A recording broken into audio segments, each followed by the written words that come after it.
Whose Body? By Dorothy L. Sayers. Read by Ian Carmichael. Wimsey. Peter Diath Breeden, DSO. Born 1890, second son of Mortimer Gerald Breeden Wimsey, 15th Duke of Denver, and of Honoria Lucaster, a daughter of Francis Del Agadi of Bellingham Manor, Hants. Educated, Eton College and Balliol College, Oxford. First-class honours, School of Modern History, 1912. Served with H.M. Forces, 1418, Major Rifle Brigade. Author of Notes on the Collecting of Incunabula, The Murderers Vade Mecum, etc. Recreations, Criminology, Bibliophily, Music, Cricket. Clubs, Marlborough, Egotists. Residences, 110A Piccadilly, West, Breeden Hall, Dukes Denver, Norfolk. Arms, sable, 3 mice courant argent. Crest, a domestic cat couched as to spring proper. Motto, as my whimsy takes me. Whose Body? Chapter 1. "Oh, damn," said Lord Peter of Piccadilly Circus. "Hi, driver!" The taxi-man, irritated at receiving this appeal while negotiating the intricacies of turning into Lower Regent Street, across the route of a 19 bus, a 38B and a bicycle, bent an unwilling ear. "I've left the catalogue behind," said Lord Peter deprecatingly.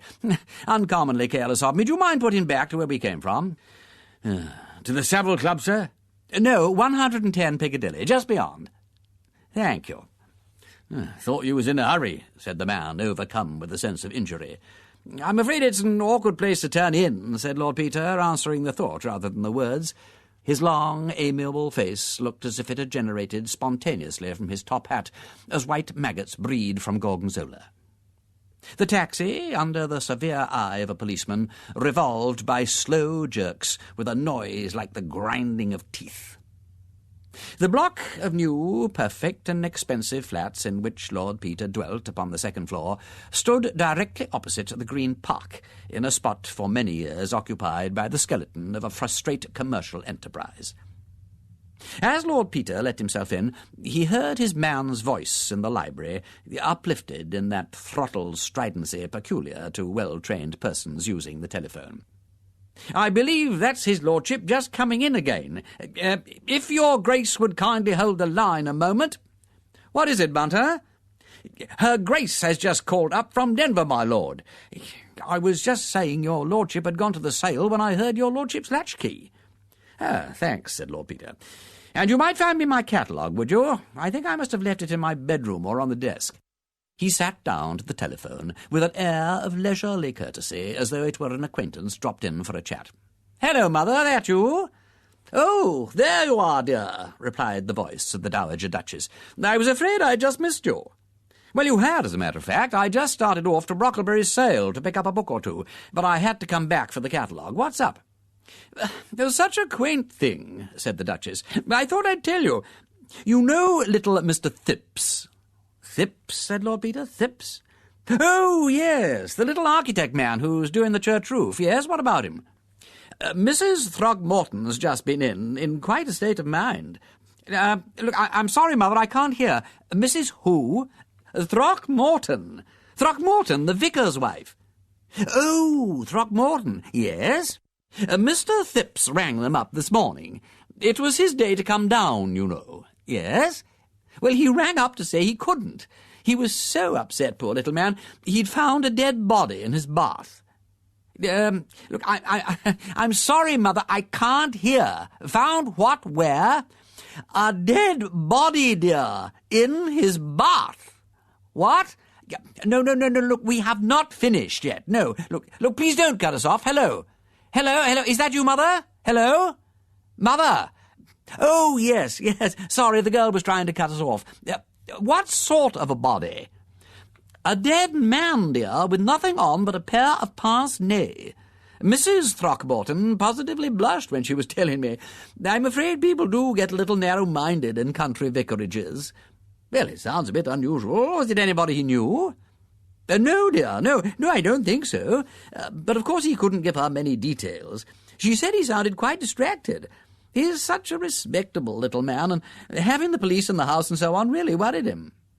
Poor little Thipps, uncommonly awkward for him. Let's see, he lives in Battersea, doesn't he? Yes, dear, 59 Queen Caroline Mansions, opposite the park. That big block just round the corner from the hospital. I thought perhaps you'd like to run round and see him and ask if there's anything we can do. I always thought him such a nice little man. Oh, quite, said Lord Peter, grinning at the telephone. The Duchess was always of the greatest assistance to his hobby of criminal investigation, though she never alluded to it, and maintained a polite fiction of its non-existence. What time did it happen, Mother? I think he found it early this morning, but of course he didn't think of telling the Throckmortons just at first. She came up to me just before lunch. So tiresome, I had to ask her to stay. Fortunately, I was alone. I don't mind being bored myself, but I hate having my guests bored. Poor old Mother. Well, thanks awfully for telling me. I think I'll send Bunter to the sale and toddle round to Battersea now and try and console the poor little beast. So long. Goodbye, dear. Bunter? Yes, my lord? Her Grace tells me that a respectable Battersea architect has discovered a dead man in his bath. Indeed, my lord. That's very gratifying. Very, Bunter. Your choice of words is unerring. I wish Eton and Balliol had done as much for me. Have you found the catalogue? Here it is, my lord. Thanks. Well, I'm going to Battersea at once. I want you to attend to the sale for me. Now, don't lose time. I don't want to miss the Folio Dante nor the de Voragine. Here you are, see? Golden Legend. Wynkin de Voorde. 1493. Got that? And I say, make a special effort for the Caxton folio of the Four Sons of Aymon. It's the 1489 folio and unique. Look, I've marked the lots I want and put my best offer against each. Do your best for me. I shall be back to dinner. Very good, my lord. Take my cab and tell him to hurry. He may for you. He doesn't like me very much. Can I, said Lord Peter, looking at himself in the 18th century mirror over the mantelpiece, can I have the heart to fluster the flustered Thipps further? That's very difficult to say quickly. By appearing in a top hat and frock coat? No, I think not. 10 to 1 he will overlook my trousers and mistake me for the undertaker. A grey suit, I fancy, neat but not gaudy, with a hat to tone. Suits my other self better. Exit the amateur of first editions. New motive introduced by solo bassoon. Enter Sherlock Holmes disguised as a walking gentleman. He had drifted across the passage into his bedroom, and was changing with a rapidity one might not have expected from a man of his mannerisms. He selected a dark green tie to match his socks, and tied it accurately without hesitation or the slightest compression of his lips. Substituted a pair of brown shoes for his black ones, slipped a monocle into a breast pocket, and took up a beautiful Malacca walking stick with a heavy silver knob. That's all, I think, he murmured to himself. Stay. I may as well have you. You may come in useful. One never knows. He added a flat silver matchbox to his equipment, glanced at his watch, and seeing that it was already 2:45, ran briskly downstairs and, hailing a taxi, was carried to Battersea Park. Mr. Alfred Thipps was a small, nervous man whose flaxen hair was beginning to abandon the unequal struggle with destiny. One might say that his only really marked feature was a large bruise over the left eyebrow, which gave him a faintly dissipated air incongruous with the rest of his appearance. Almost in the same breath with his first greeting, he made a self-conscious apology for it, murmuring something about having run against the dining-room door in the dark. He was touched almost to tears by Lord Peter's thoughtfulness and condescension in calling. I'm sure it is most kind of your lordship, he repeated for the dozenth time, rapidly blinking his weak little eyelids. I appreciate it very deeply indeed, and so would Mother, only she's so deaf I don't like to trouble you with making her understand. It's been very hard all day, he added, with the policeman in the house and all this commotion. It's what Mother and me have never been used to, always living very retired, and it's most distressing to a man of regular habits, my lord, and really I'm almost thankful Mother doesn't understand, for I'm sure it would worry her terribly if she was to know about it. She was upset at first, but she's made up some idea of her own about it now, and, well, I'm sure it's all for the best. The old lady, who sat knitting by the fire, nodded grimly in response to a look from her son. I always said as you ought to complain about that bath, Alfred, she said suddenly in the high, piping voice peculiar to the deaf, and it's to be hoped that the landlord will see about it now. Not but what I think you might have managed without having the police in, but there, you always were one to make a fuss about a little thing from chicken-pox up." "There now," said Mr. Phipps apologetically. "You see how it is. Not but it's just as well she's settled on that, because she understands we've locked up the bathroom and don't try to go in there. But it's a terrible shock to me, sir. My lord, I should say. But there. Oh, my nerves are all to pieces. Such a thing has never happened. Happened to me in all my born days. Such a state I was in this morning, I didn't know if I was on my head or my heels. I really didn't. And my heart not being too strong, I hardly knew how to get out of that horrid room and telephone for the police. It's affected me, sir, it's affected me, it really has. I couldn't touch a bit of breakfast nor lunch neither. And what with telephoning and putting off clients and interviewing people all morning, I've hardly known what to do with myself." "I'm sure it must have been uncommonly distressing," said Lord Peter sympathetically, "especially coming like that before breakfast. Hate anything tiresome happening before breakfast. Takes a man at such a confounded disadvantage, what?" "Well, that's just it, that is just it," said Mr. Phipps eagerly. "When I saw that dreadful thing lying there in my bath, mother naked too, except for a pair of eyeglasses, I assure you, my lord, it regularly turned my stomach, if you will excuse the expression. I'm not very strong, sir. I get that sinking feeling sometimes in the morning, and what with one thing and another, I had to send the girl for a stiff brandy, or I don't know what mightn't have happened. I felt so queer, though I'm anything but partial to spirits as a rule. Still, I make it a rule never to be without brandy in the house in case of emergencies, you know." "Very wise of you," said Lord Peter cheerfully. "You're a very far-seeing man, Mr. Phipps. Wonderful what a little nip'll do in the case of need, and the less you're used to it, the more good it does you. Hope your girl is a sensible young woman, what? A nuisance to have women fainting and shrieking all over the place." "Oh, Gladys is a good girl," said Mr. Phipps. "Very reasonable indeed. She was shocked, of course. That's very understandable. I was shocked myself, and it wouldn't be proper in a young woman not to be shocked under the circumstances. But she is really a helpful, energetic girl in a crisis, if you understand me. I consider myself very fortunate these days to have got a good, decent girl to do for me and mother, even though she is a bit careless and forgetful about little things, but that's only natural. She was very sorry indeed about having left the bathroom window open. She really was, and though I was angry at first, seeing what's come of it, it wasn't anything to speak of. Not in the ordinary way, as you might say. Girls will forget things, you know, my lord, and really she was so distressed I didn't like to say too much to her. All I said was, it might have been burglars, I said. And remember that. Next time you leave a window open all night. This time it was a dead man, I said, and that's unpleasant enough, but next time it might be burglars, I said. And all of us murdered in our beds. But the police inspector, Inspector Sugg, they called him, from the yard, he was very sharp with that poor girl. Yes, quite frightened her, and made her think he suspected her of something. Though what a good body could be to her, poor girl, I can't imagine. And so I told the inspector. He was quite rude to me, my lord. I may say I didn't like his manner at all. If you've got anything definite to accuse Gladys or me of, Inspector, I said to him, bring it forward. That's what you have to do, I said, but I have yet to learn that you're paid to be rude to a gentleman in his own house.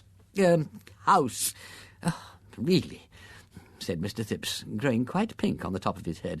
He regularly roused me, my lord, and I am a mild man as a rule. Sugg all over, said Lord Peter. I know him. When he don't know what else to say, he's rude. Stands to reason you and the girl wouldn't go collecting bodies. Who'd want to saddle himself with a body? Difficulties, usually, to get rid of them. Have you got rid of this one yet, by the way? It is still in the bathroom, said Mr. Phipps. Inspector Sugg said nothing was to be touched till his men came in to move it. I'm expecting them at any time. If it would interest your lordship to have a look at it, Oh, thanks awfully, said Lord Peter.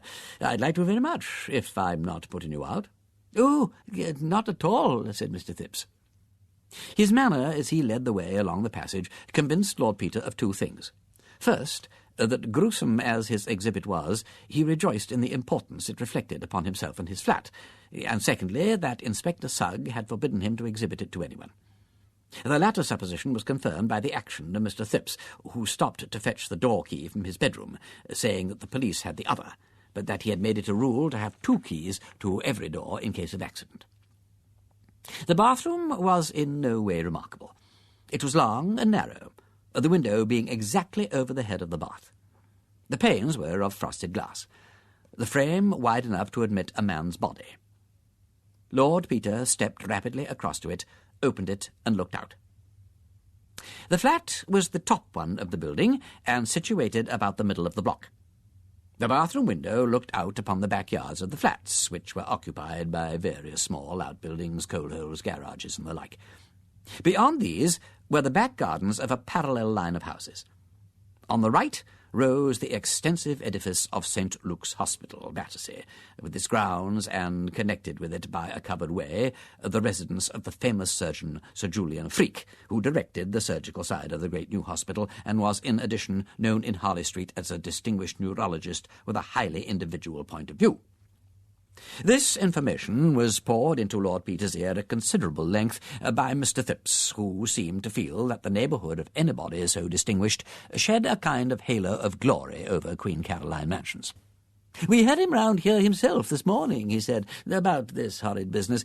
Inspector Sugg thought one of the young medical gentlemen at the hospital might have brought the corpse round for a joke, as you might say, they always having bodies in the dissecting room. So Inspector Sugg went round to see Sir Julian this morning to ask if there was anybody missing. He was very kind, was Sir Julian, very kind indeed, though he was at work when they got there, in the dissecting room. He looked up the books to see that all the bodies were accounted for, and then very obligingly came round here to look at this," he indicated the bath, "and said he was afraid he couldn't help us. There was no corpse missing from the hospital, and this one didn't answer to the description of any they had." "Nor to the description of any of the patients, I hope," suggested Lord Peter casually. At this grisly hint, Mr. Phipps turned pale. "I didn't hear Inspector Sugg inquire," he said with some agitation. "Oh, what a very, very horrid thing that would be. Oh, God bless my soul, my lord, I never thought of it." "Well, if they'd missed a patient, they'd probably have discovered it by now," said Lord Peter, "so let's have a look at this one." He screwed his monocle into his eye, adding, "I see you're troubled here with the soot blown in. Beastly nuisance, ain't it? I get it too. Spoils all my books, you know. Here, don't you trouble if you don't care about looking at it." He took from Mr. Phipps's hesitating hand the sheet which had been flung over the bath and turned it back. The body which lay in the bath was that of a tall, stout man of about 50. The hair, which was thick and black and naturally curly, had been cut and parted by a master hand, and exuded a faint violet perfume, perfectly recognizable in the close air of the bathroom. The features were thick, fleshy, and strongly marked, with prominent dark eyes and a long nose curving down to a heavy chin. The clean-shaven lips were full and sensual, and the dropped jaw showed teeth stained with tobacco. On the dead face, the handsome pair of gold pince-nez mocked death with grotesque elegance. The fine gold chain curved over the naked breast. The legs lay stiffly stretched out side by side. The arms reposed close to the body. The fingers were flexed naturally. Lord Peter lifted one arm and looked at the hand with a little frown. "Bit of a dandy, your visitor, what?" he murmured. "Parma violets and manicure." He bent again, slipping his hand beneath the head. The absurd eyeglasses slipped off, clattering into the bath, and the noise put the last touch to Mr. Phipps's growing nervousness. "If you'll excuse me," he murmured, it makes me feel quite faint, it really does." He slipped outside, and no sooner had he done so than Lord Peter, lifting the body quickly and cautiously, turned it over and inspected it with his head on one side, bringing his monocle into play with the air of the late Joseph Chamberlain approving a rare orchid. He then laid the head over his arm, and bringing out the silver matchbox from his pocket, slipped it into the open mouth. Then, making the noise usually written tut-tut, he laid the body down, picked up the mysterious pince-nez, looked at it, put it on his nose and looked through it, made the same noise again, readjusted the pince-nez upon the nose of the corpse so as to leave no traces of interference for the irritation of Inspector Sugg, rearranged the body, returned to the window and, leaning out, reached upwards and sideways with his walking-stick, which he had somewhat incongruously brought along with him. Nothing appearing to come of these investigations, he withdrew his head, closed the window, and rejoined Mr. Thipps in the passage. Mr. Thipps, touched by this sympathetic interest in the younger son of a duke, took the liberty, on their return to the sitting-room, of offering him a cup of tea. Lord Peter, who had strolled over to the window and was admiring the outlook on Battersea Park, was about to accept when an ambulance came into view at the end of Prince of Wales Road. Its appearance reminded Lord Peter of an important engagement, and with a hurried, "Oh, by Jove," he took his leave of Mr. Thipps. "My mother sent kind regards and all that," he said, shaking hands fervently. "Hopes you'll soon be down at Denver again. Good-bye, Mrs. Thipps," he bawled kindly into the ear of the old lady. Oh, no, my dear sir, please don't trouble to come down." He was none too soon. As he stepped out of the door and turned towards the station, the ambulance drew up from the other direction, and Inspector Sugg emerged from it with 2 constables. The inspector spoke to the officer on duty at the mansions, and turned a suspicious gaze on Lord Peter's retreating back. "Dear old Sugg," said that nobleman fondly. "Dear, dear old bird. How he does hate me, to be sure." Chapter 2. "Excellent, Bunter," said Lord Peter, sinking with a sigh into a luxurious armchair. "I couldn't have done better myself. The thought of the Dante makes my mouth water. And the 4 sons of Ammon. And you've saved me £60. That's glorious. What shall we spend it on, Bunter? Think of it, all ours to do as we like with. For as Harold Skimpole so rightly observes, £60 saved is £60 gained, and I'd reckoned on spending it all. It's your saving, Bunter, and properly speaking, your £60. What do we want? Anything in your department? Would you like anything altered in the flat?" Well, my lord, as your lordship is so good—" The manservant paused, about to pour an old brandy into a liqueur glass. "Well, out with it, my Bunter, you imperturbable old hypocrite. It's no good talking as if you were announcing dinner. You are spilling the brandy. The voice is Jacob's voice, but the hands are the hands of Esau. What does that blessed dark-room of yours want now, "There is a double anastigmat with a set of supplementary lenses, my lord," said Bunter, with a note almost of religious fervour. "If it was a case of forgery now, or footprints, I could enlarge them right up on the plate. Or the wide-angled lens would be useful. It's as though the camera had eyes at the back of its head, my lord. Look, I've got it here." He pulled a catalogue from his pocket and submitted it, quivering to his employer's gaze. Lord Peter perused the description slowly. The corners of his long mouth lifted in a faint smile. "It's Greek to me," he said, "and £50 seems a ridiculous price for a few bits of glass. I suppose, Bunter, you'd say £750 was a bit out of the way for a dirty old book in a dead language, wouldn't you?" "It wouldn't be my place to say so, my lord." "No, Bunter, I pay you £200 a year to keep your thoughts to yourself. Tell me, Bunter, in these democratic days, don't you think that's unfair?" "No, my lord." "You don't? Do you mind telling me frankly why you don't think it unfair?" "Well, frankly, my lord, your lordship is paid a nobleman's income to take Lady Worthington into dinner and refrain from exercising your lordship's undoubted powers of repartee." Lord Peter considered this. "That's your idea, is it, Bunter? Noblesse oblige, for a consideration. Well, I dare say you're right. Then you're better off than I am, because I'd have to behave myself to Lady Worthington if I hadn't a penny. Bunter, if I sacked you here and now, would you tell me what you think of me?" "No, my lord." "You'd have a perfect right to, my Bunter, and if I sacked you on top of drinking the kind of coffee you make, I'd deserve everything you could say of me. You're a demon for coffee, Bunter. I don't want to know how you do it, because I believe it to be witchcraft, and I don't want to burn eternally. You can buy your cross-eyed lenses." Thank you, my lord." "Have you finished in the dining-room?" Not quite, my lord." "Well, come back when you have. I have many things to tell you. Hello, who's that?" The doorbell had rung sharply.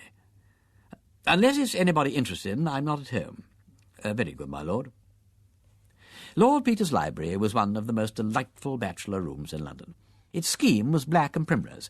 Its walls were lined with rare editions, and its chairs and Chesterfield sofas suggested the embraces of the heiress. In one corner stood a black baby grand. A wood fire leapt on a wide old-fashioned hearth, and the saved vases on the chimney-piece were filled with ruddy and gold chrysanthemums. To the eyes of the young man who was ushered in from the raw November fog, it seemed not only rare and unattainable, but friendly and familiar, like a colourful and gilded paradise in a medieval painting. Mr. Parker, my lord." Lord Peter jumped up with genuine eagerness. "My dear man, I am delighted to see you. What a beastly foggy night, ain't it? Oh, you Bunter, some more of that admirable coffee and another glass from the cigars. Parker, I hope you're full of crime. Nothing less than arson or murder will do for us tonight. On such a night as this, Bunter and I were just sitting down to carouse. I've got a Dante and a Caxton folio that is practically unique at Sir Ralph Brockleby's sale. Bunter, who did the bargaining, is going to have a lens which does all kinds of wonderful things with its eyes shut. And we both have a body in the bath. We both have a body in the bath. For in spite of all temptations to go in for cheap sensations, we insist upon a body in the bath. Nothing less will do for us, Parker. It's mine at present, but we're going to share it. Property of the firm. Won't you join us? You really must put something into the jackpot. Perhaps you have a body. Oh, do have a body. Everybody welcome. Gin a body, meet a body, hold before the beak. Gin a body, jolly well knows who murdered the body, and that old sug is on the wrong tack. Need a body speak? Not a bit of it. He tips a glassy wink to yours truly, and yours truly reads the truth. Ah, said Parker, I knew you'd been round to Queen Caroline Mansion, so have I, and met Sugg, and he told me he'd seen you. He was cross, too. Unwarrantable interference, he calls it. Yes, well, I knew he would, said Lord Peter. I love taking a rise out of dear old Sugg. He's always so rude. I see by the Star that he's excelled himself by taking the girl Gladys, what's her name, into custody. Sugg of the evening, beautiful Sugg. But what are you doing here? Well, to tell you the truth, said Parker, I went round to see if the Semitic-looking stranger in Mr. Thipps's bath was, by any extraordinary chance, Sir Reuben Levy. But he isn't. Sir Reuben Levy? Now, wait a minute, I saw something about that. I know, a headline. Mysterious disappearance of famous financier. What's it all about? I didn't read it carefully. Well, it's a bit odd, though I dare say it's nothing really. Old chap may have cleared for some reason best known to himself. It only happened this morning, and nobody would have thought anything about it, only it happened to be the day on which he had arranged to attend a most important financial meeting and do some deal involving millions. I haven't got all the details, but I know he's got enemies who just assume the deal didn't come off, so when I got wind of this fellow in the bath, I buzzed round to have a look at him. It didn't seem likely, of course, but unlikelier things do happen in our profession. The funny thing is, old Sugg has got bitten with the idea it is him, and is wildly telegraphing to Lady Levy to come and identify him. But as a matter of fact, the man in the bath is no more Sir Reuben Levy than Adolf Beck, poor devil, was John Smith. Oddly enough, though, he would be really extraordinarily like Sir Reuben if he'd had a beard. And as Lady Levy is abroad with the family, somebody may say it's him, and Sugg will build up a lovely theory like the Tower of Babel, and destined so to perish.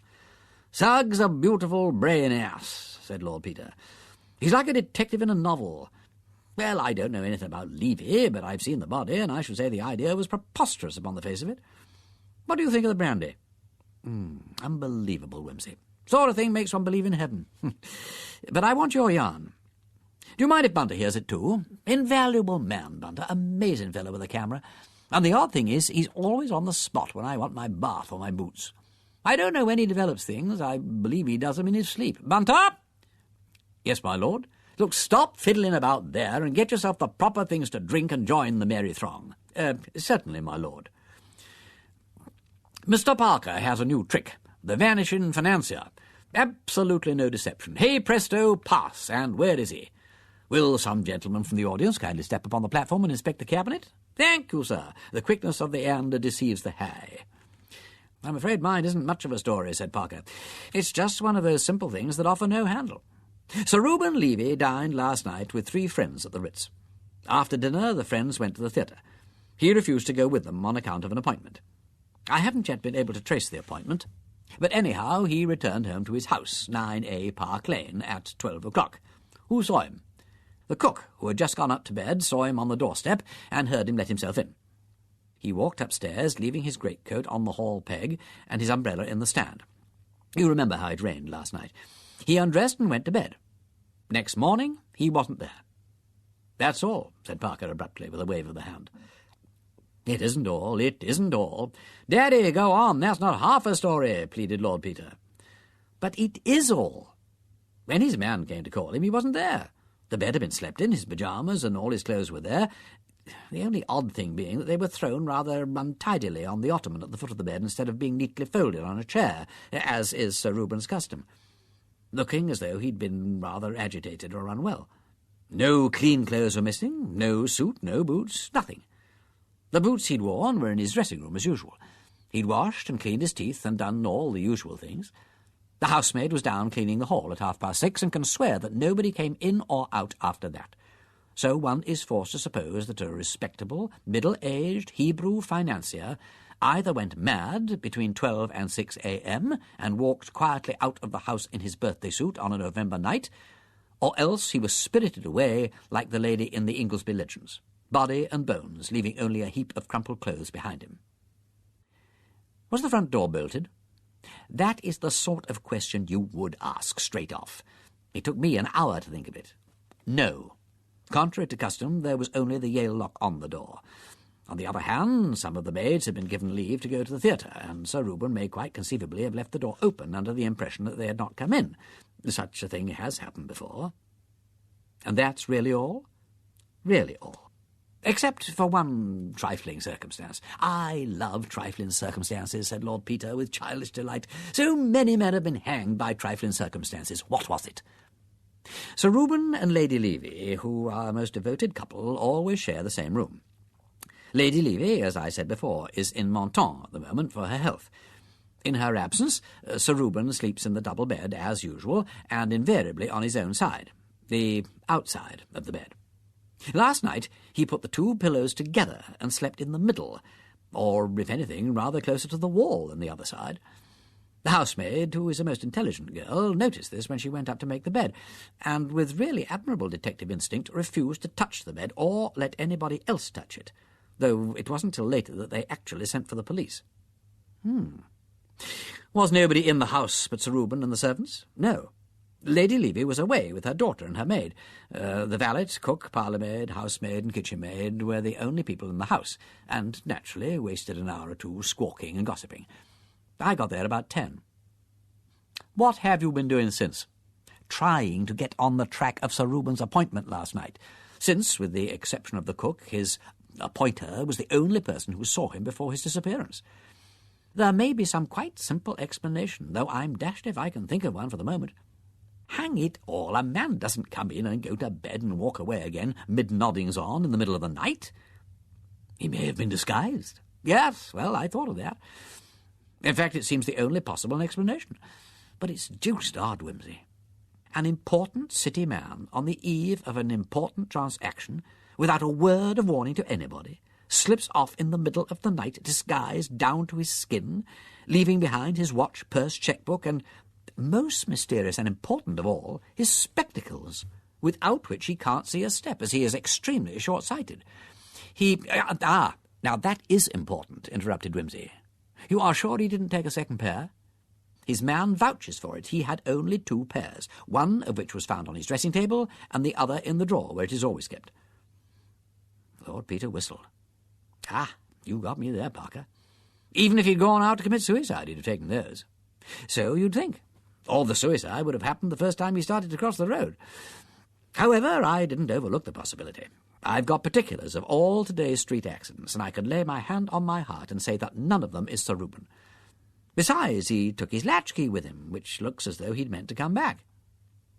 Have you seen the men he dined with? I found 2 of them at the club. They said that he seemed in the best of health and spirits, spoke of looking forward to joining Lady Levy later on, perhaps at Christmas, and referred with great satisfaction to this morning's business transaction, in which one of them, a man called Anderson of Wyndham's, was himself concerned.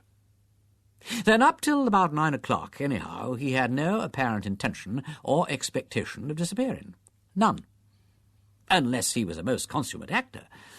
Whatever happened to change his mind must have happened either at the mysterious appointment which he kept after dinner, or while he was in bed between midnight and 5:30 a.m. "Well, Bunter," said Lord Peter, "what do you make of it?" Not in my department, my lord. except that it is odd that a gentleman who was too flooded or unwell to fold his clothes as usual should remember to clean his teeth and put his boots out. Those are two things that quite frequently get overlooked, my lord." "If you mean anything personal, Bunter," said Lord Peter, "I can only say that I think the speech an unworthy one. It's a sweet little problem, Parker mine. Look here, I don't want to butt in, but I should dearly love to see that bedroom tomorrow. 'Tis not that I mistrust thee, dear, but I should uncommonly like to see it. Say me not nay, take another drop of brandy and a villa, but say not nay." "Well, of course you can come and see it. You'll probably find lots of things I've overlooked," said the other, equably accepting the proffered hospitality. "Parker Acushla, you're an honour to Scotland Yard. I look at you, and Sugg appears a myth, a fable, an idiot boy, spawned in a moonlight hour by some fantastic poet's brain. Sugg is too perfect to be possible. What does he make of the body, by the way?" "Sugg says," replied Parker, with precision, "that the body died from a blow on the back of the head. The doctor told him that. He says it's been dead a day or two. The doctor told him that, too. He says it's the body of a well-to-do Hebrew of about 50. Anybody could have told him that. He says it's ridiculous to suppose it came in through the window without anybody knowing anything about it. He says it's probably walked in through the front door and was murdered by the household. He's arrested the girl because she's short and frail-looking and quite unequal to downing a tall and sturdy Semite with a poker. He'd arrest Thipps, only Thipps was away in Manchester all yesterday and the day before and didn't come back till late last night. In fact, he wanted to arrest him till I reminded him that if the body had been a day or two dead, little Thipps couldn't have done him in at 10:30 last night. But he'll arrest him tomorrow as an accessory. And the old lady with the knitting, too, I shouldn't wonder." "Well, I'm glad the little man has so much of an alibi," said Lord Peter. "Though if you're only gluing your faith to cadaveric lividity, rigidity, and all the other quididities, you must be prepared to have some sceptical beast of a prosecuting counsel walk slap-bang through the medical evidence. Remember Impey Biggs defended in that Chelsea tea-shop affair? 6 bloomin' medicos contradicting each other in the box, and old Impey elocuting abnormal cases from Glaister and Dixon Man till the eyes of the jury reeled in their heads. Are you prepared to swear, Dr. Thingamitite, that the onset of rigor mortis indicates the hour of death without the possibility of error?" "So far as my experience goes in the majority of cases," says the doctor, all stiff. "Ah," says Biggs, "but this is a court of justice, doctor, not a parliamentary election. We can't get on without a minority report. The law, Dr. Thingamitite, respects the rights of the minority, alive or dead." Some ass laughs, and old Biggs sticks his chest out and gets impressive. "Gentlemen, this is no laughing matter. My client, an upright and honourable gentleman, is being tried for his life. For his life, gentlemen, and it is the business of the prosecution to show his guilt, if they can, without a shadow of doubt. Now, Dr. Thingamitite, I ask you again, can you solemnly swear without the least shadow of doubt, probable, possible shadow of doubt, that this unhappy woman met her death neither sooner nor later than Thursday evening? A probable opinion, gentlemen. We are not Jesuits, we are straightforward Englishmen. You cannot ask a British-born jury to convict any man on the authority of a probable opinion." Hum of applause. "Biggs's man was guilty all the same," said Parker. "Of course he was. But he was acquitted all the same, and what you've just said is libel." Wimsey walked over to the bookshelf and took down a volume of medical jurisprudence. "Rigor mortis can only be stated in a very general way. Many factors determine the result."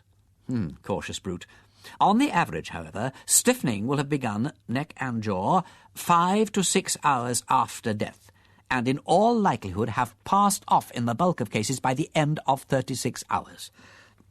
Under certain circumstances, however, it may appear unusually early or be retarded unusually long." Ha! Helpful, ain't it, Parker? Brown-Séquard states 3.5 minutes after death, and in certain cases not until lapse of 16 hours after death, and may remain present as long as 21 days thereafter. Lord, modifying factors, age, muscular state, or febrile diseases, or where temperature of environment is high, and so on and so on and so on. Any blooming thing. Never mind. You can run the argument for what it's worth to Sugg. He won't know any better. He tossed the book away. "Come back to facts. What did you make of the body?" "Well," said the detective, "not very much. I was puzzled, frankly. I should say he'd been a rich man, but self-made, and that his good fortune had come to him fairly recently. Ah, you noticed the calluses on the hands. Yes, I thought you wouldn't miss that. Both his feet were badly blistered. He'd been wearing tight shoes. Walking a long way in them, too," said Lord Peter, "to get such blisters as that. Didn't that strike you as odd in a person evidently well off?" "I don't know. The blisters were 2 or 3 days old. He might have got stuck in the suburbs one night, perhaps. Last train gone and no taxi. Had to walk home." "Possibly. There were some little red marks all over his back and one leg I couldn't quite account for. I saw them. What did you make of them?" "Well, I'll tell you afterwards. Go on." "Well, he was very long-sighted, oddly long-sighted for a man in the prime of life.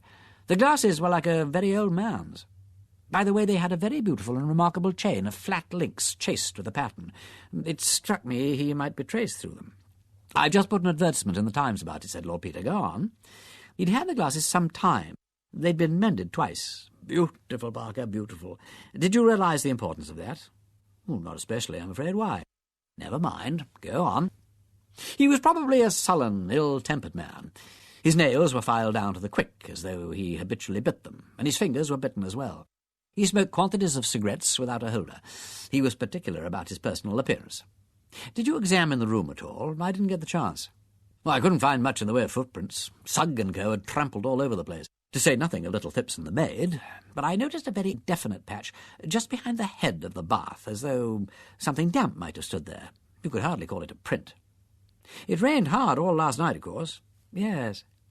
"Did you notice that the soot on the window-sill was vaguely marked?" "I did," said Wimsey, "and I examined it hard with this little fellow, but I could make nothing of it except that something or other had rested on the sill." He drew out his monocle and handed it to Parker. "My word, that's a powerful lens." "Yes, it is," said Wimsey, "and jolly useful when you want to take a good squint at something and look like a bally fool all the time.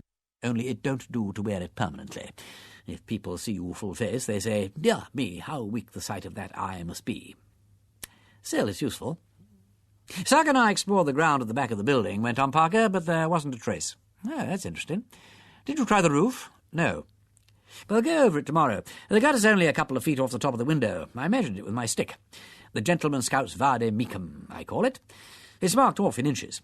Uncommonly handy companion at times. There's a sword inside and a compass in the head. Got it made specially. Anything more?"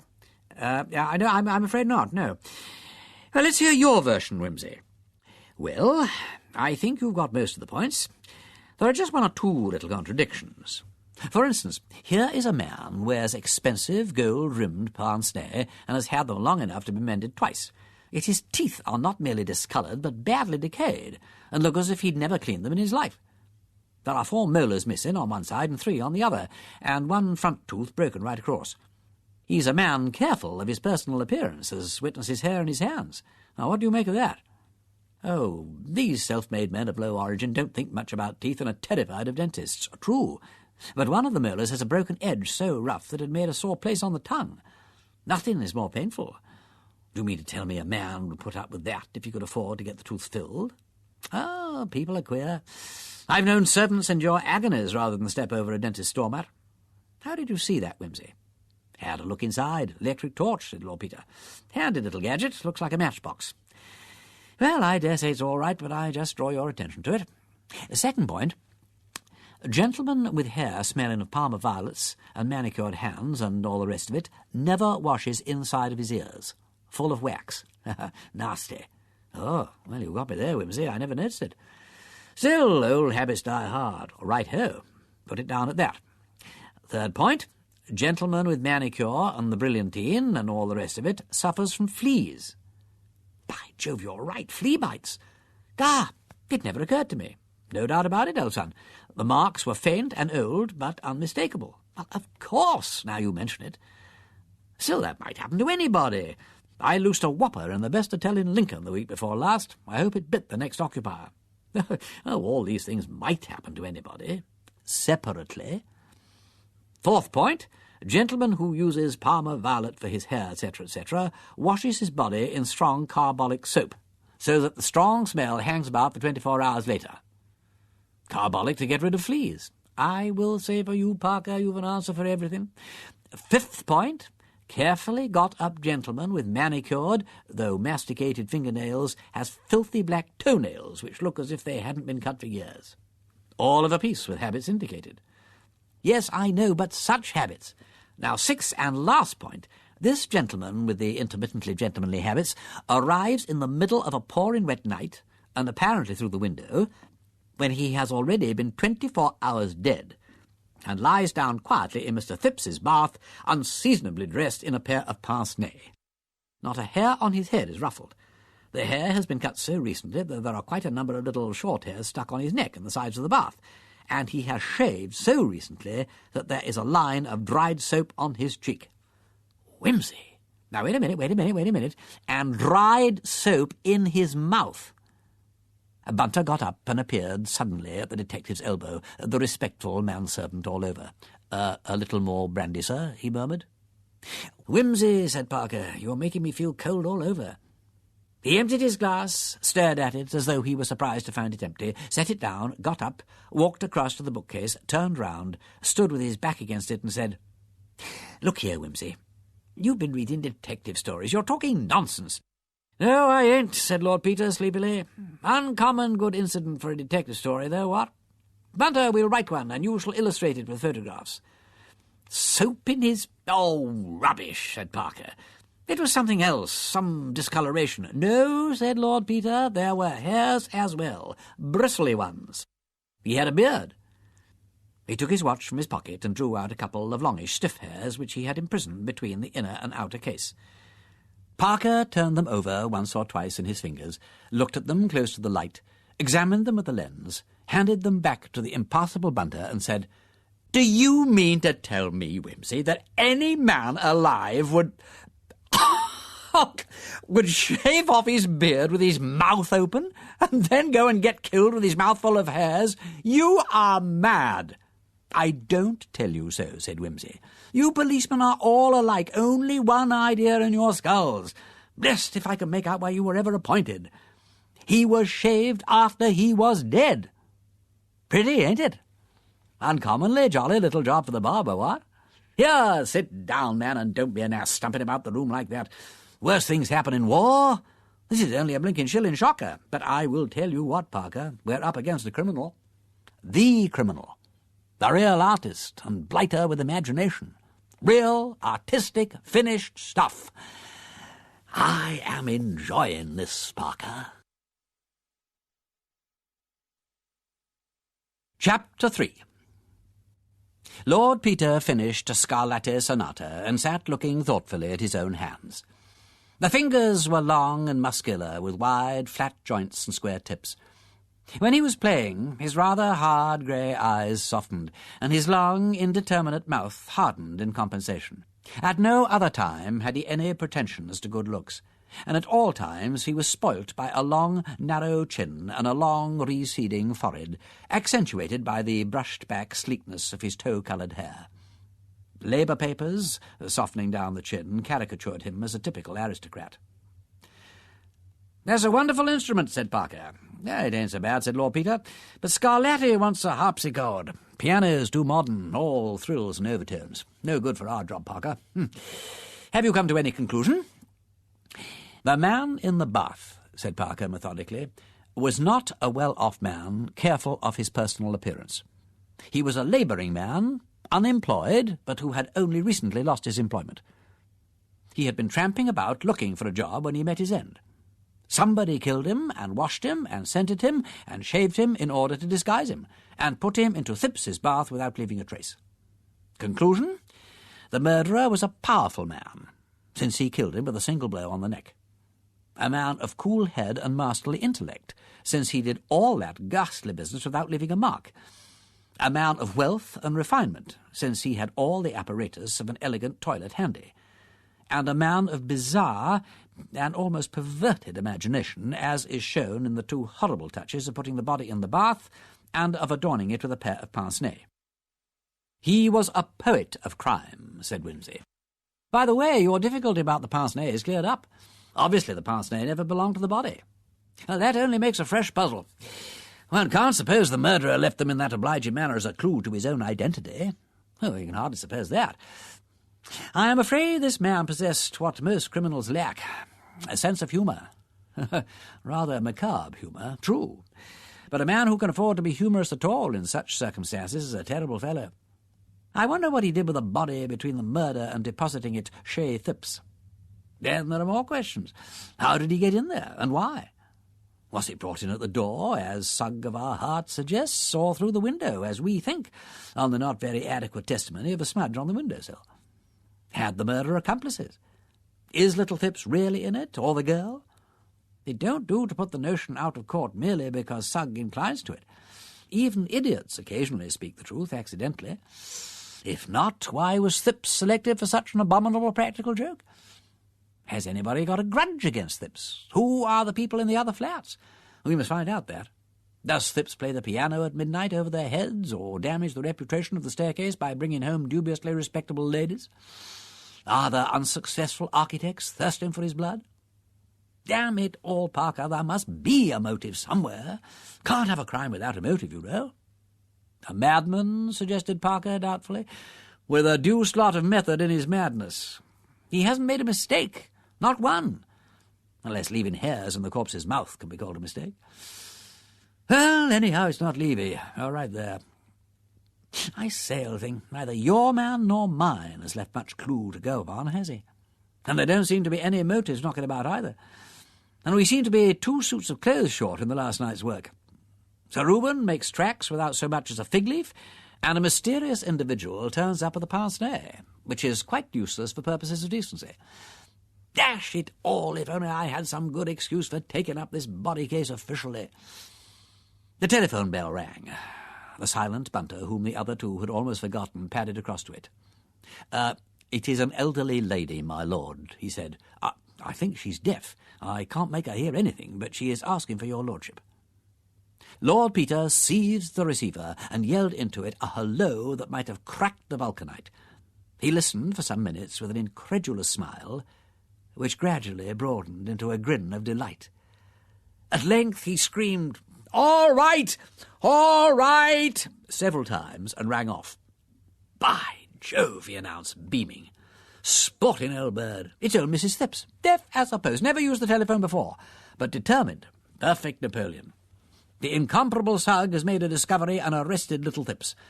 Old lady abandoned in the flat. Thipps last shrieked to her, 'Tell Lord Peter Wimsey.' Old girl undaunted, wrestles with telephone book, wakes up the people at the exchange, won't take no for an answer, not being able to hear it. Gets through, says, 'Will I do what I can?' Says she would feel safe in the hands of a real gentleman. Oh, Parker, Parker, I could kiss her, I really could, as Thipps says. I'll write to her instead. No, hang it, Parker, we'll go round. Bunter, get your infernal machine and the magnesium. I say, we'll all go into partnership. Pool the 2 cases and work about together. You shall see my body tonight, Parker, and I'll look for your wandering Jew tomorrow. I feel so happy I shall explode. Oh, Sugg, Sugg, how art thou suggified? Bunter, my shoes. I say, Parker, I suppose yours are rubber-soled. Not? Oh, tut, tut, tut, tut. You mustn't go out like that. We'll lend you a pair. Gloves? Here. My stick, my torch, the lamp black, the forceps, knife, pillboxes. All complete? Certainly, my lord. Oh, Bunter, don't look so offended. I mean no harm. I believe in you. I trust you. What money have we got? Oh, that'll do. I knew a man once, Parker, who let a world-famous poisoner slip through his fingers because the machine on the Underground took nothing but pennies. There was a queue at the booking office, and the man at the barrier stopped him, and while they were arguing about accepting a £5 note, which was all he had, for a 2-penny ride to Baker Street, the criminal had sprung into a circle train and was next heard of in Constantinople, disguised as an elderly Church of England clergyman touring with his niece. Are we all ready? Go. They stepped out, Bunter carefully switching off the lights behind them. End of Disc 1. Disc 2. As they emerged into the gloom and gleam of Piccadilly, Wimsey stopped short with a little exclamation. "Ah, wait a second," he said. "I thought of something. If Sugg's there, he'll make trouble. I must short-circuit him." He ran back, and the 2 men employed the few minutes of his absence in capturing a taxi. Inspector Sugg and a subordinate Cerberus were on guard at 59 Queen Caroline Mansions and showed no disposition to admit unofficial inquirers. Parker, indeed, they could not easily turn away, but Lord Peter found himself confronted with a surly manner and what Lord Beaconsfield described as a masterly inactivity. It was in vain that Lord Peter pleaded that he had been retained by Mrs. Phipps on behalf of her son. "Retained?" said Inspector Sugg with a snort. "She'll be retained if she doesn't look out. Shouldn't wonder if she wasn't in it herself, only she's so deaf she's no good for anything at all." "Look here, Inspector," said Lord Peter. "What is the use of being so badly obstructed? You'd much better let me in. You know I'll get there in the end. Dash it all, it's not as if I were taking the bread out of your children's mouths. Nobody paid me for finding Lord Attenborough's emeralds for you." "It is my duty to keep out the public," said Inspector Sugg morosely, "and it is going to stay out." "I never said anything about your keeping out of the public," said Lord Peter easily, sitting down on the staircase to thrash the matter out comfortably. "Though I've no doubt pussyfoot's a good thing on principle, if not exaggerated. The golden mean, Sugg, as Aristotle says, keeps you from being a golden ass. Ever been a golden ass, Sugg? I have. It would take a whole rose garden to cure me, Sugg. You are my garden of beautiful roses, my own rose, my one rose, that's you." "I'm not going to stay any longer talking to you," said the harassed Sugg. "It's bad enough. Hello, drat that telephone. Here, Cawthorne, go and see what it is, if that old catamaran will let you into the room." "Shutting himself up there and screaming," said the inspector, "is enough to make a man give up crime and take to hedging and ditching." The constable came back. It's the yard, sir," he said, coughing apologetically. The chief says every facility is to be given to Lord Peter Wimsey, sir." He stood apart, noncommittally, glazing his eyes. "5 aces," said Lord Peter cheerfully. "The chief's a dear friend of my mother's. No go, Sugg. It's no good bucking. You've got a full house. I'm going to make it a bit fuller." He walked in with his followers. The body had been removed a few hours previously, and when the bathroom and the whole flat had been explored by the naked eye and the camera of the competent butler, it became evident that the real problem of the household was old Mrs. Phipps. Her son and servant had both been removed, and it appeared that they had no friends in town beyond a few business acquaintances of Phipps's whose very addresses the old lady did not know. The other flats in the building were occupied respectively by a family of 7, at present departed to winter abroad, an elderly Indian colonel of ferocious manners, who lived with an Indian manservant, and a highly respectable family on the 3rd floor, whom the disturbance over their heads had outraged to the last degree. The husband, indeed, when appealed to by Lord Peter, showed a little human weakness, but Mrs. Appledorn, appearing suddenly in a warm dressing-gown, extricated him from the difficulties into which he was carelessly wandering. "I'm sorry," she said. "I'm afraid we can't interfere in any way. This is a very unpleasant business, Mr. I'm afraid I didn't catch your name, and we have always found it better not to be mixed up with the police. Of course, if the Phippses are innocent, and I hope they are, it is very unfortunate for them, but I must say that the circumstances seem to me to be most suspicious, and to Theophilus too, and I should not like to have it said that we had assisted murderers. We might even be supposed to be accessories. Of course, you are young, Mr. This is Lord Peter Wimsey, my dear," said Theophilus mildly. She was unimpressed. "Ah, yes," she said. "I believe you are distantly related to my late cousin, the Bishop of Carisbrooke. Poor man. He was always being taken in by impostors. He died without ever learning any better. I imagine you take after him, Lord Peter." "I doubt it," said Lord Peter. "So far as I know, it's only a connection, though it's a wise child that knows its own father. I congratulate you, dear lady, on taking after the other side of the family. You'll forgive my butting in upon you like this in the middle of the night, though, as you say, it's all in the family, and I'm sure I'm very much obliged to you, and for permitting me to admire that awfully fetching thing you got on. Now, don't you worry, Mr. Appledorn. I'm thinking the best thing I can do is to trundle the old lady down to my mother and take her out of your way. Otherwise you might be finding your Christian feelings getting the better of you some fine day, and there's nothing like Christian feelings for upsetting a man's domestic comfort. Good night, sir. Good night, dear lady. It's simply ripping of you to let me drop in like this." "Well," said Mrs. Appledore, as the door closed behind him. "I thank the goodness and the grace that on my birth have smiled," said Lord Peter, "and taught me to be bestially impertinent when I choose. Cat." 2 a.m. saw Lord Peter Wimsey arrive in a friend's car at the Dower House, Denver Castle, in company with a deaf and aged lady and an antique portmanteau. "It's very nice to see you, dear," said the Dowager Duchess placidly. She was a small, plump woman with perfectly white hair and exquisite hands. In feature she was as unlike her second son as she was like him in character. Her black eyes twinkled cheerfully, and her manners and movements were marked with a neat and rapid decision. She wore a charming wrap from Liberty's, and sat watching Lord Peter eat cold beef and cheese, as though his arrival in such incongruous circumstances and company were the most ordinary event possible, which with him indeed it was. "Have you got the old lady to bed?" asked Lord Peter. Yes, dear. Such a striking person, isn't she? And very courageous.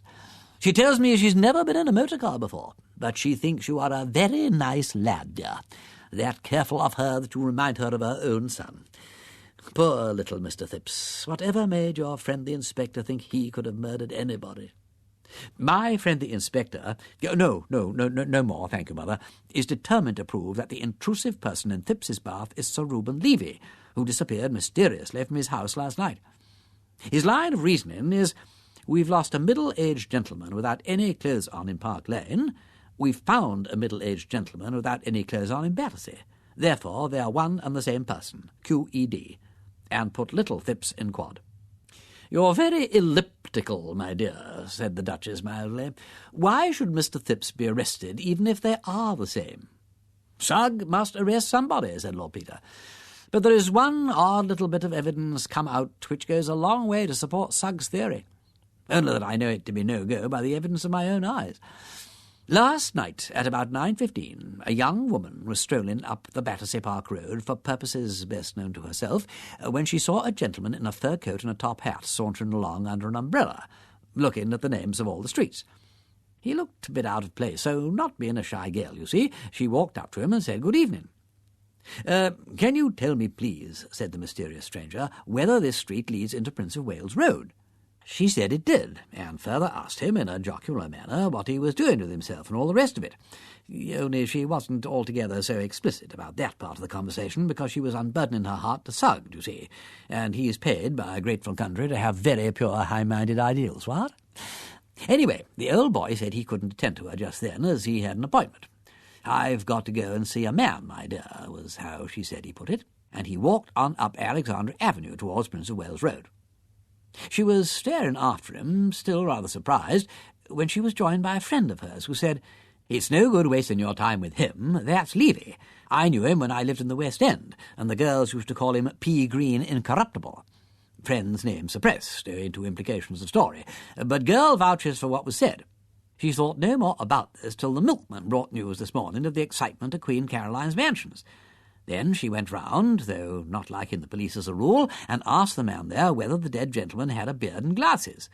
Told he had glasses, but no beard, she incautiously said, "Oh, then it isn't him." And the man said, "Isn't who?" and collared her. Well, that's her story. Sugg's delighted, of course, and quoted Thipps on the strength of it. "Dear me," said the Duchess, "I hope the poor gal won't get into trouble." "Oh, shouldn't think so," said Lord Peter. "Thipps is the one that's going to get it in the neck. Besides, he's done a silly thing. I got that out of Sugg, too, though he was sitting tight on the information. Seems Thipps got into a confusion about the train he took back from Manchester. Said first he got home at 10:30. Then they pumped Gladys Horrocks, who let out he wasn't back till after 11:45. Then Thipps, being asked to explain the discrepancy, stammers and bungles and says, first, that he's missed the train.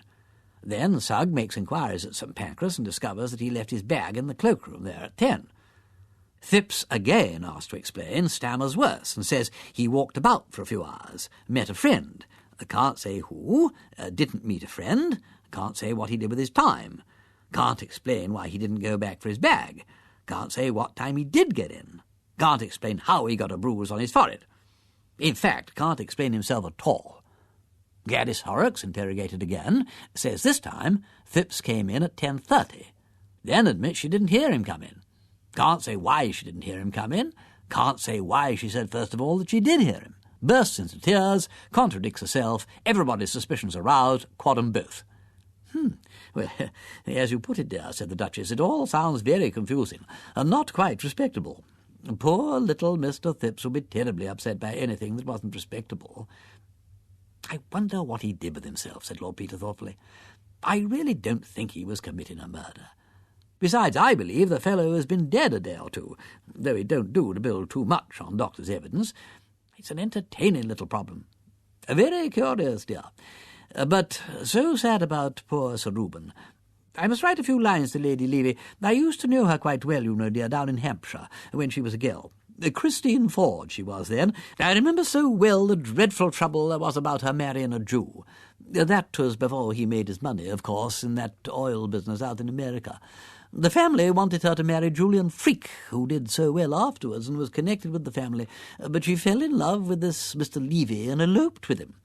He was very handsome then, you know, dear, in a foreign-looking way, but he hadn't any means, and the Fords didn't like his religion.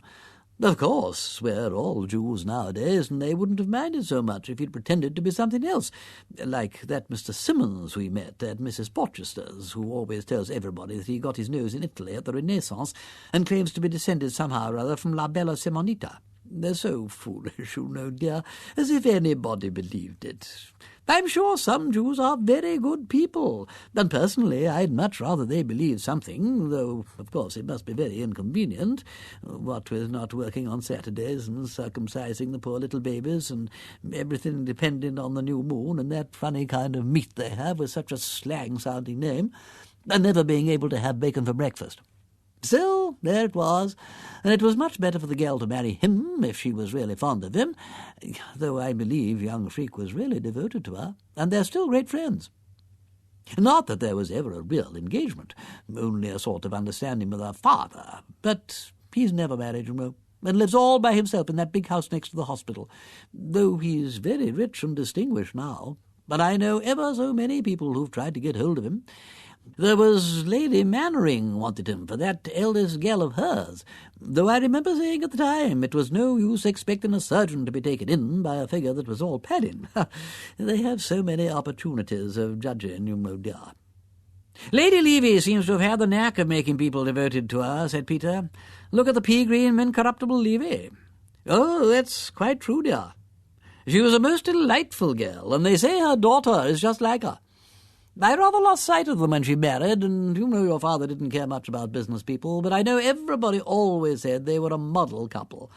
In fact, it was a proverb that Sir Reuben was as well loved at home as he was hated abroad. I don't mean in foreign countries, you know, my dear, just the proverbial way of putting things, like a saint abroad and a devil at home. Only the other way on, reminding one of Pilgrim's Progress. Yes, said Peter. Well, I dare say the old man made one or two enemies. Oh, dozens, dear. Such a dreadful place the city, isn't it? Everybody Ishmaels together. Though I don't suppose Sir Reuben would like to be called that, would he?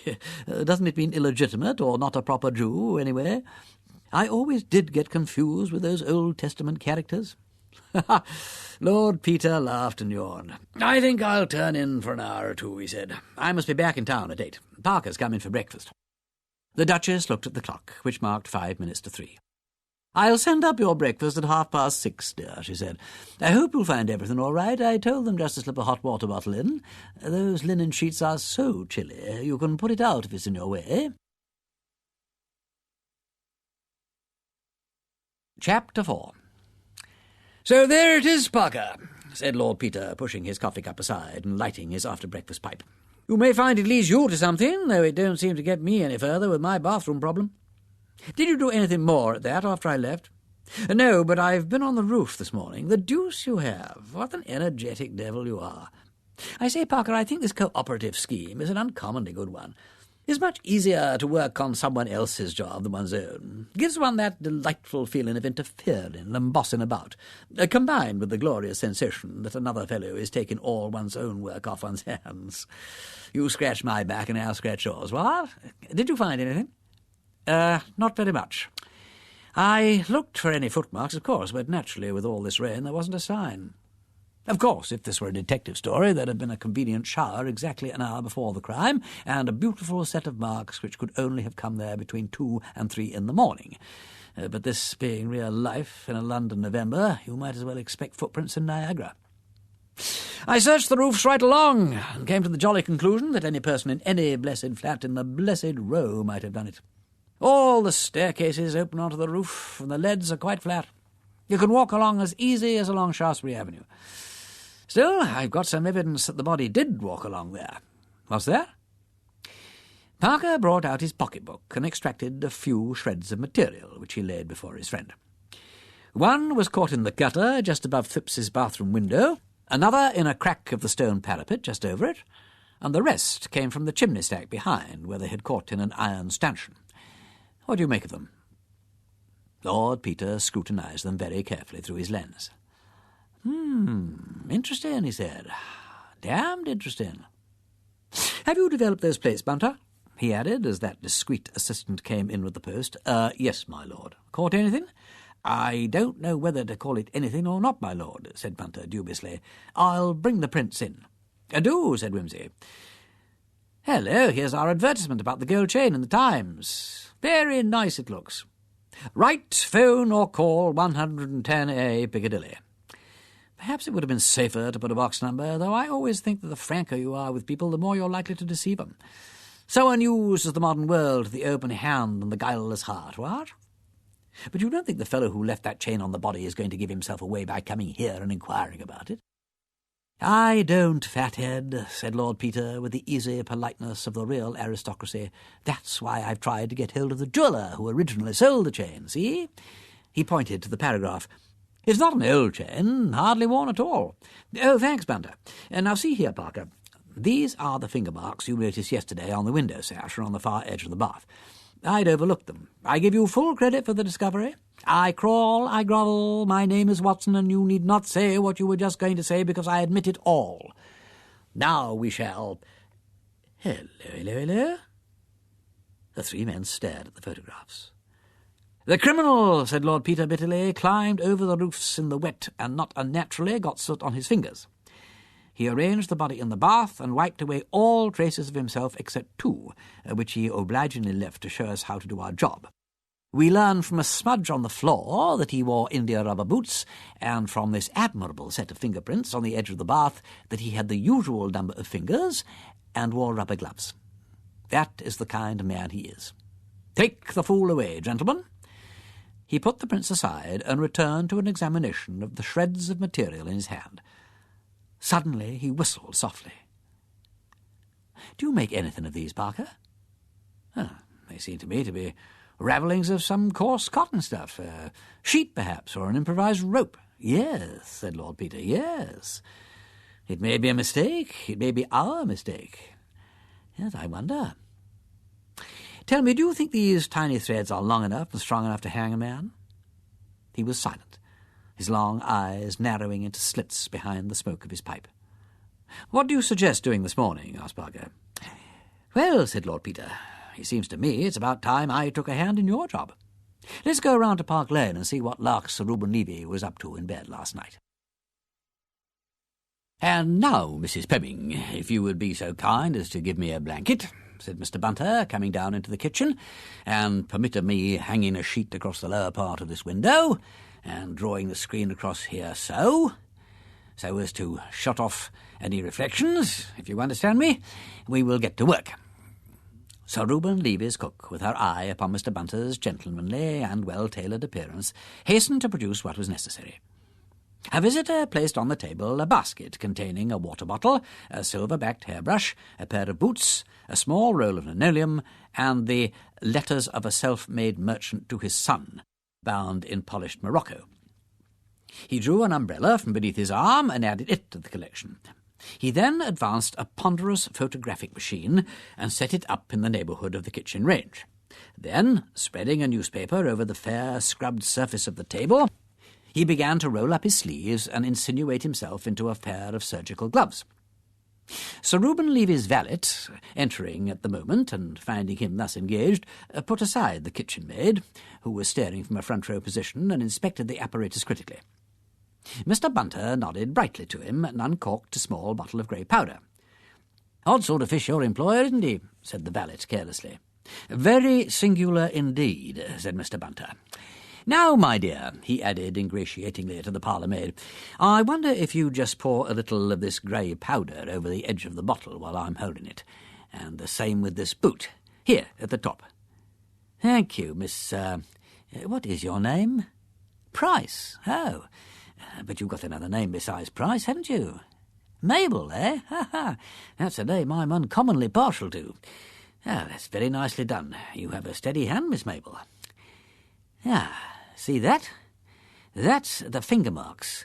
3 there and 2 here, and smudged over in both places. Now, don't you touch 'em, my dear, or you'll rub the bloom off. We'll stand 'em up here till they're ready to have their portraits taken. Now then, let's take the hairbrush next. Perhaps, Mrs. Pemming, you'd like to lift him up very carefully by the bristles? By the bristles, Mr. Bunter? If you please, Mrs. Pemming, and lay him here.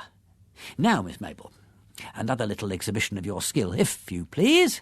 No, we'll try lamp black this time. Perfect. Couldn't have done it better myself. Ah, now there's a beautiful set. No smudges this time.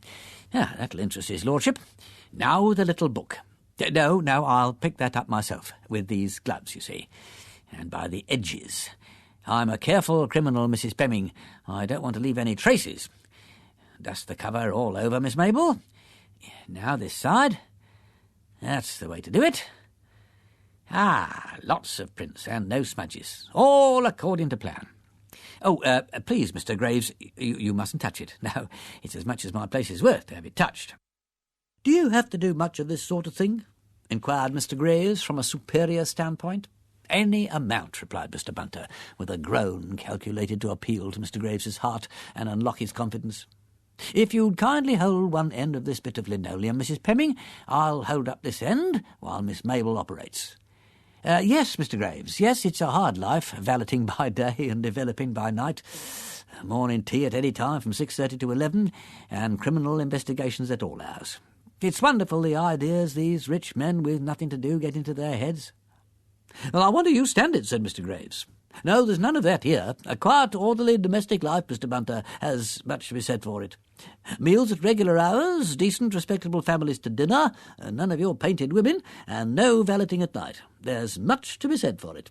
I don't hold with Hebrews as a rule, Mr. Bunter, and of course I understand that you may find it to your advantage to be in a titled family, but there is less thought of that these days. And I will say, for a self-made man, no one could call Sir Reuben vulgar.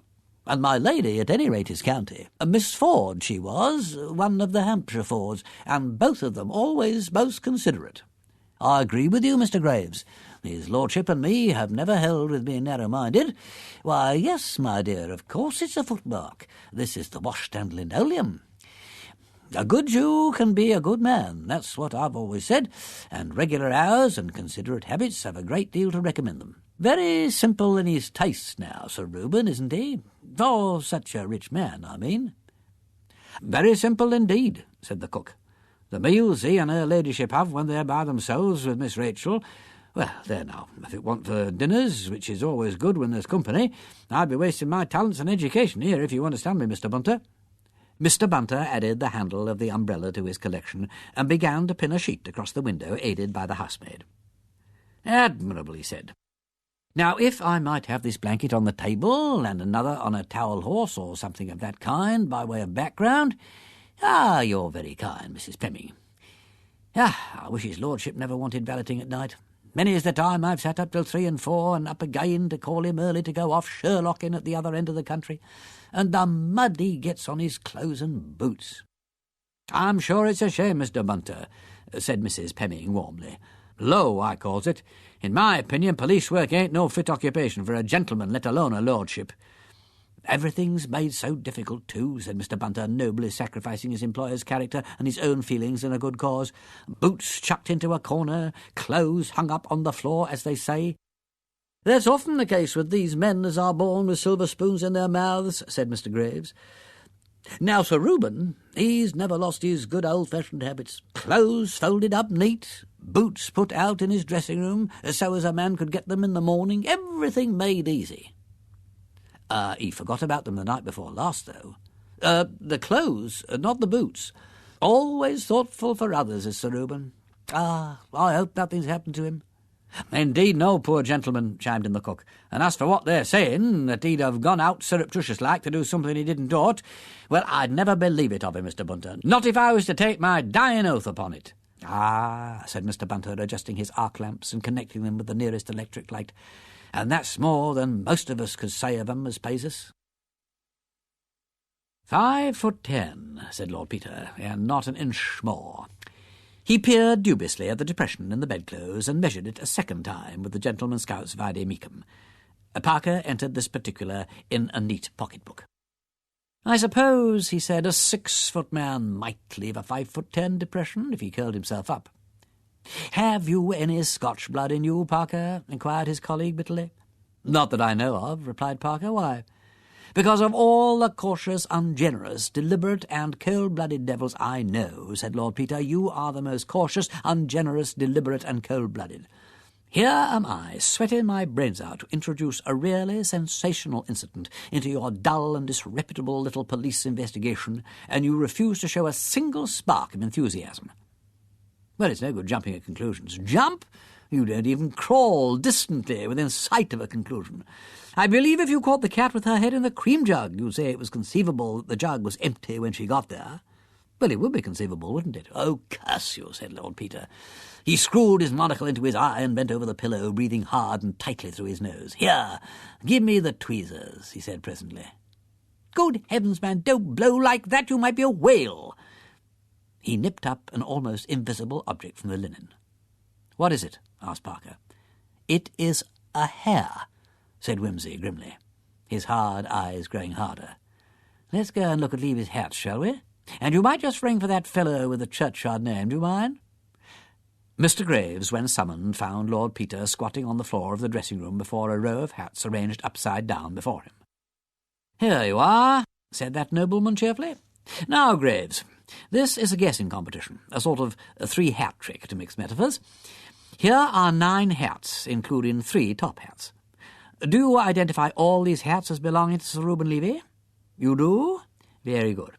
Now, I have 3 guesses at which hat he wore the night he disappeared. And if I guess right, I win. If I don't, you win. See? Ready? Go. I suppose you know the answer yourself, by the way. Do I understand your lordship to be asking which hat Sir Reuben wore when he went out on Monday night, your lordship?" "No, you don't understand a bit," said Lord Peter. "I'm asking if you know. Don't tell me. I'm going to guess." "I do know, your lordship," said Mr. Graves reprovingly. "Well," said Lord Peter, "as he was dining at the Ritz, he wore a topper. Here are 3 toppers. In 3 guesses, I'd be bound to hit the right one, wouldn't I? That don't seem very sporting. I'll take 1 guess. It was this one."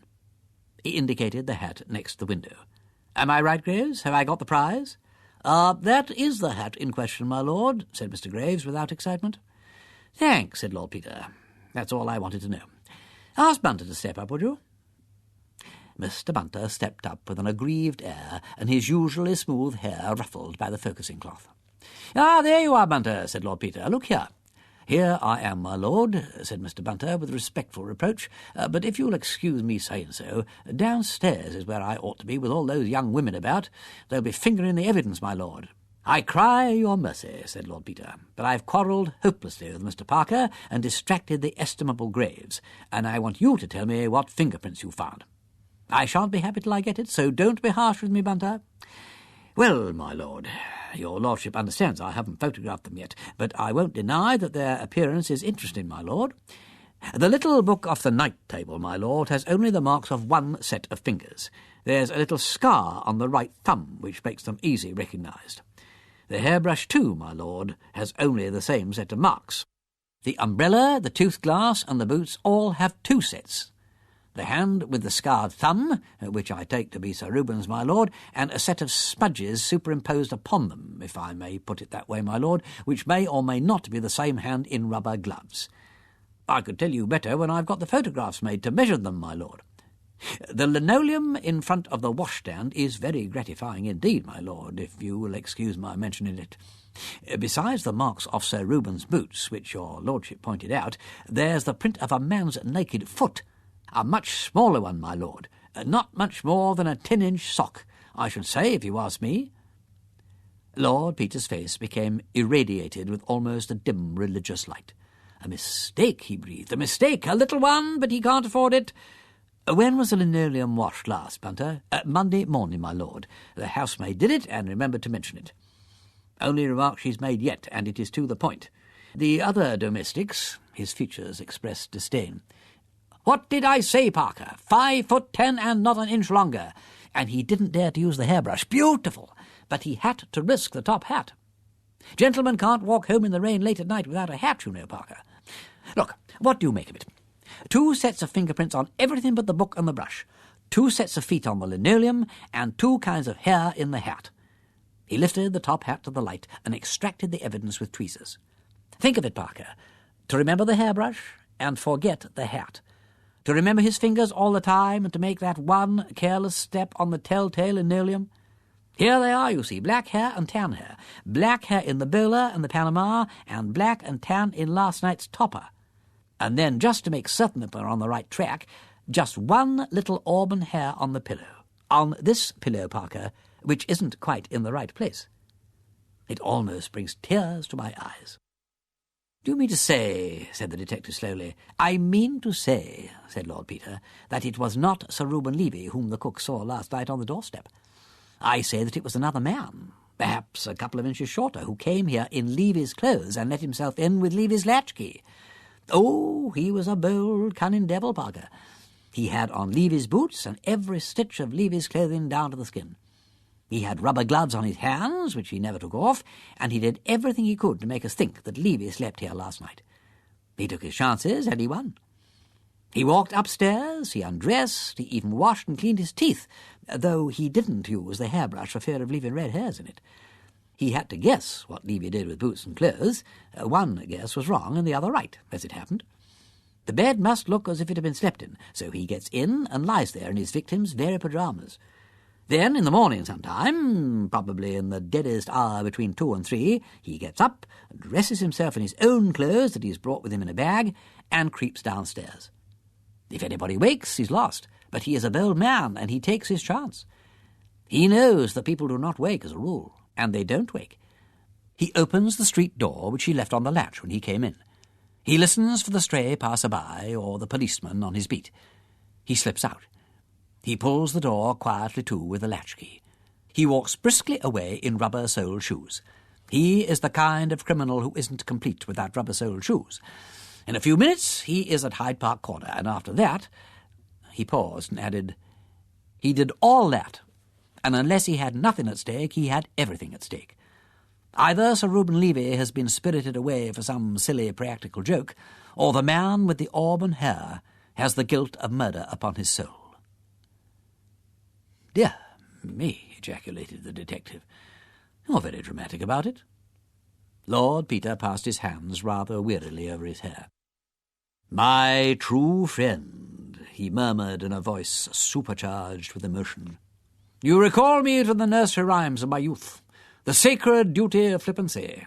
There was an old man of Whitehaven who danced a quadrille with a raven, but they said it's absurd to encourage that bird, so they smashed the old man of Whitehaven.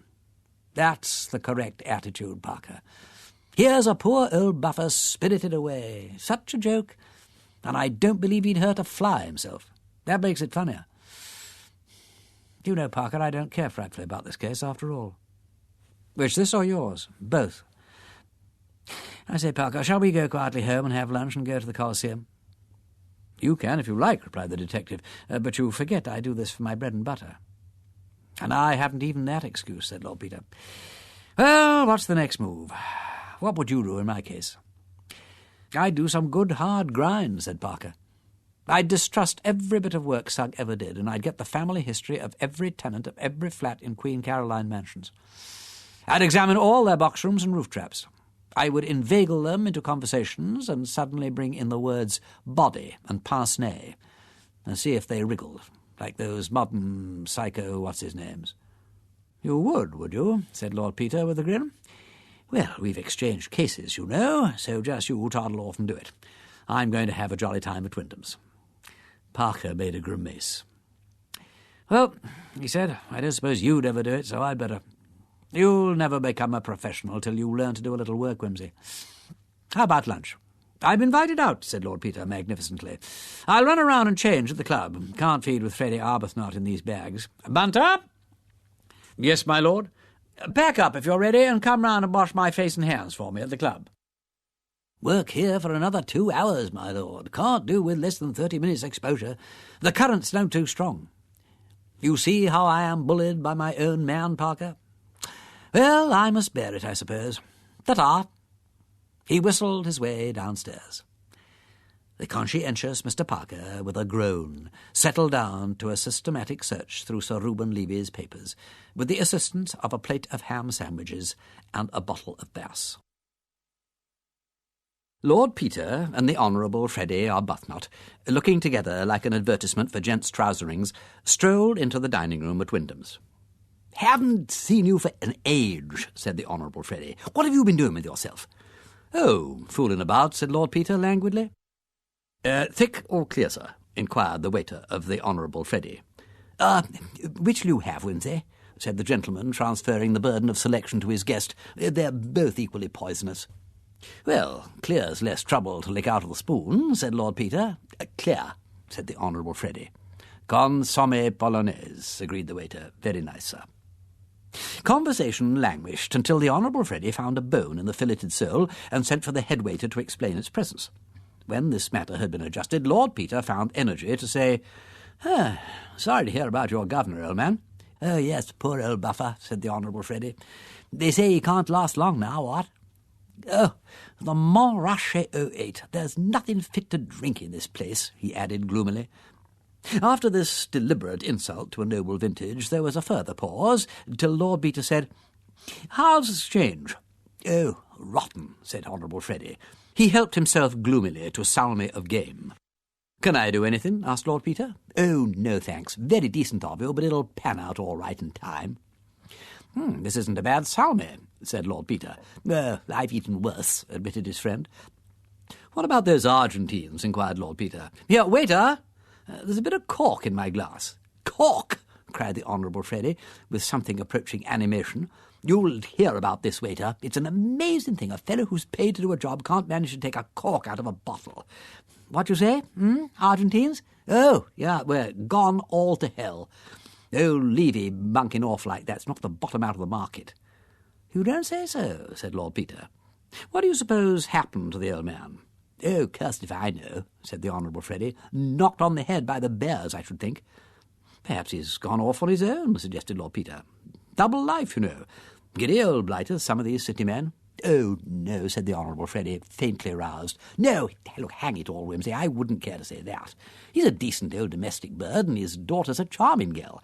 Besides, he's straight enough. He'd do you down fast enough, but he wouldn't let you down. Old Anderson's badly cut up about it." "Who's Anderson?" "Oh, chap with property out there. He belongs here. He was going to meet Levy on Tuesday. He's afraid those railway people will get in now, and then it'll be all UP." "Who's running the railway people over here?" inquired Lord Peter. "Yankee blighter, John P. Milligan. He's got an option, or says he has. You can't trust these brutes." "Can't Anderson hold on?" "Well, Anderson isn't Levy. He hasn't got the shekels. Besides, he's only one. Levy covers the ground. He could boycott Milligan's beastly railway if he liked. That's where he's got the pull, you see." "Believe I met the Milligan man somewhere," said Lord Peter thoughtfully. "Ain't he a hulking brute with black hair and a beard?" "Oh, you're thinking of somebody else," said the Honourable Freddy. "Milligan don't stand any higher than I do, unless you can call 5'10" hulking, and he's bald anyway." Lord Peter considered this over the gorgonzola. Then he said, "Didn't know Levy had a charming daughter." "Oh, yes," said the Honourable Freddy, with an elaborate detachment. "Met her and Mamma last year abroad. That's how I got to know the old man. He's been very decent. Let me into this Argentine business on the ground floor, don't you know." "Well," said Lord Peter, "you might do worse. Money's money, ain't it? And Lady Levy is quite a redeeming point. At least, my mother knew her people." "Oh, she's all right," said the Honourable Freddy, "and the old man's nothing to be ashamed of nowadays. He's self-made, of course, but he don't pretend to be anything else. No side. Toddles off to business on a 96 bus every morning. 'Can't make up my mind to taxi, my boy,' he says. 'I had to look after every halfpenny when I was a young man, and I can't get out of the way of it now.' Though if he's taking his family out, nothing's too good. Rachel, that's the girl, always laughs at the old man's little economies." "I suppose they've sent for Lady Levy," said Lord Peter. "I suppose so," agreed the other. I'd better pop round and express sympathy or something, what? Wouldn't look well not to, do you think? But it's deuced awkward. What am I to say?" "Well, I don't think it matters much what you say," said Lord Peter helpfully. "I should ask if you could do anything." "Thanks," said the lover. "I will. Energetic young man. Count on me. Always at your service. Ring me up any time of the day or night. That's the line to take, don't you think?" "That's the idea," said Lord Peter. Mr. John P. Milligan, the London representative of the Great Milligan Railroad and Shipping Company, was dictating code cables to his secretary in an office in Lombard Street when a card was brought up to him bearing the simple legend, "Lord Peter Wimsey, Marlborough Club." Mr. Milligan was annoyed at the interruption, but like many of his nation, if he had a weak point, it was the British aristocracy. He postponed for a few minutes the elimination from the map of a modest but promising farm, and directed that the visitor should be shown up. "Good afternoon," said the nobleman, ambling genially in. "It's most uncommonly good of you to let me come round wasting your time like this. I'll try not to be too long about it, though I'm not awfully good at coming to the point. My brother never would let me stand for the counter, you know. Said I wandered on so nobody'd know what I was talking about." "Pleased to meet you, Lord Wimsey," said Mr. Milligan. "Won't you take a seat?" "Ah, thanks," said Lord Peter. "But I'm not a peer, you know. That's my brother, Denver. My name's Peter. It's a silly name, I always think. So old world and full of homely virtue and that sort of thing. But my godfathers and godmother in my baptism were responsible for that, I suppose, officially. Which is rather hard on them, you know, as they didn't actually choose it. But we always have a Peter, after the third Duke, who betrayed 5 kings somewhere about the Wars of the Roses. Though, come to think of it, it ain't anything to be proud of. Still, one has to make the best of it." Mr. Milligan, thus ingeniously placed at that disadvantage which attends ignorance, manoeuvred for position, and offered his interrupter a Corona. "Oh, thanks awfully," said Lord Peter, "though you really mustn't tempt me to stay here burbling all afternoon. By Jove, Mr. Milligan, if you offer people such comfortable chairs and cigars like these, I wonder they don't come and live in your office," he added mentally. "I wish to goodness I could get those long-toed boots off you. How's a man to know the size of your feet? And a head like a potato. It's enough to make one swear." "Say now, Lord Peter," said Mr. Milligan, "can I do anything for you?" "Well, do you know," said Lord Peter, "I'm wondering if you would. It's damn cheek to ask you, but fact is, it's my mother, you know. Wonderful woman, but don't realise what it means. Demands on the time of a busy man like you. We don't understand hustle over here, you know, Mr. Milligan."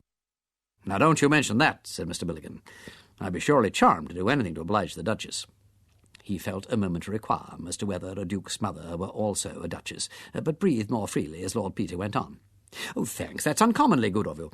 Well, now, it's like this. My mother, a most energetic, self-sacrificing woman, don't you see, is thinking of getting up a sort of charity bazaar down at Denver this winter in aid of the church roof, you know.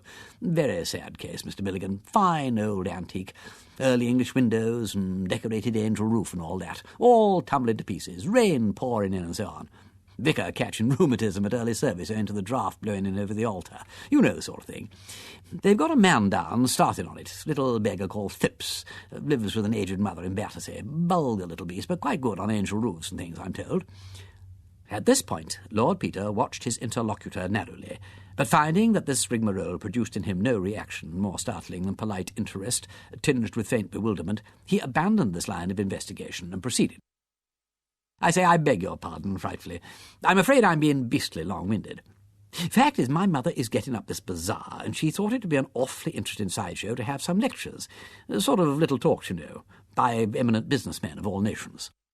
How I did it kind of touch, you know, a drop of oil with a kerosene king, cash, conscience and cocoa, and so on. It would interest people down there no end. You see, all my mother's friends will be there, and we've none of us any money. Not what you call money, I mean. I expect our incomes wouldn't pay your telephone calls, would they? But we like awfully to hear about the people who can make money. Gives us a sort of uplifted feeling, don't you know? Well, anyway, I mean, my mother would be frightfully pleased and grateful to you, Mr. Milligan, if you'd come down and give us a few words as a representative American. It needn't take more than 10 minutes or so, you know, because the local people can't understand much beyond shooting and hunting, and my mother's crowd can't keep their minds on anything more than 10 minutes together. But we'd really appreciate it very much if you'd come down and stay a day or two and just give us a little breezy word on the almighty dollar." "Why, yes," said Mr. Milligan. "I'd like to, Lord Peter. It's kind of the Duchess to suggest it. It's a very sad thing when these fine old antiques begin to wear out. I'll come with great pleasure, and perhaps you'll be kind enough to accept a little donation to the Restoration Fund." This unexpected development nearly brought Lord Peter up all standing.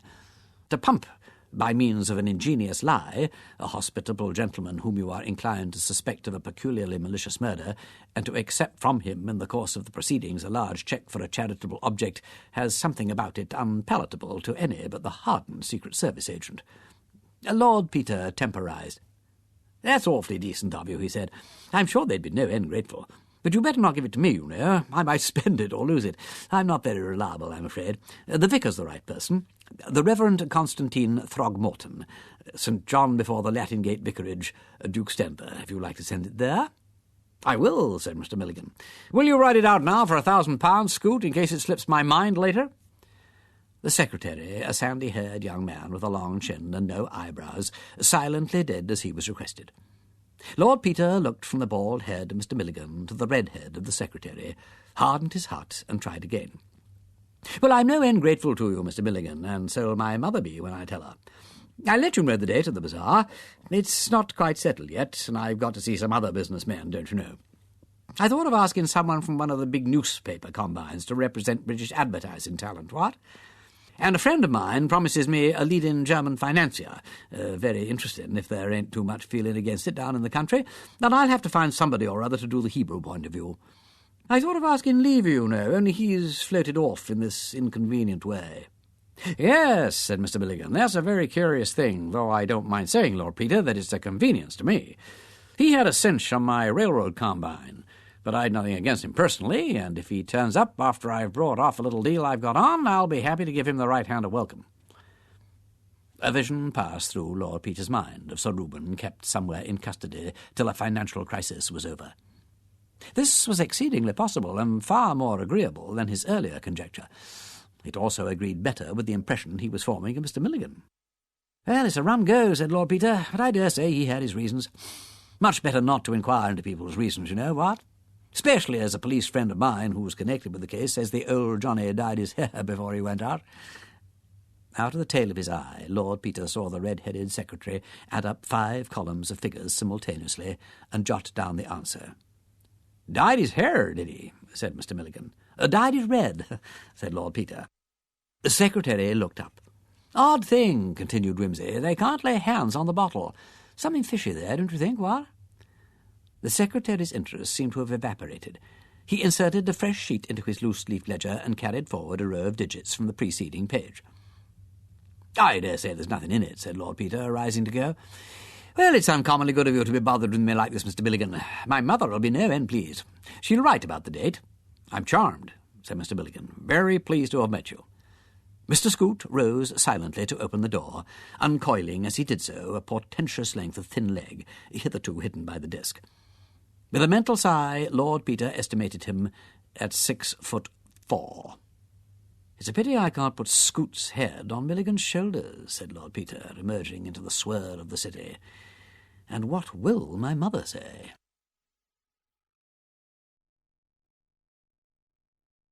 End of Disc 2. Disc 3. Chapter 5. Mr. Parker was a bachelor and occupied a Georgian but inconvenient flat at number 12A Great Ormond Street, for which he paid £1 a week. His exertions in the cause of civilization were rewarded not by the gift of diamond rings from empresses or munificent cheques from grateful prime ministers, but by a modest, though sufficient, salary drawn from the pockets of the British taxpayer. He awoke, after a long day of arduous and inconclusive labour, to the smell of burnt porridge. Through his bedroom window, hygienically open, top and bottom, a raw fog was rolling slowly in, and the sight of a pair of winter pants flung hastily over a chair the previous night fretted him with a sense of the sordid absurdity of the human form. The telephone bell rang, and he crawled wretchedly out of bed and into the sitting-room, where Mrs. Muns, who did for him by the day, was laying the table, sneezing as she went. Mr. Bunter was speaking. "His lordship says he'd be very glad, sir, if you could make it convenient to step round to breakfast." If the odour of kidneys and bacon had been wafted along the wire, Mr. Parker could not have experienced a more vivid sense of consolation. "Tell his lordship I'll be with him in—" "Half an hour," he said thankfully, and plunging into the bathroom, which was also the kitchen, he informed Mrs. Munns, who was just making tea from a kettle which had gone off the boil, that he should be out to breakfast. "You can take the porridge home for the family," he added viciously, and flung off his dressing-gown with such determination that Mrs. Munns could only scuttle away with a snort. A 19 bus deposited him in Piccadilly only 15 minutes later than his rather sanguine impulse had prompted him to suggest, and Mr. Bunter served him with glorious food, incomparable coffee, and the Daily Mail, before a blazing fire of wood and coal. A distant voice, singing the Et iterum venturus est from Bach's Mass in B minor, proclaimed that for the owner of the flat, cleanliness and godliness met at least once a day, and presently Lord Peter roamed in, moist and verbena-scented, in a bathrobe cheerfully patterned with unnatural variegated peacocks. "Morning, old dear," said that gentleman. "Beast of a day, ain't it? Very good of you to trundle out in it, but I had a letter I wanted you to see, and I hadn't the energy to come round to your place. Bunter and I have been making a night of it." "What's the letter?" asked Parker. "Never talk business with your mouth full," said Lord Peter reprovingly. "Have some Oxford marmalade, and then I'll show you my Dante. They brought it round last night." "What ought I to read this morning, Bunter?" "Lord Erith's collection is going to be sold, my lord. There is a column about it in the Morning Post. I think your lordship should look at this review of Sir Julian Freke's new book on the physiological basis of the conscience in the Times Literary Supplement. Then there is a very singular little burglary in the Chronicle, my lord, and an attack on a title family in the Herald. Rather ill-written, if I may say so, but not without unconscious humour, which your lordship will appreciate." "All right, give me that and the burglary," said his lordship. "I have looked over the other papers," pursued Mr. Bunter, indicating a formidable pile, "and marked your lordship's after-breakfast reading." "Oh, pray don't allude to it," said Lord Peter. "You take my appetite away." There was silence, but for the crunching of toast and the crackling of paper. "I see they adjourned the inquest," said Parker presently. "Nothing else to do?" said Lord Peter. "But Lady Levy arrived last night, and we'll have to go and fail to identify the body this morning for Suggs' benefit." "Time, too," said Mr. Parker shortly. Silence fell. "I don't think much of your burglary, Bunter," said Lord Peter. "Competent, of course, but no imagination. I want imagination in a criminal. Where's the Morning Post?" After a further silence, Lord Peter said, "You might send for the catalogue, Bunter. That Apollonius Rhodius might be worth looking at." "No, I'm damned if I'm going to stodge through that review. But you can stick the book on the library list if you like. His book on crime was entertaining enough as far as it went, but the fellow's got a bee in his bonnet. Thinks God's a secretion of the liver. All right once in a way, but there's no need to keep on about it. There's nothing you can't prove if your outlook is only sufficiently limited. Look at Sugg." "I beg your pardon," said Parker. "I wasn't attending. Argentines are steadying a little, I see." "Milligan," said Lord Peter. "Oil's in a bad way. Levy's made a difference there. That funny little boom in Peruvians that came on just before he disappeared has died away again. I wonder if he was concerned in it. Do you know at all?" "I'll find out," said Lord Peter. "What was it?" "Oh, an absolutely dud enterprise that hadn't been heard of for years. Suddenly took a little lease of life last week. I happened to notice it because my mother got let in for a couple of 100 shares a long time ago. They never paid a dividend. Now it's petered out again." Wimsey pushed his plate aside and lit a pipe. "Having finished, I don't mind doing some work," he said. "How did you get on yesterday?" "I didn't," replied Parker. "I sleuthed up and down those flats in my own bodily shape and 2 different disguises. I was a gas-meter man and a collector for a home for lost doggies, and I didn't get a thing to go on, except a servant in the top flat at the Battersea Bridge Road end of the row who said she thought she'd heard a bump on the roof one night. Asked which night, she couldn't rightly say. Asked if it was Monday night, she thought it very likely. Asked if it mightn't have been in that high wind on Saturday night that blew my chimney-pot off, she couldn't say but what it might have been. Asked if she was sure it was on the roof and not inside the flat, said to be sure they did find a picture tumbled down next morning. Very suggestible girl. I saw your friends Mr. and Mrs. Appledore, who received me coldly, but could make no definite complaint about the Phipps, except that his mother dropped her H's and that he once called on them uninvited, armed with a pamphlet about anti-vivisection. The Indian colonel on the first floor was loud but unexpectedly friendly. He gave me Indian curry for supper and some very good whisky, but he's a sort of hermit, and all he could tell me was that he couldn't stand Mrs. Appledore. Did you get nothing at the house? Only leave his private diary. I brought it away with me. Here it is. It doesn't tell one much, though. It's full of entries like Tom and Annie to dinner, and my dear wife's birthday gave her an old opal ring. Mr. Arbuthnot dropped in to tea. He wants to marry Rachel, but I should like someone steadier for my treasure.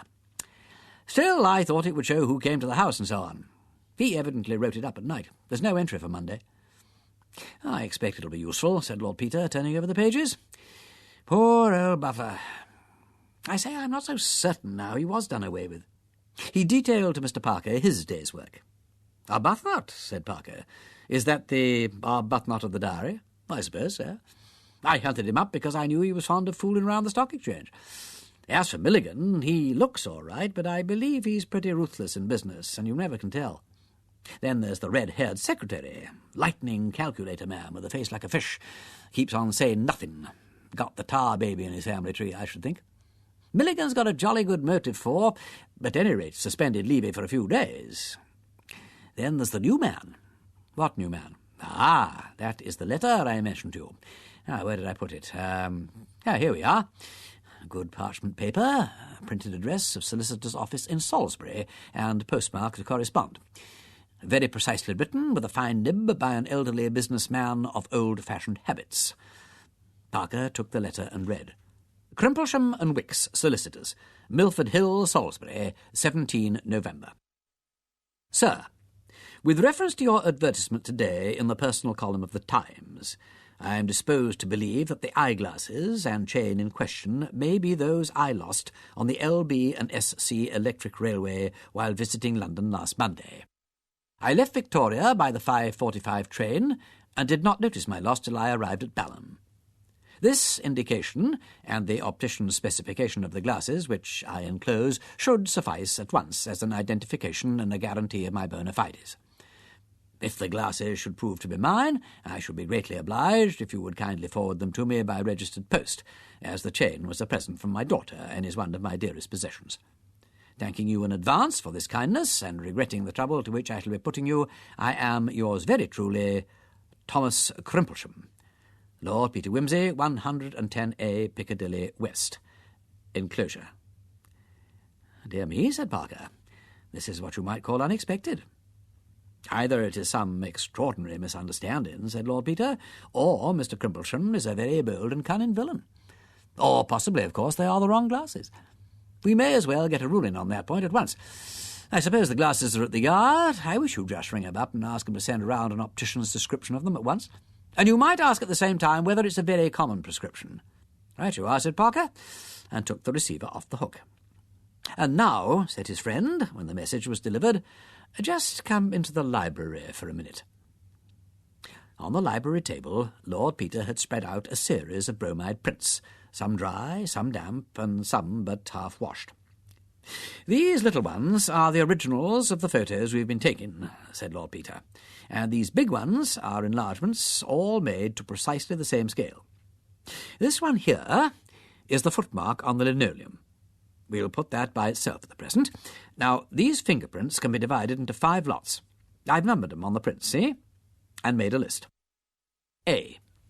The fingerprints of Levy himself, off his little bedside book and his hairbrush, this and this. You can't mistake the little scar on the thumb. B.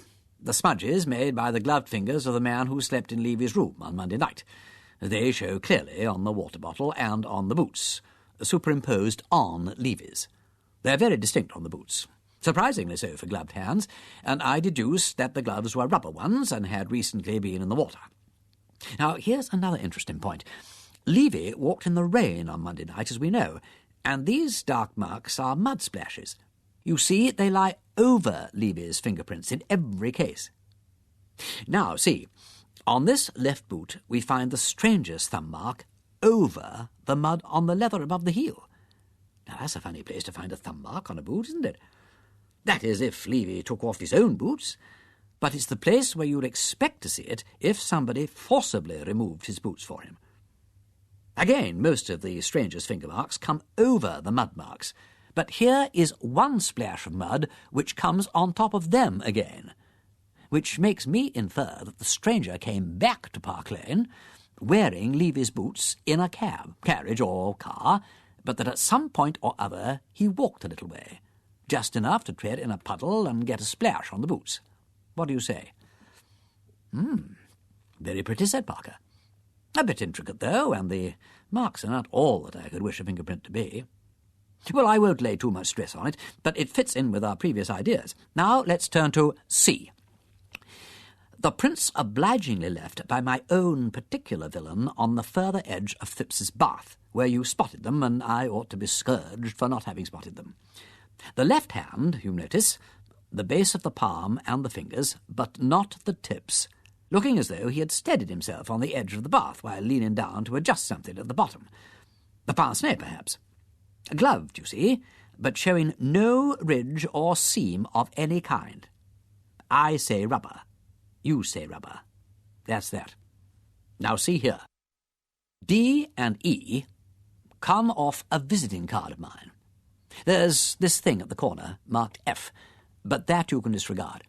In the original documents, it's a sticky mark left by the thumb of the youth who took it from me, after first removing a piece of chewing gum from his teeth with his finger to tell me that Mr. Milligan might or might not be disengaged. D and E are the thumb marks of Mr. Milligan and his red-haired secretary. I'm not clear which is which, but I saw the youth with the chewing gum hand the card to the secretary, and when I got into the inner shrine, I saw John P. Milligan standing with it in his hand. So it's one or the other. And for the moment, it's immaterial to our purpose which is which. I burned the card from the table when I left. Well now, Parker, here is what's been keeping Bunter and me up till the small hours. I measured and measured every way backwards and forwards till my head's spinning, and I've stared till I'm nearly blind, but I am hanged if I can make my mind up. Question 1. Is C identical with B? Question 2. Is D or E identical with B? There's nothing to go on but the size and shape, of course, and the marks are so faint. Now, what do you think? Parker shook his head doubtfully. I think E might almost be put out of the question, he said. It seems such an excessively long and narrow thumb. But I think there is a decided resemblance between the span of B on the water bottle and C on the bath. And I don't see any reason why D shouldn't be the same as B, only there's so little to judge from. Your untutored judgment and my measurements have brought us both to the same conclusion. If you can call it a conclusion, said Lord Peter bitterly. Another thing, said Parker, why on earth should we try to connect B with C? The fact that you and I happen to be friends doesn't make it necessary to conclude that the two cases we happen to be interested in have any organic connection with one another. Why should they? The only person who thinks they have is Sugg, and he's nothing to go by. It would be different if there were any truth in the suggestion that the man in the bath was Levy, but we know for a certainty he wasn't. It's ridiculous to suppose that the same man was employed in committing two totally distinct crimes on the same night, one in Battersea and the other in Park Lane. I know, said Wimsey. Though, of course, we mustn't forget that Levy was in Battersea at the time, and now we know he didn't return home at 12 as was supposed. We have no reason to think he ever left Battersea at all. True. But there are other places in Battersea besides Phipps's bathroom, and he wasn't in Phipps's bathroom. In fact, come to think of it, that's the one place in the universe where we know definitely that he wasn't. So what's Phipps's bath got to do with it? I don't know, said Lord Peter. Well, perhaps we shall get something better to go on today. He leaned back in his chair and smoked thoughtfully for some time over the papers which Bunter had marked out for him. They've got you out in the limelight, he said. Thank heaven Sugg hates me too much to give me any publicity. What a dull agony column. Darling Pipsy, come back soon to your distracted Popsy. And the usual young man in need of financial assistance, and the usual injunction to remember thy Creator in the days of thy youth. Hello, there's the bell. Oh, it's our answer from Scotland Yard. The note from Scotland Yard enclosed an optician's specification identical with that sent by Mr. Crimplesham, and added that it was an unusual one, owing to the peculiar strength of the lenses and the marked difference between the sight of the two eyes. That's good enough, said Parker. Yes, said Wimsey. Then possibility number 3 is knocked on the head. There remains possibility number 1. Accident or misunderstanding, and number 2, deliberate villainy of a remarkably bold and calculating kind. The kind, in fact, characteristic of the author or authors of our 2 problems. Following the methods inculcated at that university of which I have the honour to be a member, we will now examine severally the various suggestions afforded by possibility 2. This possibility may be again subdivided into 2 or more hypotheses. On hypothesis 1, strongly advocated by my distinguished colleague Professor Snupshed, the criminal, whom we may designate as X, is not identical with Crimplesham, but is using the name of Crimplesham as his shield or aegis. This hypothesis may be further subdivided into 2 alternatives. Alternative A, Crimplesham is an innocent and unconscious accomplice, and X is in his employment. X writes in Crimplesham's name on Crimplesham's office paper and obtains that the objection in question, i.e. the eyeglasses, be dispatched to Crimplesham's address. He is in a position to intercept the parcel before it reaches Crimplesham. The presumption is that X is Crimplesham's charwoman, office boy, clerk, secretary, or porter. This offers a wide field of investigation. The method of inquiry will be to interview Crimplesham and discover whether he sent the letter, and if not, who has access to his correspondence. Alternative B. Crimplesham is under X's influence or in his power and has been induced to write the letter by A. bribery, B. a misrepresentation, or C. threats. X may, in that case, be a persuasive relation or friend, or else a creditor, blackmailer, or assassin. Crimplesham, on the other hand, is obviously venal or a fool. The method of inquiry in this case, I would tentatively suggest, is again to interview Crimplesham, put the facts of the case strongly before him, and assure him in the most intimidating terms that he is liable to a prolonged term of penal servitude as an accessory after the fact in the crime of murder. Trusting, gentlemen, that you have followed me thus far, we will pass to the consideration of hypothesis number 2, to which I personally incline, and according to which X is identical with Crimplesham. In this case, Crimplesham, who is, in the words of an English classic, a man of infinite resource and sagacity, correctly deduces that, of all people, the last whom we shall expect to find answer in our advertisement is the criminal himself. Accordingly, he plays a bold game of bluff. He invents an occasion on which the glasses may very easily have been lost or stolen, and applies for them. If confronted, nobody will be more astonished than he to learn where they were found. He will produce witnesses to prove that he left Victoria at 5:45 and emerged from the train at Balham at the scheduled time, and sat up all Monday night playing chess with a respectable gentleman well known in Balham. In this case, the method of inquiry will be to pump the respectable gentleman in Balham, and if he should happen to be a single gentleman with a deaf housekeeper, it may be no easy matter to impunge the alibi. Since outside detective romances, a few ticket collectors and bus conductors keep an exact remembrance of all the passengers passing between Balham and London on any and every evening of the week.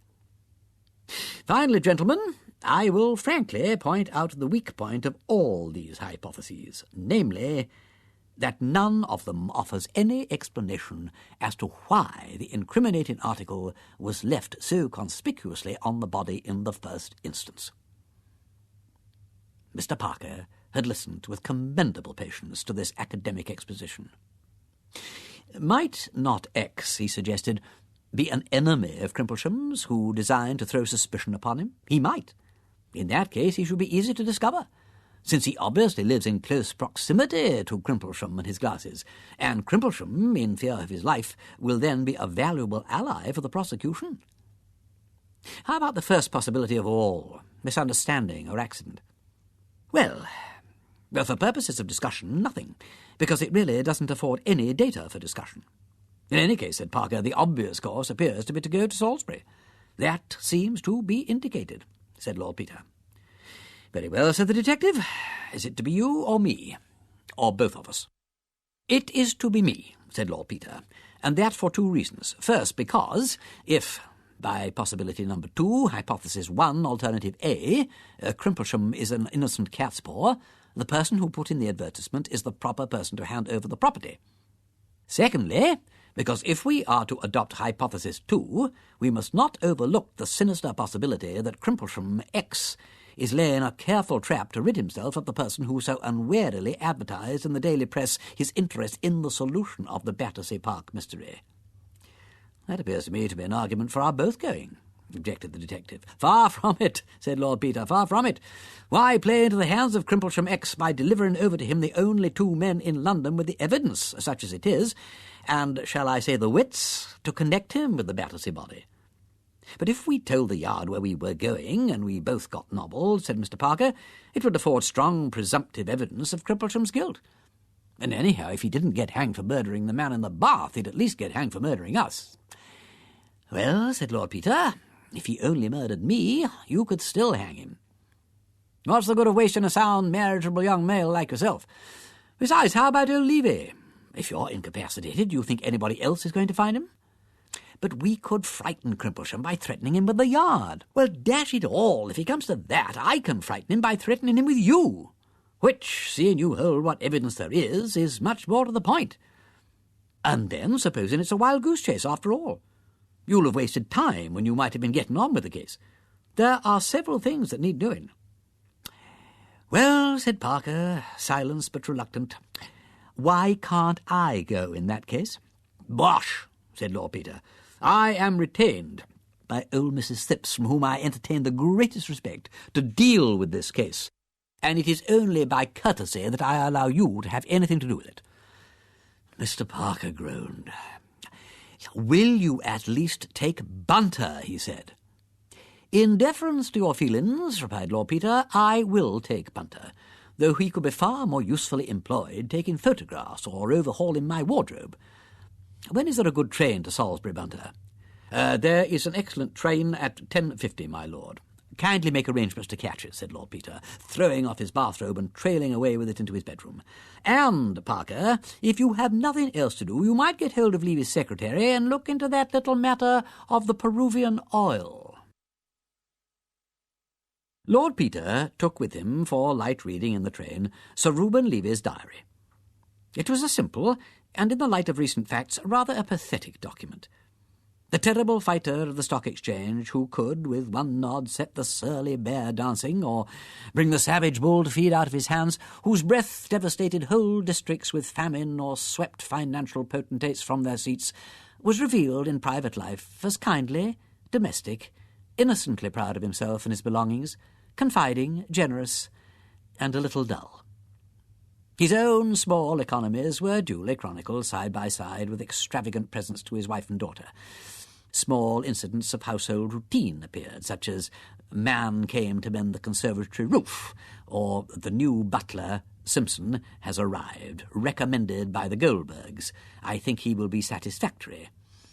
All visitors and entertainments were duly entered, from a very magnificent lunch to Lord Dewsbury, the Minister for Foreign Affairs, and Dr. Jabez K. Vaught, the American plenipotentiary, through a series of diplomatic dinners to eminent financiers, down to intimate family gatherings of persons designated by Christian names or nicknames.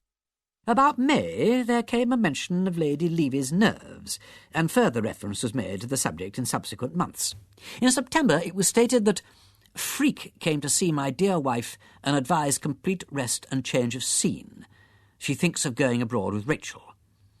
The name of the famous nerve specialist occurred as a diner or luncher about once a month, and it came into Lord Peter's mind that Freak would be a good person to consult about Levy himself. "People sometimes tell things to the doctor," he murmured to himself. By Jove, if Levy was going round to see Freak come Monday night, that rather disposes of the Battersea incident, doesn't it? He made a note to look up Sir Julian and turned on further. On September the 18th, Lady Levy and her daughter had left for the south of France. Then suddenly, under the date October 5th, Lord Peter found what he was looking for. Goldberg, Skriner and Milligan to dinner. There was the evidence that Milligan had been in that house. There had been a formal entertainment, a meeting as of two duelists shaking hands before the fight. Skriner was a well-known picture dealer. Lord Peter imagined an after-dinner excursion upstairs to see the two Corrots in the drawing-room and the portrait of the eldest Levy girl who had died at the age of 16. It was by Augustus John and hung in the bedroom. The name of the red-haired secretary was nowhere mentioned, unless the initial S, occurring in another entry, referred to him.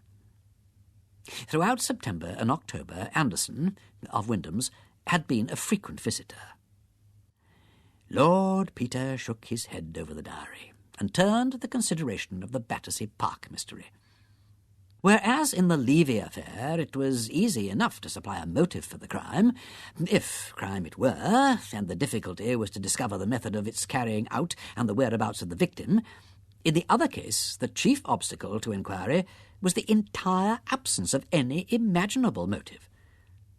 It was odd that, although the papers had carried news of the affair from one end of the country to the other, and a description of the body had been sent to every police station in the country, nobody had as yet come forward to identify the mysterious occupant of Mr. Phipps's bath. It was true that the description, which mentioned the clean-shaven chin, elegantly cut hair, and the pince-nez, was rather misleading, but on the other hand, the police had managed to discover the number of molars missing, and the height, complexion, and other data were correctly enough stated, as also the date at which death had presumably occurred. It seemed, however, as though the man had melted out of society without leaving a gap or so much as a ripple. Assigning a motive for the murder of a person without relations or antecedents, or even clothes, is like trying to visualize the fourth dimension. Admirable exercise for the imagination, but arduous and inconclusive. Even if the day's interview should disclose black spots in the past or present of Mr. Crimplesham, how were they to be brought into connection with a person apparently without a past, and whose present was confined to the narrow limits of a bath and a police mortuary? "Bunter," said Lord Peter, "I beg that in future you will restrain me from starting two hares at once. These cases are getting to be a strain on my constitution. One hare has nowhere to run from, and the other has nowhere to run to. It's a kind of mental DT, Bunter.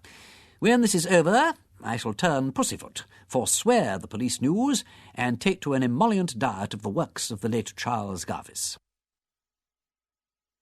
It was its comparative proximity to Milford Hill that induced Lord Peter to lunch at the Minster Hotel rather than at the White Hart, or some other more picturesquely situated hostel. It was not a lunch calculated to cheer his mind. As in all cathedral cities, the atmosphere of the Close pervades every nook and corner of Salisbury, and no food in that city but seems faintly flavoured with prayer books. As he sat sadly consuming that impassive, pale substance known to the English as cheese, unqualified, for there are cheeses which go openly by their names, as Stilton, Camembert, Gruyere, Wensleydale, or Gorgonzola, but cheese is cheese and everywhere the same. He inquired of the waiter the whereabouts of Mr. Crimplesham's office. The waiter directed him to a house rather further up the street on the opposite side, adding, "But anybody'll tell you, sir, Mr. Crimplesham's very well known hereabouts." "He's a good solicitor, I suppose," said Lord Peter. "Oh, yes, sir," said the waiter. Yes. You couldn't do better than trust Mr. Crimplesham, sir. There's folks say he's old-fashioned, but I'd rather have my little bits of business done by Mr. Crimplesham than by one of these fly-away young men. Not but what Mr. Crimplesham will be retiring soon, I don't doubt, for he must be close on 80, sir, if he's a day. But then there's young Mr. Wicks to carry on the business, and he's a very nice, steady-like young gentleman." "Is Mr. Crimplesham really as old as that?" said Lord Peter. "Dear me, he must be very active for his years. A friend of mine was doing business with him in town last week." "Oh, wonderfully active, sir," agreed the waiter, "and with his gammy leg, too, you'd be surprised. But there, sir, I often think that when a man's once past a certain age, the older he grows, the tougher he gets, and women the same, or more so." "Very likely," said Lord Peter, calling up and dismissing the mental picture of a gentleman of 80 with a gammy leg carrying a dead body over the roof of a Battersea flat at midnight. "He's tough, sir, tough, is old Joey Bagstock, tough and devilishly sly," he added thoughtlessly. "Indeed, sir," said the waiter. "I couldn't say, I'm sure." "I beg your pardon," said Lord Peter. "I was quoting poetry. Very silly of me. I got the habit of my mother's knee, and I can't break myself of it." "No, sir," said the waiter, pocketing a liberal tip. "Oh, thank you very much, sir. You'll find the house easy, just afore you come to Pennyfarthing Street, sir, about 2 turnings off on the right-hand side opposite." "I'm afraid that disposes of Crimplesham X," said Lord Peter. "And I'm rather sorry. He was a fine, sinister figure, as I had pictured him. Still, his may yet be the brain behind the hands. The aged spider sitting invisible in the centre of the vibrating web, you know, Bunter. Yes, my lord, said Bunter. They were walking up the street together. "Ah, there is the office over the way," pursued Lord Peter. "Look, I think, Bunter, you might step into this little shop and purchase a sporting paper, and if I do not emerge from the villain's lair, say, within 3/4 of an hour, you may take such steps as your perspicuity may suggest." Mr. Bunter turned into the shop as desired, and Lord Peter walked across and rang the lawyer's bell with decision. "The truth, the whole truth, and nothing but the truth is my long suit here, I fancy," he murmured, and when the door was opened by a clerk, he delivered over his card with an unflinching air. He was ushered immediately into a confidential-looking office, obviously furnished in the early years of Queen Victoria's reign, and never altered since. A lean, frail-looking old gentleman rose briskly from his chair as he entered, and limped forward to meet him. My dear sir," exclaimed the lawyer, "how extremely good of you to come in person. Indeed, I am ashamed to have given you so much trouble. I trust you are passing this way, and that my glasses have not put you to any great inconvenience. Pray take a seat, Lord Peter." He peered gratefully at the young man over a pince-nez, obviously the fellow of that now adorning a dossier in Scotland Yard. Lord Peter sat down. The lawyer sat down. Lord Peter picked up a glass paperweight from the desk and weighed it thoughtfully in his hand. Subconsciously he noted what an admirable set of fingerprints he was leaving upon it. He replaced it with precision on the exact centre of a pile of letters. "It's quite all right," said Lord Peter. "I was here on business. Very happy to be of service to you. Very awkward to lose one's glasses, Mr. Crimplesham." Yes," said the lawyer. "I assure you I feel quite lost without them. I have this pair, but they do not fit my nose so well. Besides, that chain has a great sentimental value for me. I was terribly distressed on arriving at Balham to find that I had lost them. I made inquiries at the railway, but to no purpose. I feared they'd been stolen. There were such crowds of Victoria, and the carriage was packed with people all the way to Balham. Did you come across them in the train?" "Well, no," said Lord Peter. "I found them in rather an unexpected place. Do you mind telling me if you recognise any of your fellow travellers on that occasion?" The lawyer stared at him. "Not a soul," he answered. "Why do you ask?" "Well," said Lord Peter, "I thought perhaps the person with whom I found them might have taken them for a joke." The lawyer looked puzzled. "Did the person claim to be an acquaintance of mine?" he inquired. "I know practically nobody in London, except the friend with whom I was staying in Balham, Dr. Philpotts, and I should be very greatly surprised at his practising a jest upon me. He knew very well how distressed I was at the loss of the glasses. My business was to attend a meeting of shareholders in Medlicott Bank, but the other gentlemen present were all personally unknown to me, and I cannot think of any of them who would take so great a liberty. In any case," he added, "as the glasses are here, I will not inquire too closely into the manner of their restoration. I am deeply obliged to you for your trouble." Lord Peter hesitated. "Pray forgive my seeming inquisitiveness," he said, "but I must ask you another question. It sounds rather melodramatic, I'm afraid, but it's this. Are you aware that you have any enemy? Anyone, I mean, who would profit by your decease or disgrace?" Mr. Crimplesham sat frozen into stony surprise and disapproval. "May I ask the meaning of this extraordinary question?"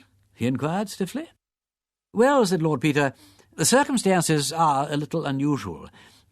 You may recollect that my advertisement was addressed to the jeweller who sold the chain."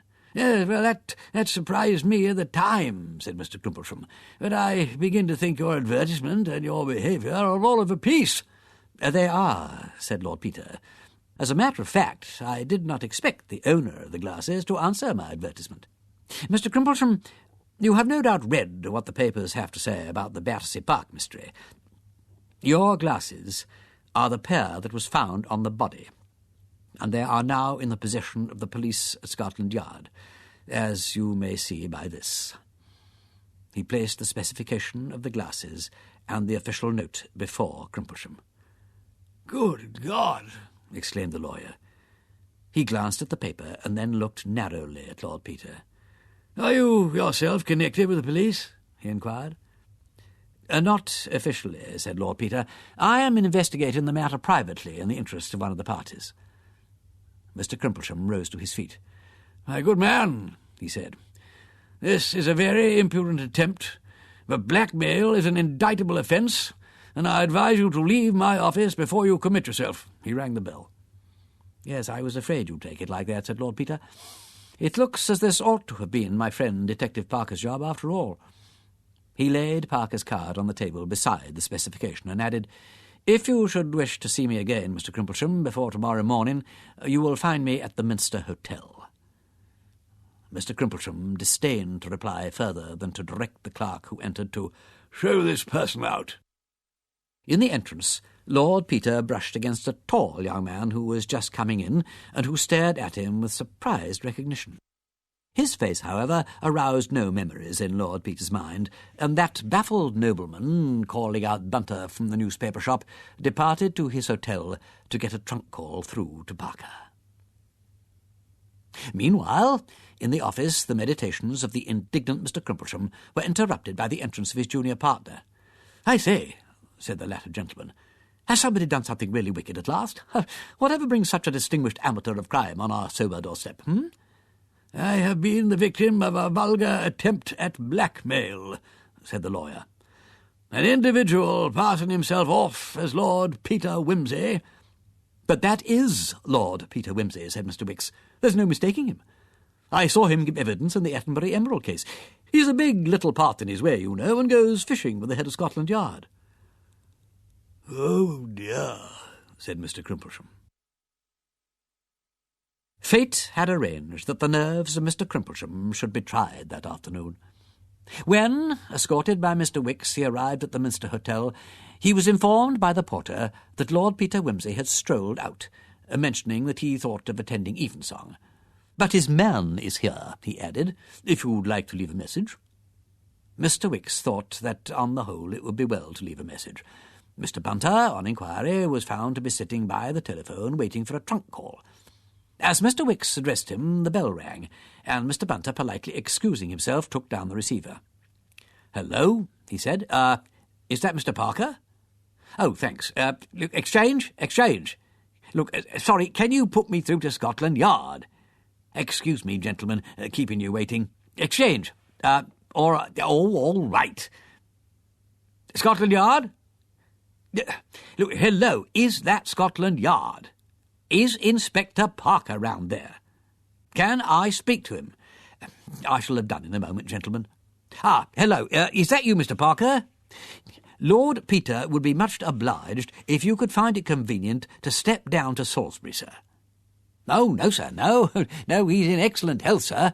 Just step round to hear evensong. Oh, no, I think tomorrow morning would do excellently, sir. Thank you, sir. Chapter 6. It was, in fact, inconvenient for Mr. Parker to leave London. He had had to go and see Lady Levy towards the end of the morning, and subsequently his plans for the day had been thrown out of gear, and his movements delayed by the discovery that the adjourned inquest of Mr. Thipps's unknown visitor was to be held that afternoon, since nothing very definite seemed forthcoming from Inspector Suggs' inquiries. Jury and witnesses had been convened accordingly for 3 o'clock. Mr. Parker might altogether have missed the event had he not run against Sugg that morning at the Yard and extracted the information from him as one would a reluctant tooth. Inspector Sugg, indeed, considered Mr. Parker rather interfering. Moreover, he was hand in glove with Lord Peter Wimsey, and Inspector Sugg had no words for the interferingness of Lord Peter. He could not, however, when directly questioned, deny that there was to be an inquest that afternoon, nor could he prevent Mr. Parker from enjoying the inalienable right of any interested British citizen to be present. At a little before 3 o'clock, therefore, Mr. Parker was in his place, and amusing himself with watching the efforts of those persons who arrived after the room was packed to insinuate, bribe, or bully themselves into a position of vantage. The coroner, a medical man of precise habits and unimaginative aspect, arrived punctually, and looking peevishly round at the crowded assembly, directed all the windows to be opened, thus letting in a stream of drizzling fog upon the heads of the unfortunates on that side of the room. This caused a commotion and some expressions of disapproval, checked sternly by the coroner, who said that with the influenza about again, an unventilated room was a death trap, that anybody who chose to object to open windows had the obvious remedy of leaving the court, and further, that if any disturbance was made, he would clear the court. He then took a formament lozenge and proceeded, after the usual preliminaries, to call upon 14 good and lawful persons, and swear them diligently to inquire and a true presentment make of all matters touching the death of the gentleman with the pince-nez, and to give a true verdict according to the evidence, so help them God. When an expostulation by a woman juror, an elderly lady in spectacles who kept a sweet shop and appeared to wish she was back there, had been summarily quashed by the coroner, the jury departed to view the body.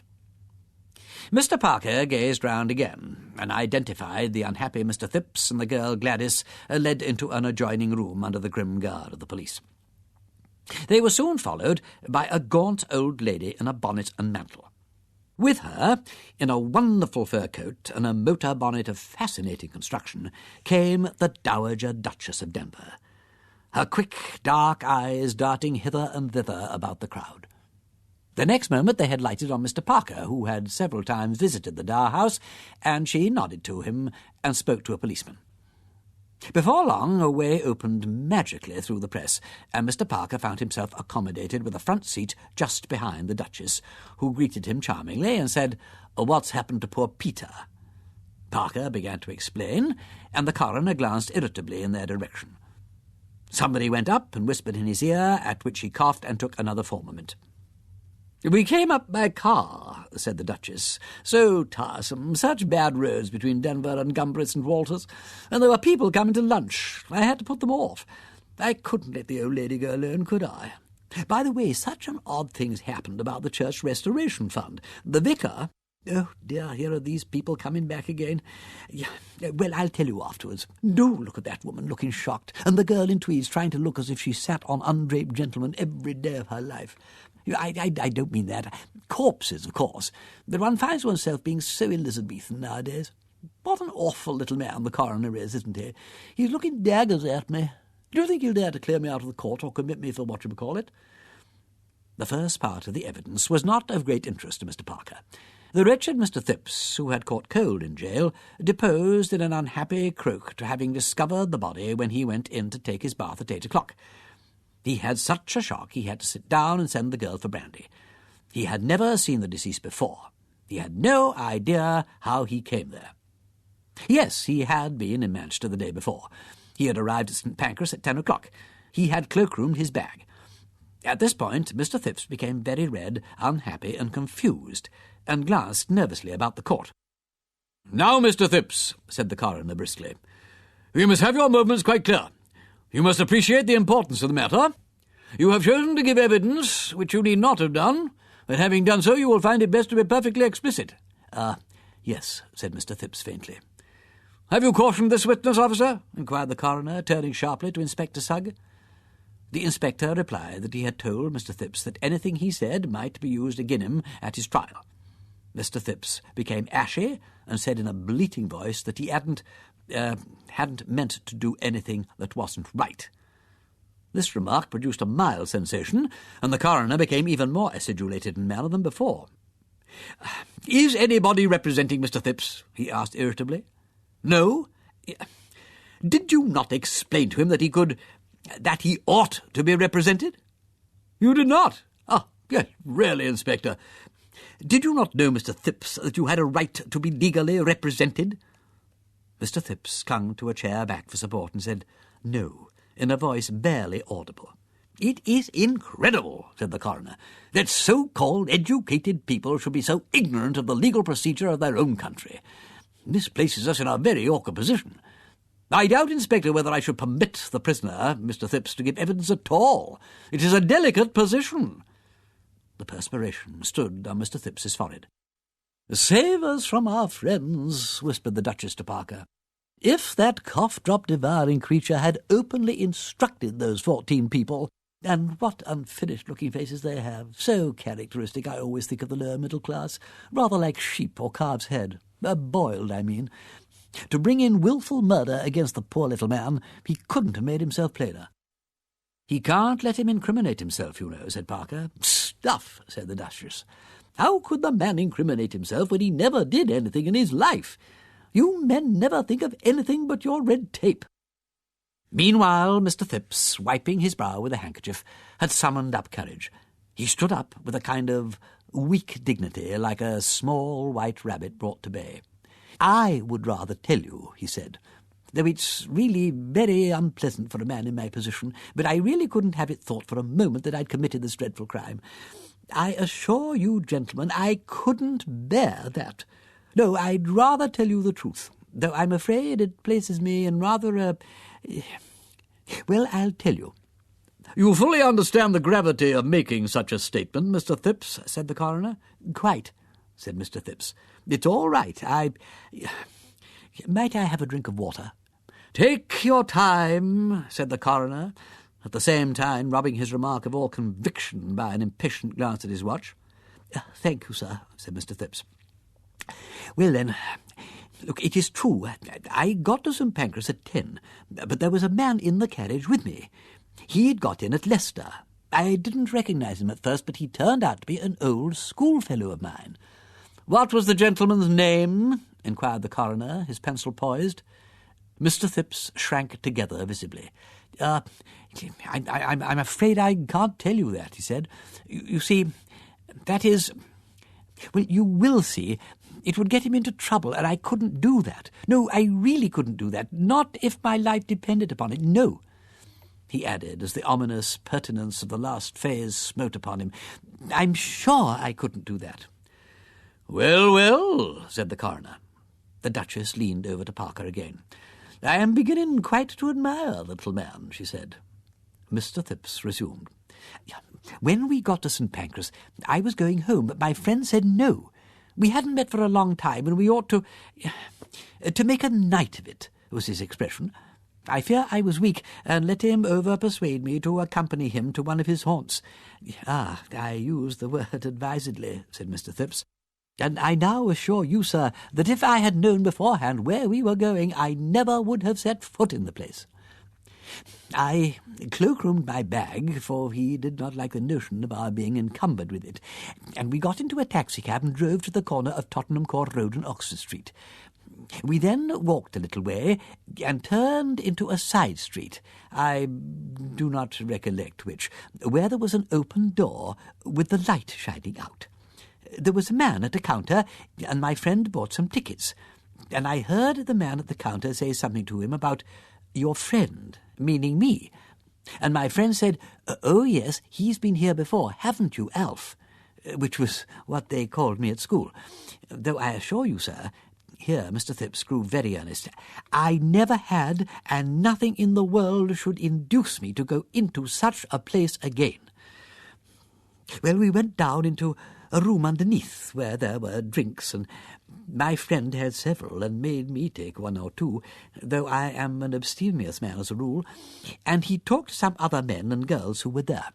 A very vulgar set of people, I thought them, though I wouldn't say but what some of the young ladies were nice-looking enough. One of them sat on my friend's knee and called him a slow old thing, and told him to come on. So we went into another room where there were a lot of people dancing, all these up-to-date dances.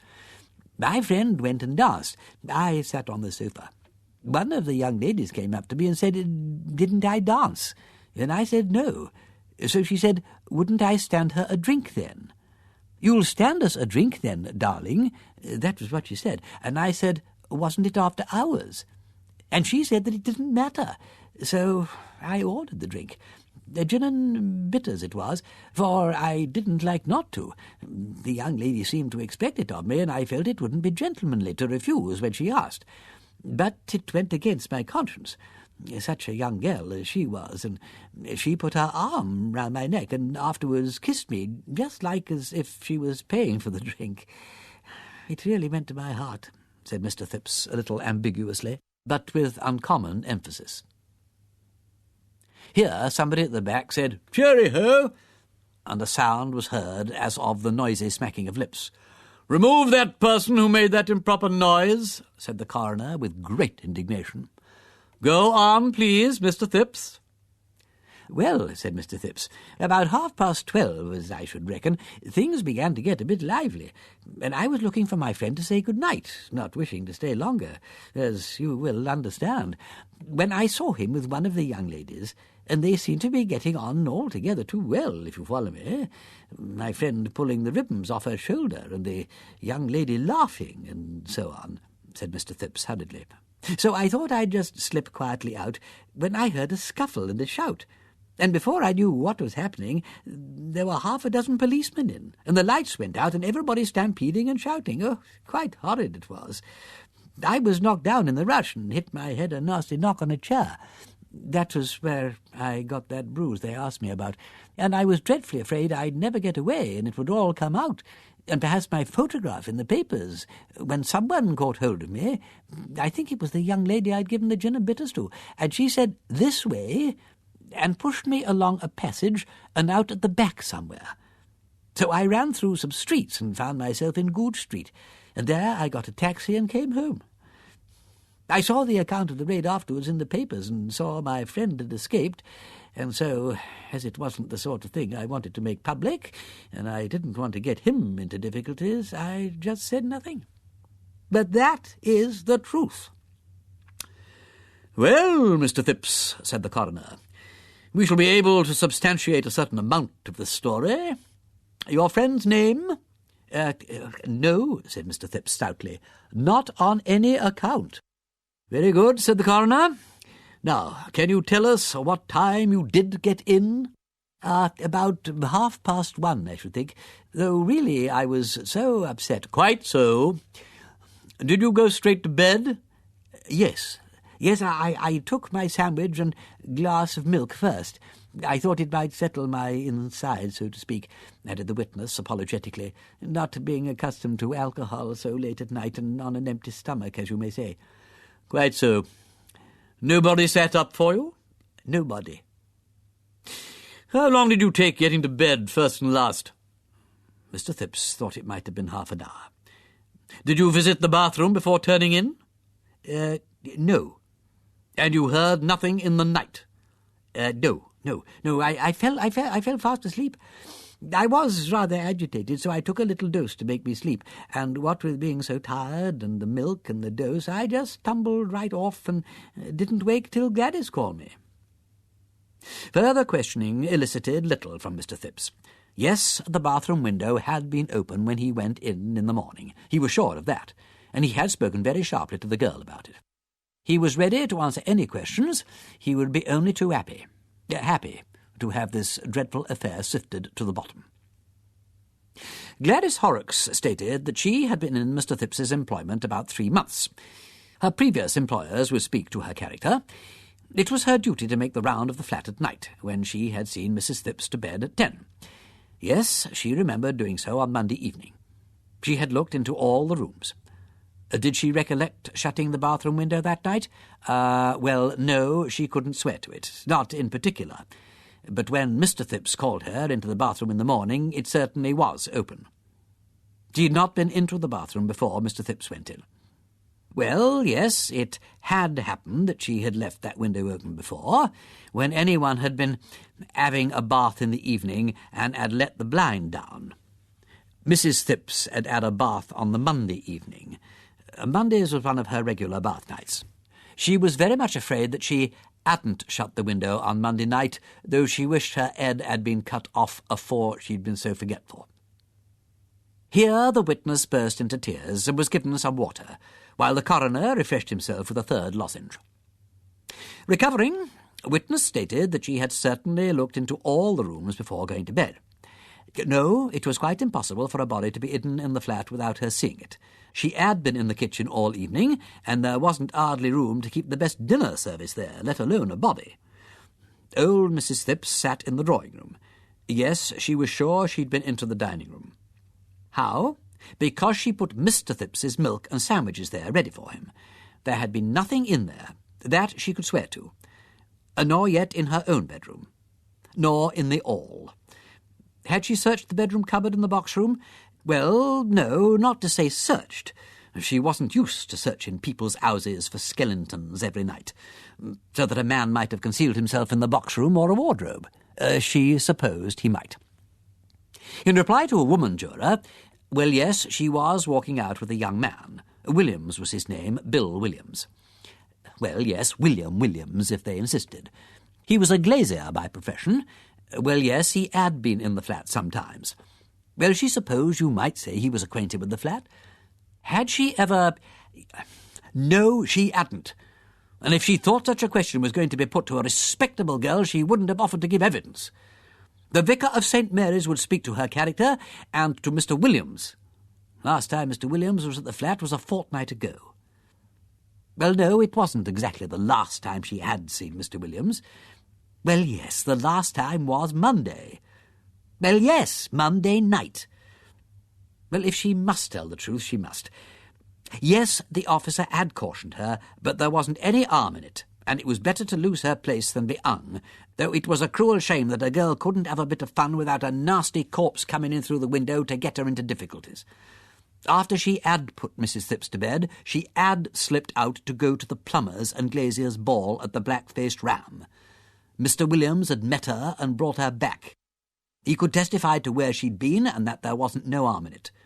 She'd left before the end of the ball. It might have been 2 o'clock when she got back. She'd got the keys of the flat from Mrs. Phipps's drawer when Mrs. Phipps wasn't looking. She had asked leave to go, but couldn't get it, along with Mr. Phipps being away that night.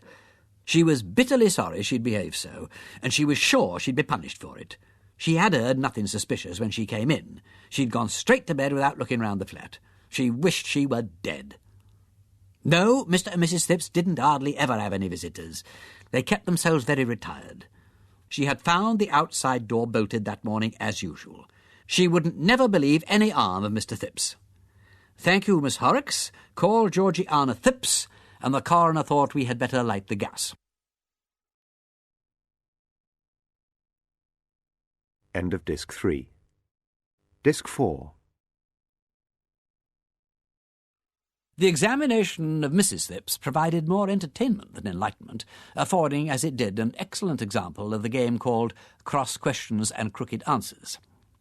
After 15 minutes' suffering, both in voice and temper, the coroner abandoned the struggle, leaving the lady with the last word. "You needn't try to bully me, young man," said the octogenarian with spirit. "Sitting there spoiling your stomach with them nasty jujubes." At this point, a young man arose in court and demanded to give evidence.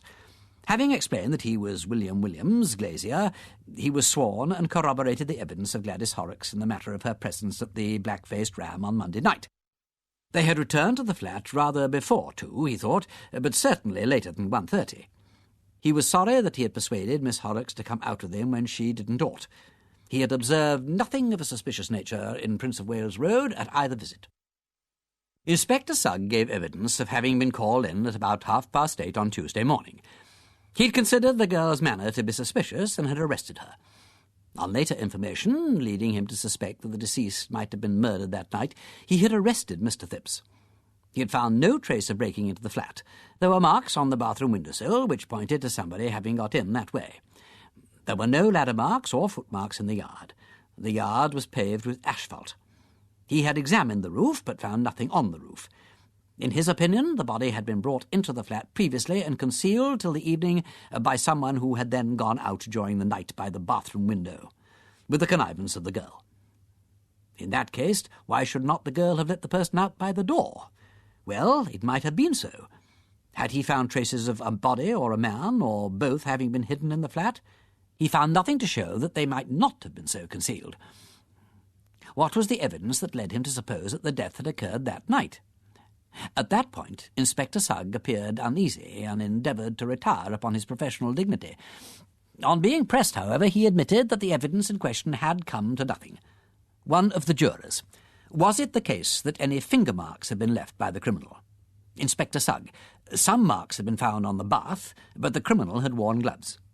The coroner. Do you draw any conclusion from this fact as to the experience of the criminal? Inspector Sugg. Looks as if he was an old hand, sir. The juror. Is that very consistent with the charge against Alfred Phipps, Inspector?" The inspector was silent. The coroner: "In the light of the evidence which you have just heard, do you still press the charge against Alfred Phipps and Gladys Horrocks?" Inspector Sugg: "I consider the whole set out highly suspicious. Phipps's story isn't corroborated, and as for the girl Horrocks, how do we know this Williams ain't in it as well? William Williams. Now you drop that. I can bring 100 witnesses." The coroner: "Silence, if you please. I am surprised, Inspector, that you should make the suggestion in that manner. It is highly improper. By the way, can you tell us whether a police raid was actually carried out on the Monday night on any nightclub in the neighbourhood of St. Giles's Circus?" Inspector Sugg sulkily: "I believe there was something of the sort."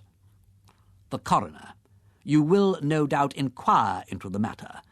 I seem to recollect having seen some mention of it in the newspapers. Thank you, Inspector, that will do." Several witnesses having appeared and testified to the character of Mr. Phipps and Gladys Horrocks, the coroner stated his intention of proceeding to the medical evidence. "Sir Julian Freak." There was considerable stir in the court as the great specialist walked up to give evidence. He was not only a distinguished man, but a striking figure with his wide shoulders, upright carriage, and leonine head. His manner, as he kissed the book, presented to him with the usual deprecatory mumble by the coroner's officer, was that of a St. Paul condescending to humour the timid mumbo-jumbo of superstitious Corinthians.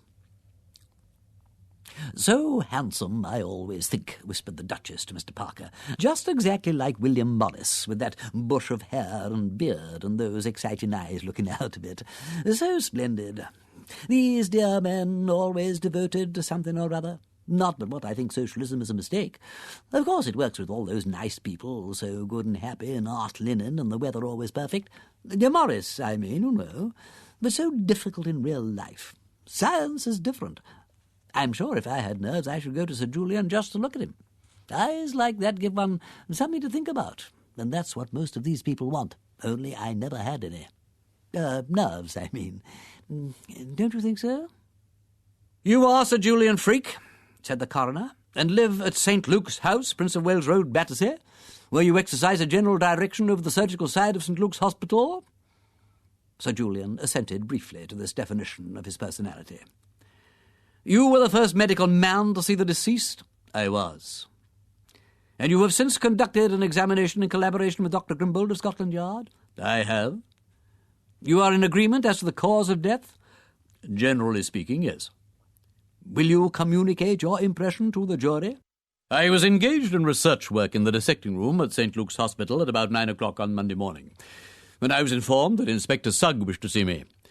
He told me that the dead body of a man had been discovered under mysterious circumstances at 59 Queen Caroline Mansions. He asked me whether it could be supposed to be a joke perpetrated by any of the medical students of the hospital. I was able to assure him by an examination of the hospital's books that there was no subject missing from the dissecting room." "Who would be in charge of the bodies?" "William Watts, the dissecting room attendant." "Is William Watts present?" inquired the coroner of the officer. William Watts was present and could be called if the coroner thought it necessary. "I suppose no dead body would be delivered to the hospital without your knowledge, Sir Julian?" "Certainly not." "Thank you. Will you proceed with your statement?" Inspector Sugg then asked me whether I would send a medical man round to view the body. I said that I would go myself. "Why did you do that?" "I confess to my share of ordinary human curiosity, Mr. Coroner." Laughter from a medical student at the back of the room. "On arriving at the flat, I found the deceased lying on his back in the bath. I examined him and came to the conclusion that death had been caused by a blow on the back of the neck, dislocating the 4th and 5th cervical vertebrae, bruising the spinal cord, and producing internal hemorrhage and partial paralysis of the brain. I judged the deceased to have been dead at least 12 hours, possibly more. I observed no other sign of violence of any kind upon the body. Deceased was a strong, well-nourished man of about 50 to 55 years of age." "In your opinion, could the blow have been self-inflicted?" "Certainly not. It had been made with a heavy, blunt instrument from behind, with great force and considerable judgment. It is quite impossible that it was self-inflicted. Could it have been the result of an accident? That is possible, of course. If, for example, the deceased had been looking out of the window and the sash had shut violently down upon him? No. No, in that case there would have been signs of strangulation and a bruise upon the throat as well. But deceased might have been killed through a heavy weight accidentally falling upon him? He might. Was death instantaneous, in your opinion? It is difficult to say. Such a blow might very well cause death instantaneously, or the patient might linger in a partially paralyzed condition for some time. In the present case, I should be disposed to think that deceased might have lingered for some hours. I base my decision upon the condition of the brain revealed at the autopsy. I may say, however, that Dr. Grimbold and I are not in complete agreement on this point. I understand that a suggestion has been made as to the identification of the deceased. You are not in a position to identify him? Certainly not. I never saw him before. The suggestion to which you refer is a preposterous one, and ought never to have been made. I was not aware until this morning that it had been made. Had it been made to me earlier, I should have known how to deal with it, and I should like to express my strong disapproval of the unnecessary shock and distress inflicted upon a lady with whom I have the honour to be acquainted. The coroner. It was not my fault, Sir Julian. I had nothing to do with it. I agree with you that it was unfortunate. You were not consulted. The reporters scribbled busily, and the court asked each other what was meant, while the jury tried to look as if they knew already. In the matter of the eyeglasses found upon the body, Sir Julian, do these give any indication to a medical man? They are somewhat unusual lenses. An oculist would be able to speak more definitely, but I will say for myself that I should have expected them to belong to an older man than the deceased. Speaking as a physician who has had many opportunities of observing the human body, did you gather anything from the appearance of the deceased as to his personal habits? I should say that he was a man in easy circumstances, but who had only recently come into money. His teeth are in a bad state, and his hands show signs of recent manual labour. An Australian colonist, for instance, who had made money? Something of that sort. Of course, I could not say positively. No, of course not. Thank you, Sir Julian.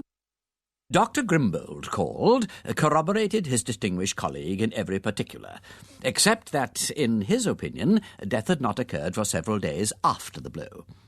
It was with the greatest hesitancy that he ventured to differ from Sir Julian Freke, and he might be wrong. It was difficult to tell in any case, and when he saw the body, deceased had been dead at least 24 hours, in his opinion. Inspector Sugg recalled. Would he tell the jury what steps had been taken to identify the deceased? A description had been sent to every police station and had been inserted in all the newspapers. In view of the suggestion made by Sir Julian Freke, had inquiries been made at all the seaports? They had. And with no results? With no results at all. No one had come forward to identify the body? Plenty of people had come forward, but nobody had succeeded in identifying it. Had any effort been made to follow up the clue afforded by the eyeglasses? Inspector Sugg submitted that, having regard to the interests of justice, he would beg to be excused from answering that question. Might the jury see the eyeglasses? The eyeglasses were handed to the jury. William Watts called, confirmed the evidence of Sir Julian Freke with regard to dissecting-room subjects. He explained the system by which they were entered. They usually were supplied by the workhouses and free hospitals. They were under his sole charge. The young gentleman could not possibly get the keys. Had Sir Julian Freke or any of the house surgeons the keys? No, not even Sir Julian Freke. The keys had remained in his possession on Monday night. They had. And in any case, the inquiry was irrelevant, as there was no body missing nor ever had been. That was the case. The coroner then addressed the jury, reminding them with some asperity that they were not there to gossip about who the deceased could or could not have been, but to give their opinion as to the cause of death. He reminded them that they should consider whether, according to the medical evidence, death could have been accidental or self-inflicted, or whether it was deliberate murder or homicide. If they considered the evidence on this point insufficient, they could return an open verdict. In any case, their verdict could not prejudice any person. If they brought it in murder, All the whole evidence would have to be gone through again before the magistrate. He then dismissed them with the unspoken adjuration to be quick about it. Sir Julian Freak, after giving his evidence, had caught the eye of the Duchess, and now came over and greeted her. "I haven't seen you for an age," said the lady. "How are you?" "Hard at work," said the specialist. "Just got my new book out. This kind of thing wastes time. Have you seen Lady Levy yet?" "Oh, no, poor dear," said the Duchess. "I only came up this morning for this. Mrs. Thipps is staying with me. One of Peter's eccentricities, you know. Poor Christine, I must run round and see her. This is Mr. Parker," she added, "who is investigating the case." "Oh," said Sir Julian, and paused. "Do you know," he said in a low voice to Parker, "I am very glad to meet you. Have you seen Lady Levy yet?" "I saw her this morning." "Did she ask you to go on with the inquiry?" "Yes," said Parker. "She thinks," he added, "that Sir Reuben may be detained in the hands of some financial rival, or that perhaps some scoundrels are holding him to ransom." "And is that your opinion?" asked Sir Julian. "I think it very likely," said Parker, frankly. Sir Julian hesitated again. "I wish you would walk back with me when this is over," he said. "I should be delighted," said Parker. At this moment the jury returned and took their places, and there was a little rustle and hush. The coroner addressed the foreman and inquired if they were agreed upon their verdict. "We are agreed, Mr. Coroner, that deceased died of the effects of a blow upon the spine. But how that injury was inflicted we consider that there is not sufficient evidence to show." Mr. Parker and Sir Julian walked up the road together. "I had absolutely no idea until I saw Lady Levy this morning," said the doctor, "that there was any idea of connecting this matter with the disappearance of Sir Reuben. The suggestion was perfectly monstrous and could only have grown up in the mind of that ridiculous police officer. If I had had any idea what was in his mind, I could have disabused him and avoided all this." "I did my best to do so," said Parker, "as soon as I was called into the Levy case." "Who called you in, if I may ask?" inquired Sir Julian. "Well, the household, first of all, and then Sir Reuben's uncle. Mr. Levy of Portman Square wrote to me to go on with the investigation." "And now Lady Levy has confirmed those instructions?" Certainly," said Parker, in some surprise. Sir Julian was silent for a little. "I'm afraid I was the first person to put the idea into Suggs' head," said Parker, rather penitently. "When Sir Reuben disappeared, my first step almost was to hunt up all the street accidents and suicides and so on that had turned up during the day. And I went down to see this Battersea Park body as a matter of routine. Of course, I saw that the thing was ridiculous as soon as I got there, but Sugg froze onto the idea. And it's true there was a good deal of resemblance between the dead man and the portraits I've seen of Sir Reuben." "A strong superficial likeness," said Sir Julian. "The upper part of the face is a not uncommon type, and as Sir Reuben wore a heavy beard and there was no opportunity of comparing the mouths and chins, I can understand the idea occurring to anybody, but only to be dismissed at once. I am sorry," he said, "as the whole matter has been painful to Lady Levy. You may know, Mr. Parker, that I am an old, though I should not call myself an intimate, friend of the Levys." "I understood something of the sort." "Yes. When I was a young man, In short, Mr. Parker, I hoped once to marry Lady Levy." Mr. Parker gave the usual sympathetic groan. "I have never married, as you know," pursued Sir Julian. "We have remained good friends. I have always done what I could to spare her pain." "Believe me, Sir Julian," said Parker, "that I sympathise very much with you and with Lady Levy, and that I did all I could to disabuse Inspector Sugg of this notion. Unhappily, the coincidence of Sir Reuben's being seen that evening in the Battersea Park Road—" "Ah, yes," said Sir Julian. "Oh, dear me, here we are at home. Perhaps you would come in for a moment, Mr. Parker, and have tea or a whisky and soda or something." Parker promptly accepted this invitation, feeling that there were other things to be said. The two men stepped into a square, finely furnished hall with a fireplace on the same side as the door and a staircase opposite.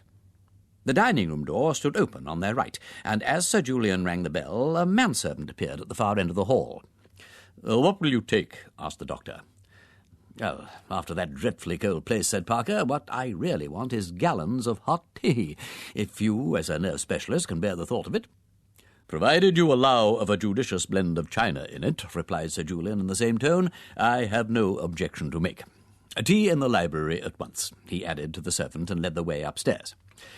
"I don't use the downstairs rooms much except the dining room," he explained as he ushered his guests into a small but cheerful library on the first floor.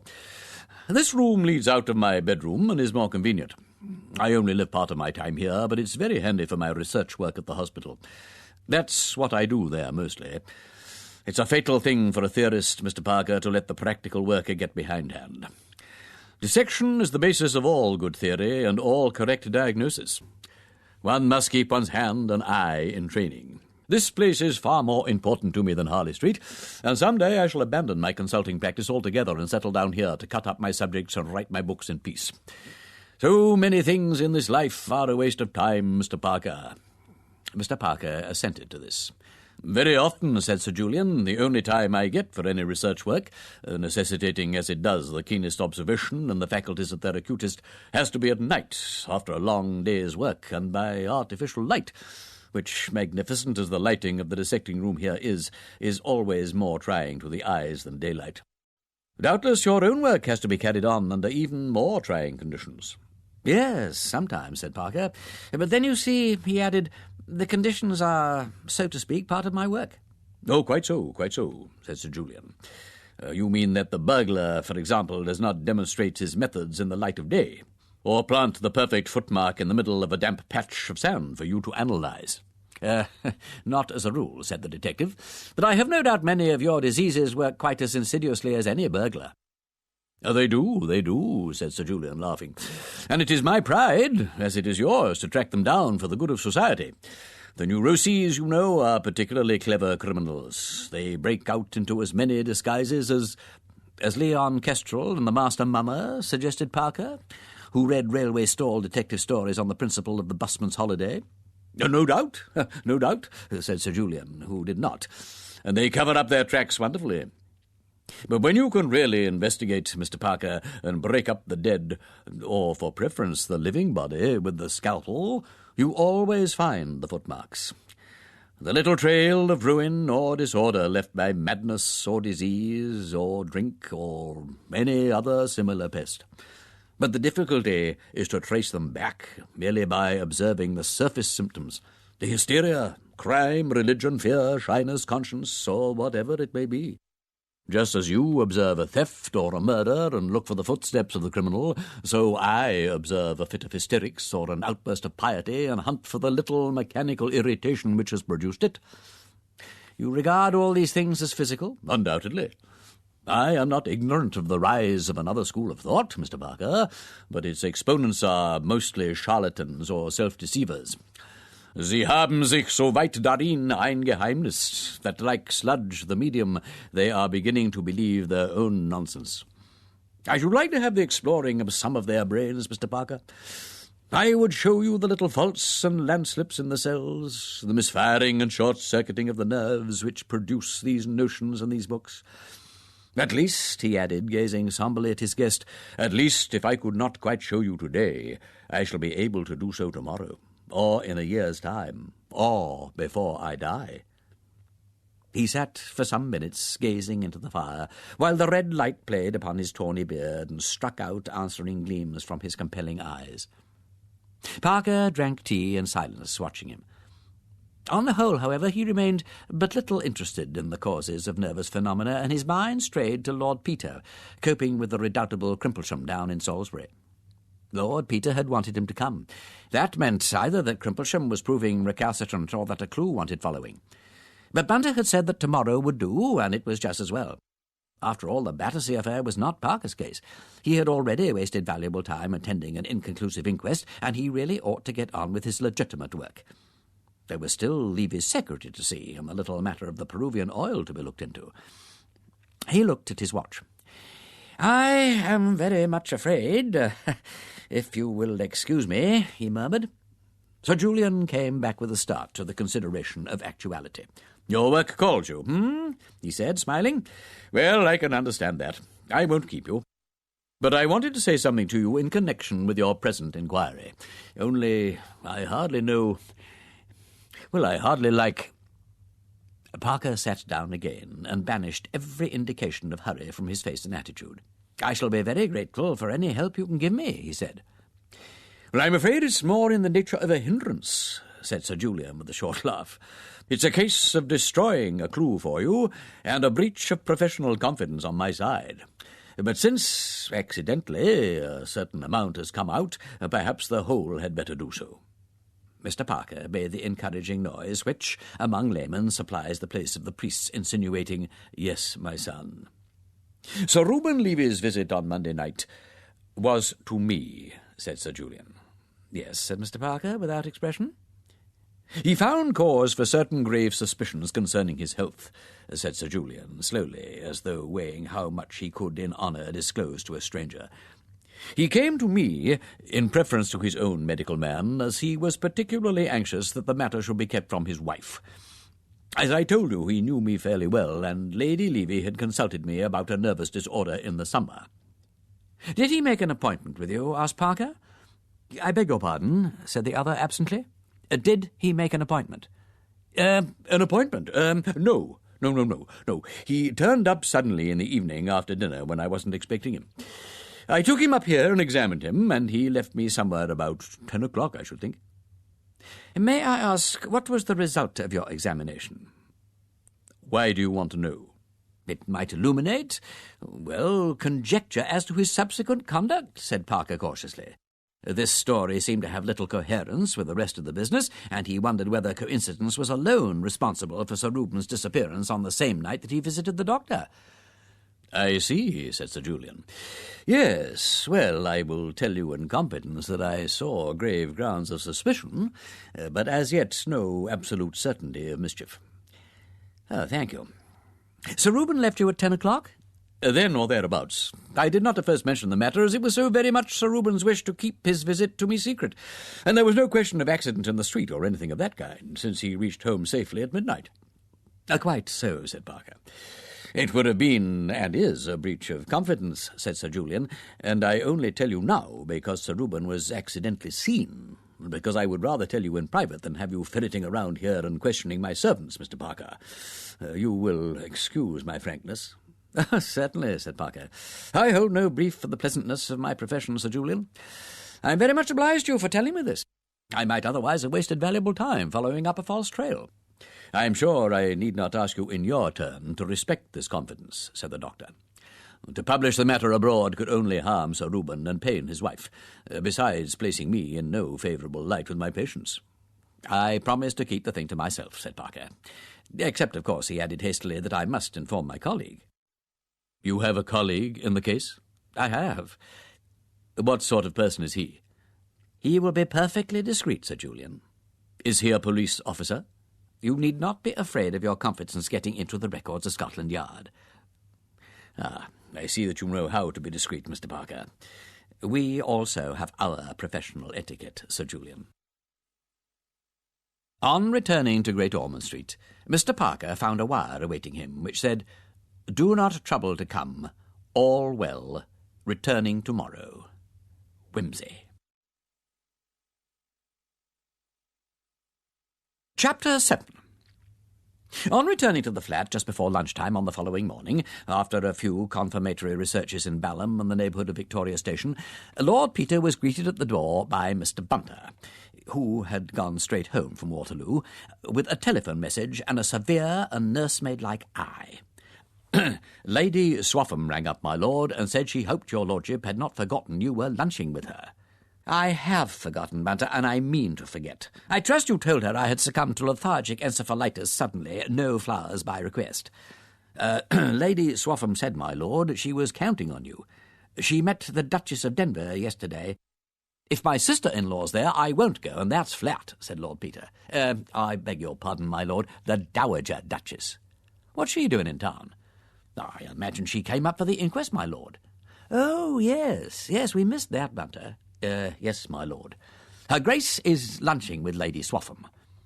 "Bunter, I can't really. Say I'm in bed with whooping cough and ask my mother to come round after lunch." "Very well, my lord. Mrs. Tommy Frail will be at Lady Swaffham's, my lord, and Mr. Milligan." "Mr. who?" Mr. John P. Milligan, my lord, and good God, Bunter, why didn't you say so before? Oh, have I time to get there before he does? All right, I'm off. With a taxi, I can just...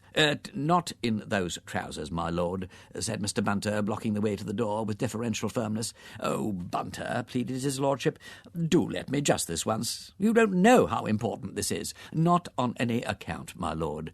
It will be as much as my place is worth. The trousers are all right, Bunter. Not for Lady Swaffham's, my lord. Besides, your lordship forgets the man that ran against you with the milk can at Salisbury. And Mr. Bunter laid an accusing finger on a slight stain of grease showing across the light cloth. Oh, I wish to God I'd never let you grow into a privileged family retainer, Bunter, said Lord Peter bitterly, dashing his walking stick into the umbrella stand. You have no conception of the mistakes my mother may be making. Mr. Bunter smiled grimly and led his victim away. When an immaculate Lord Peter was ushered, rather late for lunch, into Lady Swafham's drawing-room, the Dowager Duchess of Denver was seated on a sofa, plunged in intimate conversation with Mr. John P. Milligan of Chicago. "I'm very pleased to meet you, Duchess," had been the financier's opening remark. "To thank you for your exceedingly kind invitation. I assure you it's a compliment I deeply appreciate." The Duchess beamed at him while conducting a rapid rally of all her intellectual forces. "Do come and sit down and talk to me, Mr. Milligan," she said. "I do so love talking to you great businessmen. Let me see, is it a railway king you are, or something about Puss in the Corner? At least I don't mean that exactly, but that game one used to play with cards, all about wheat and oats, and there was a bull and a bear, too. Or was it a horse? No, a bear, because I remember one always had to try and get rid of it, and it used to get so dreadfully crumpled and torn, poor thing, always being handed about, one got to recognize it, and then one had to buy a new pack. Oh, so foolish it must seem to you, knowing the real thing, and dreadfully noisy, but really excellent for people breaking the ice with rather stiff people who didn't know each other. Yes, I'm really quite sorry that it's gone out." Mr. Milligan sat down. "Well, now," he said, "I guess it's as interesting for us businessmen to meet British aristocrats as it is for Britishers to meet American railway kings, Duchess. And I guess I'll make as many mistakes talking your kind of talk as you would make if you were trying to run a corner in wheat in Chicago. Fancy now, I called that fine lad of yours Lord Wimsey the other day, and he thought I'd mistaken him for his brother. That made me feel rather green." This was an unhoped-for lead. The Duchess walked warily. "Dear boy," she said, "I'm so glad you met him, Mr. Milligan. Both my sons are a great comfort to me, you know, though, of course, Gerald is more conventional. Just the right kind of person for the House of Lords, you know, and a splendid farmer.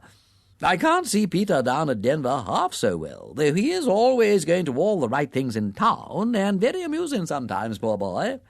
"I was very much gratified by Lord Peter's suggestion," pursued Mr. Milligan, "for which I understand you are responsible, and I'll surely be very pleased to come any day you like, though I think you're flattering me too much." "Ah, well," said the Duchess, "I don't know if you're the best judge of that, Mr. Milligan. Not that I know anything about business myself. I'm rather old-fashioned for these days, you know, and I can't pretend to do more than know a nice man when I see him. For the other things I rely on my son." The accent of this speech was so flattering that Mr. Milligan purred almost audibly and said, "Well, Duchess, I guess that's where a lady with a real beautiful old-fashioned soul has the advantage of these modern young blatherskites. There aren't many men who wouldn't be nice to her, and even then, if they aren't rock-bottom, she can see through them." "But that leaves me where I was," thought the Duchess. "I believe," she said aloud, "that I ought to be thanking you in the name of the Vicar of Duke's Denver for a very munificent cheque which reached him yesterday for the Church Restoration Fund. He was so delighted and astonished, poor dear man." Oh, that's nothing," said Mr. Milligan.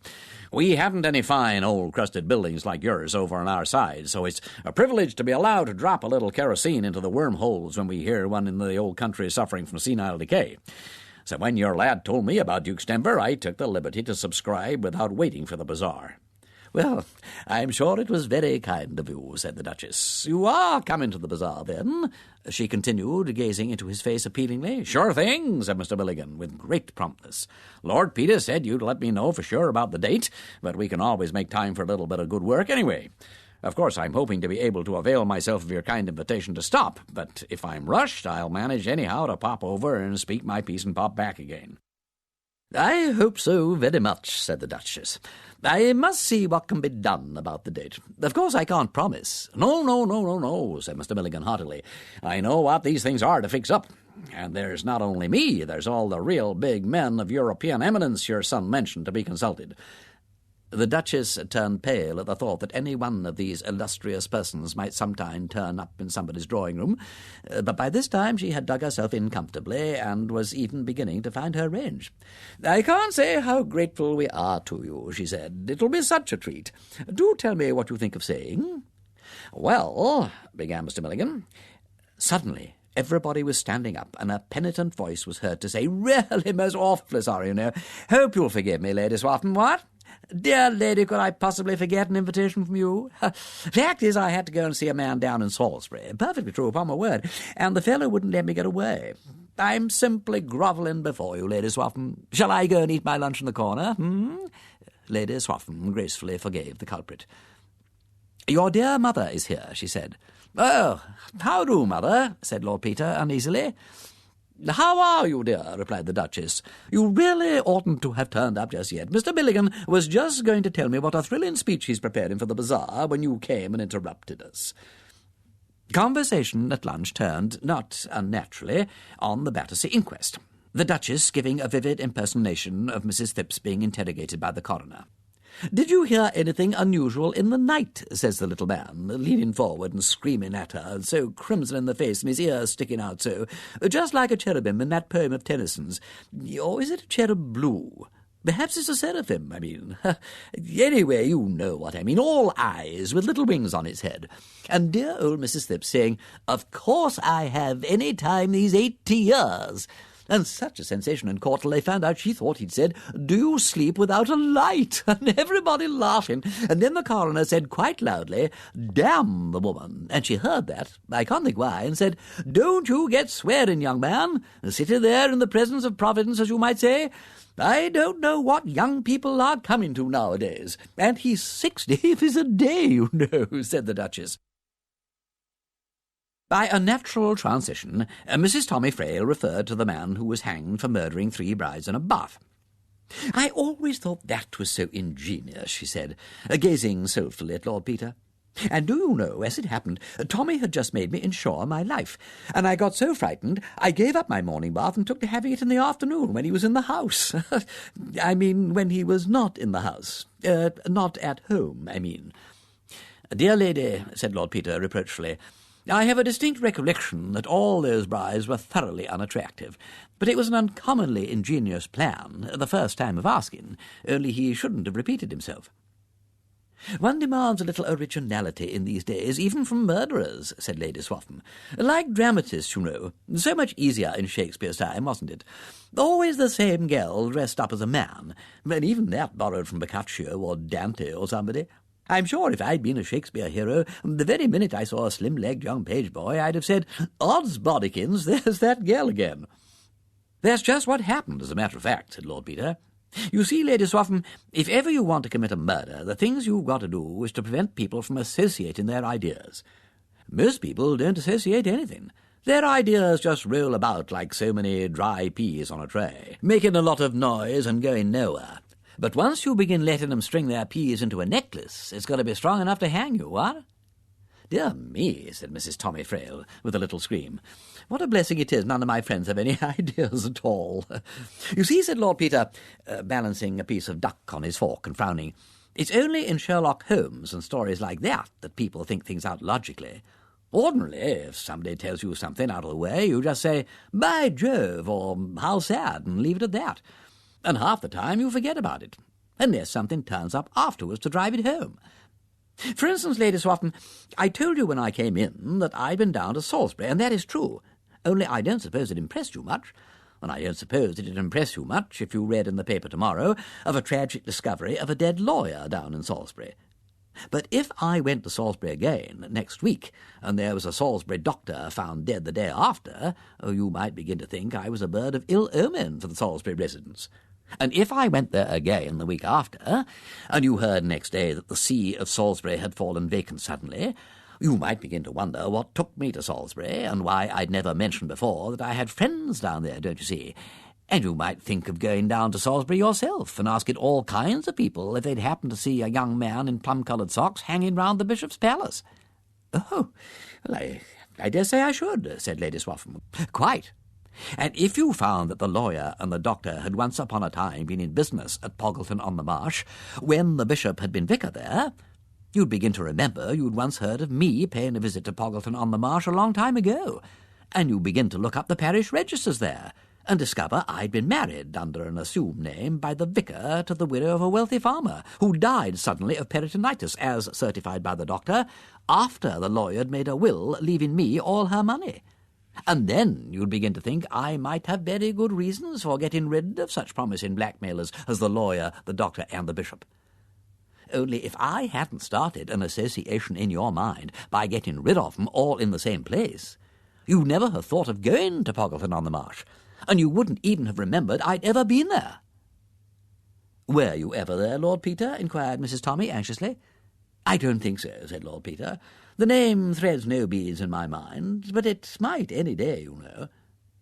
But if you were investigating a crime, said Lady Swaffham, you'd have to begin by the usual things, I suppose, finding out what the person had been doing, and who'd been to call, and looking for a motive, wouldn't you? Oh, yes, said Lord Peter.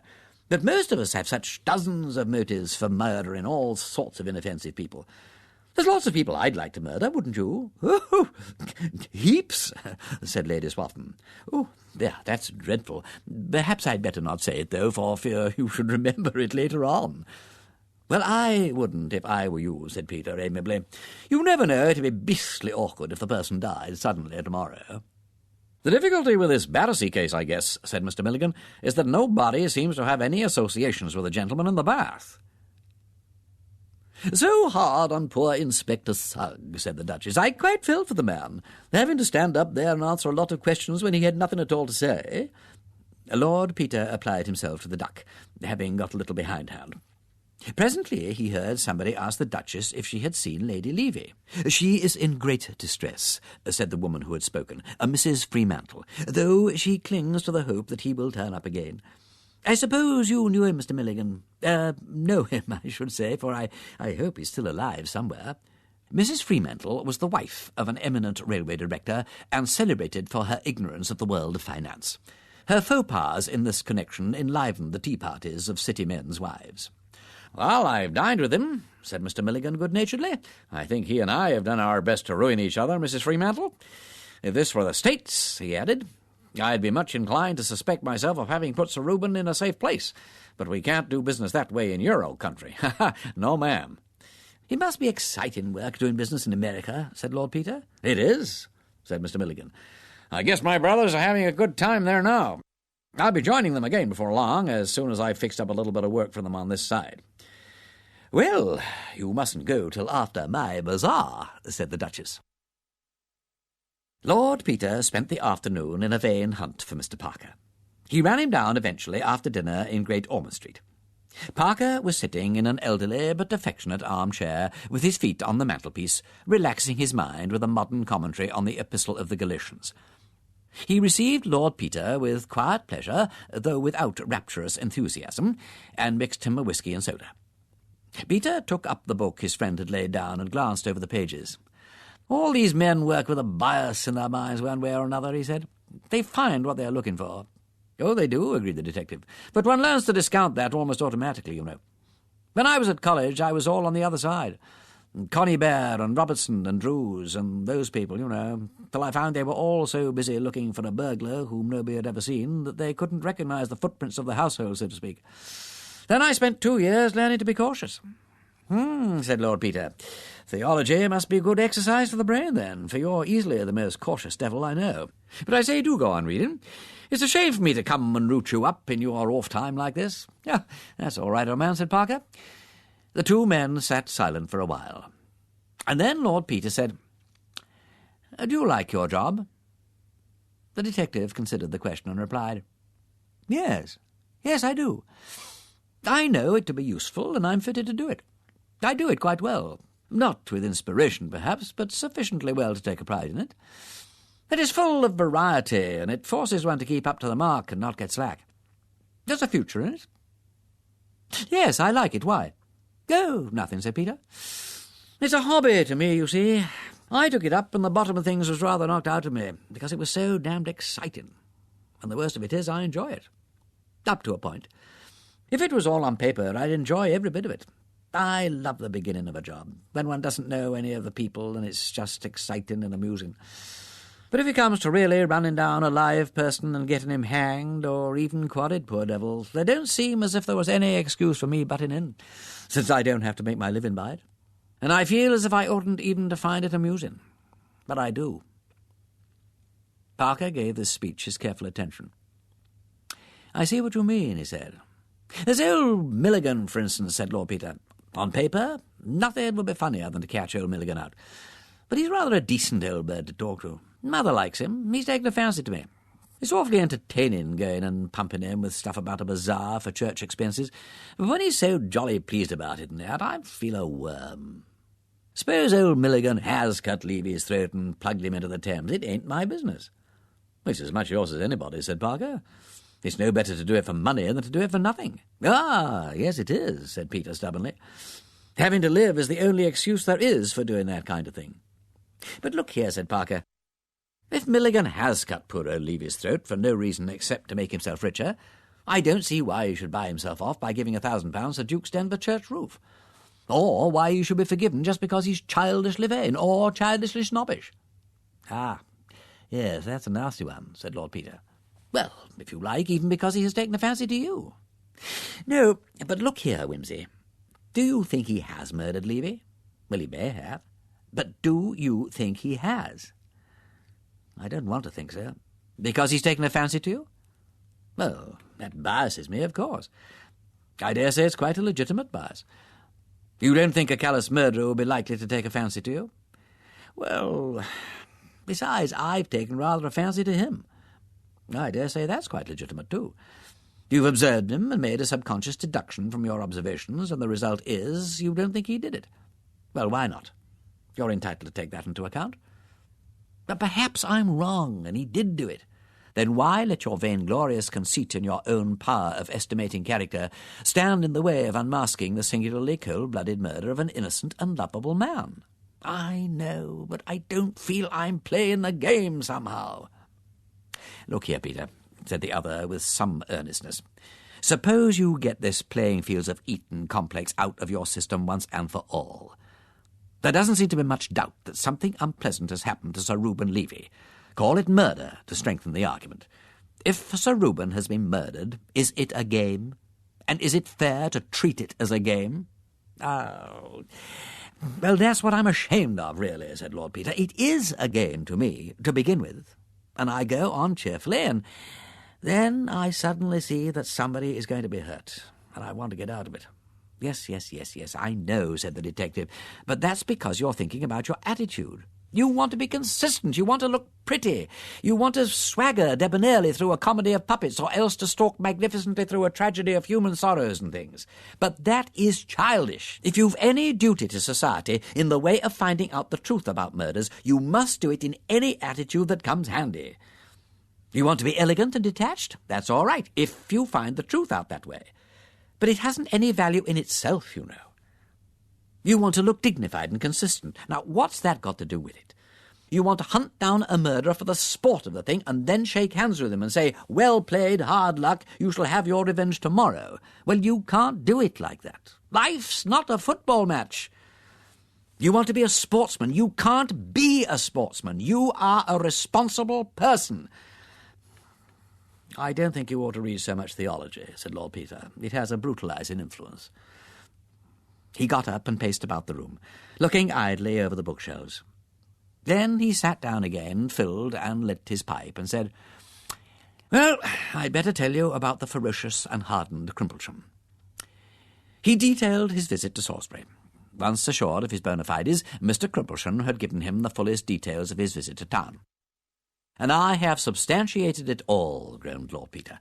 "Unless he's corrupted half Balham, there is no doubt he spent the night there.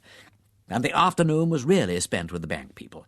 And half the residents of Salisbury seem to have seen him off on Monday before lunch.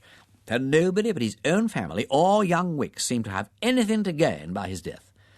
And even if young Wicks wanted to make away with him, it's rather far-fetched to go and murder an unknown man in Thipps's place in order to stick Crimplesham's eyeglasses on his nose.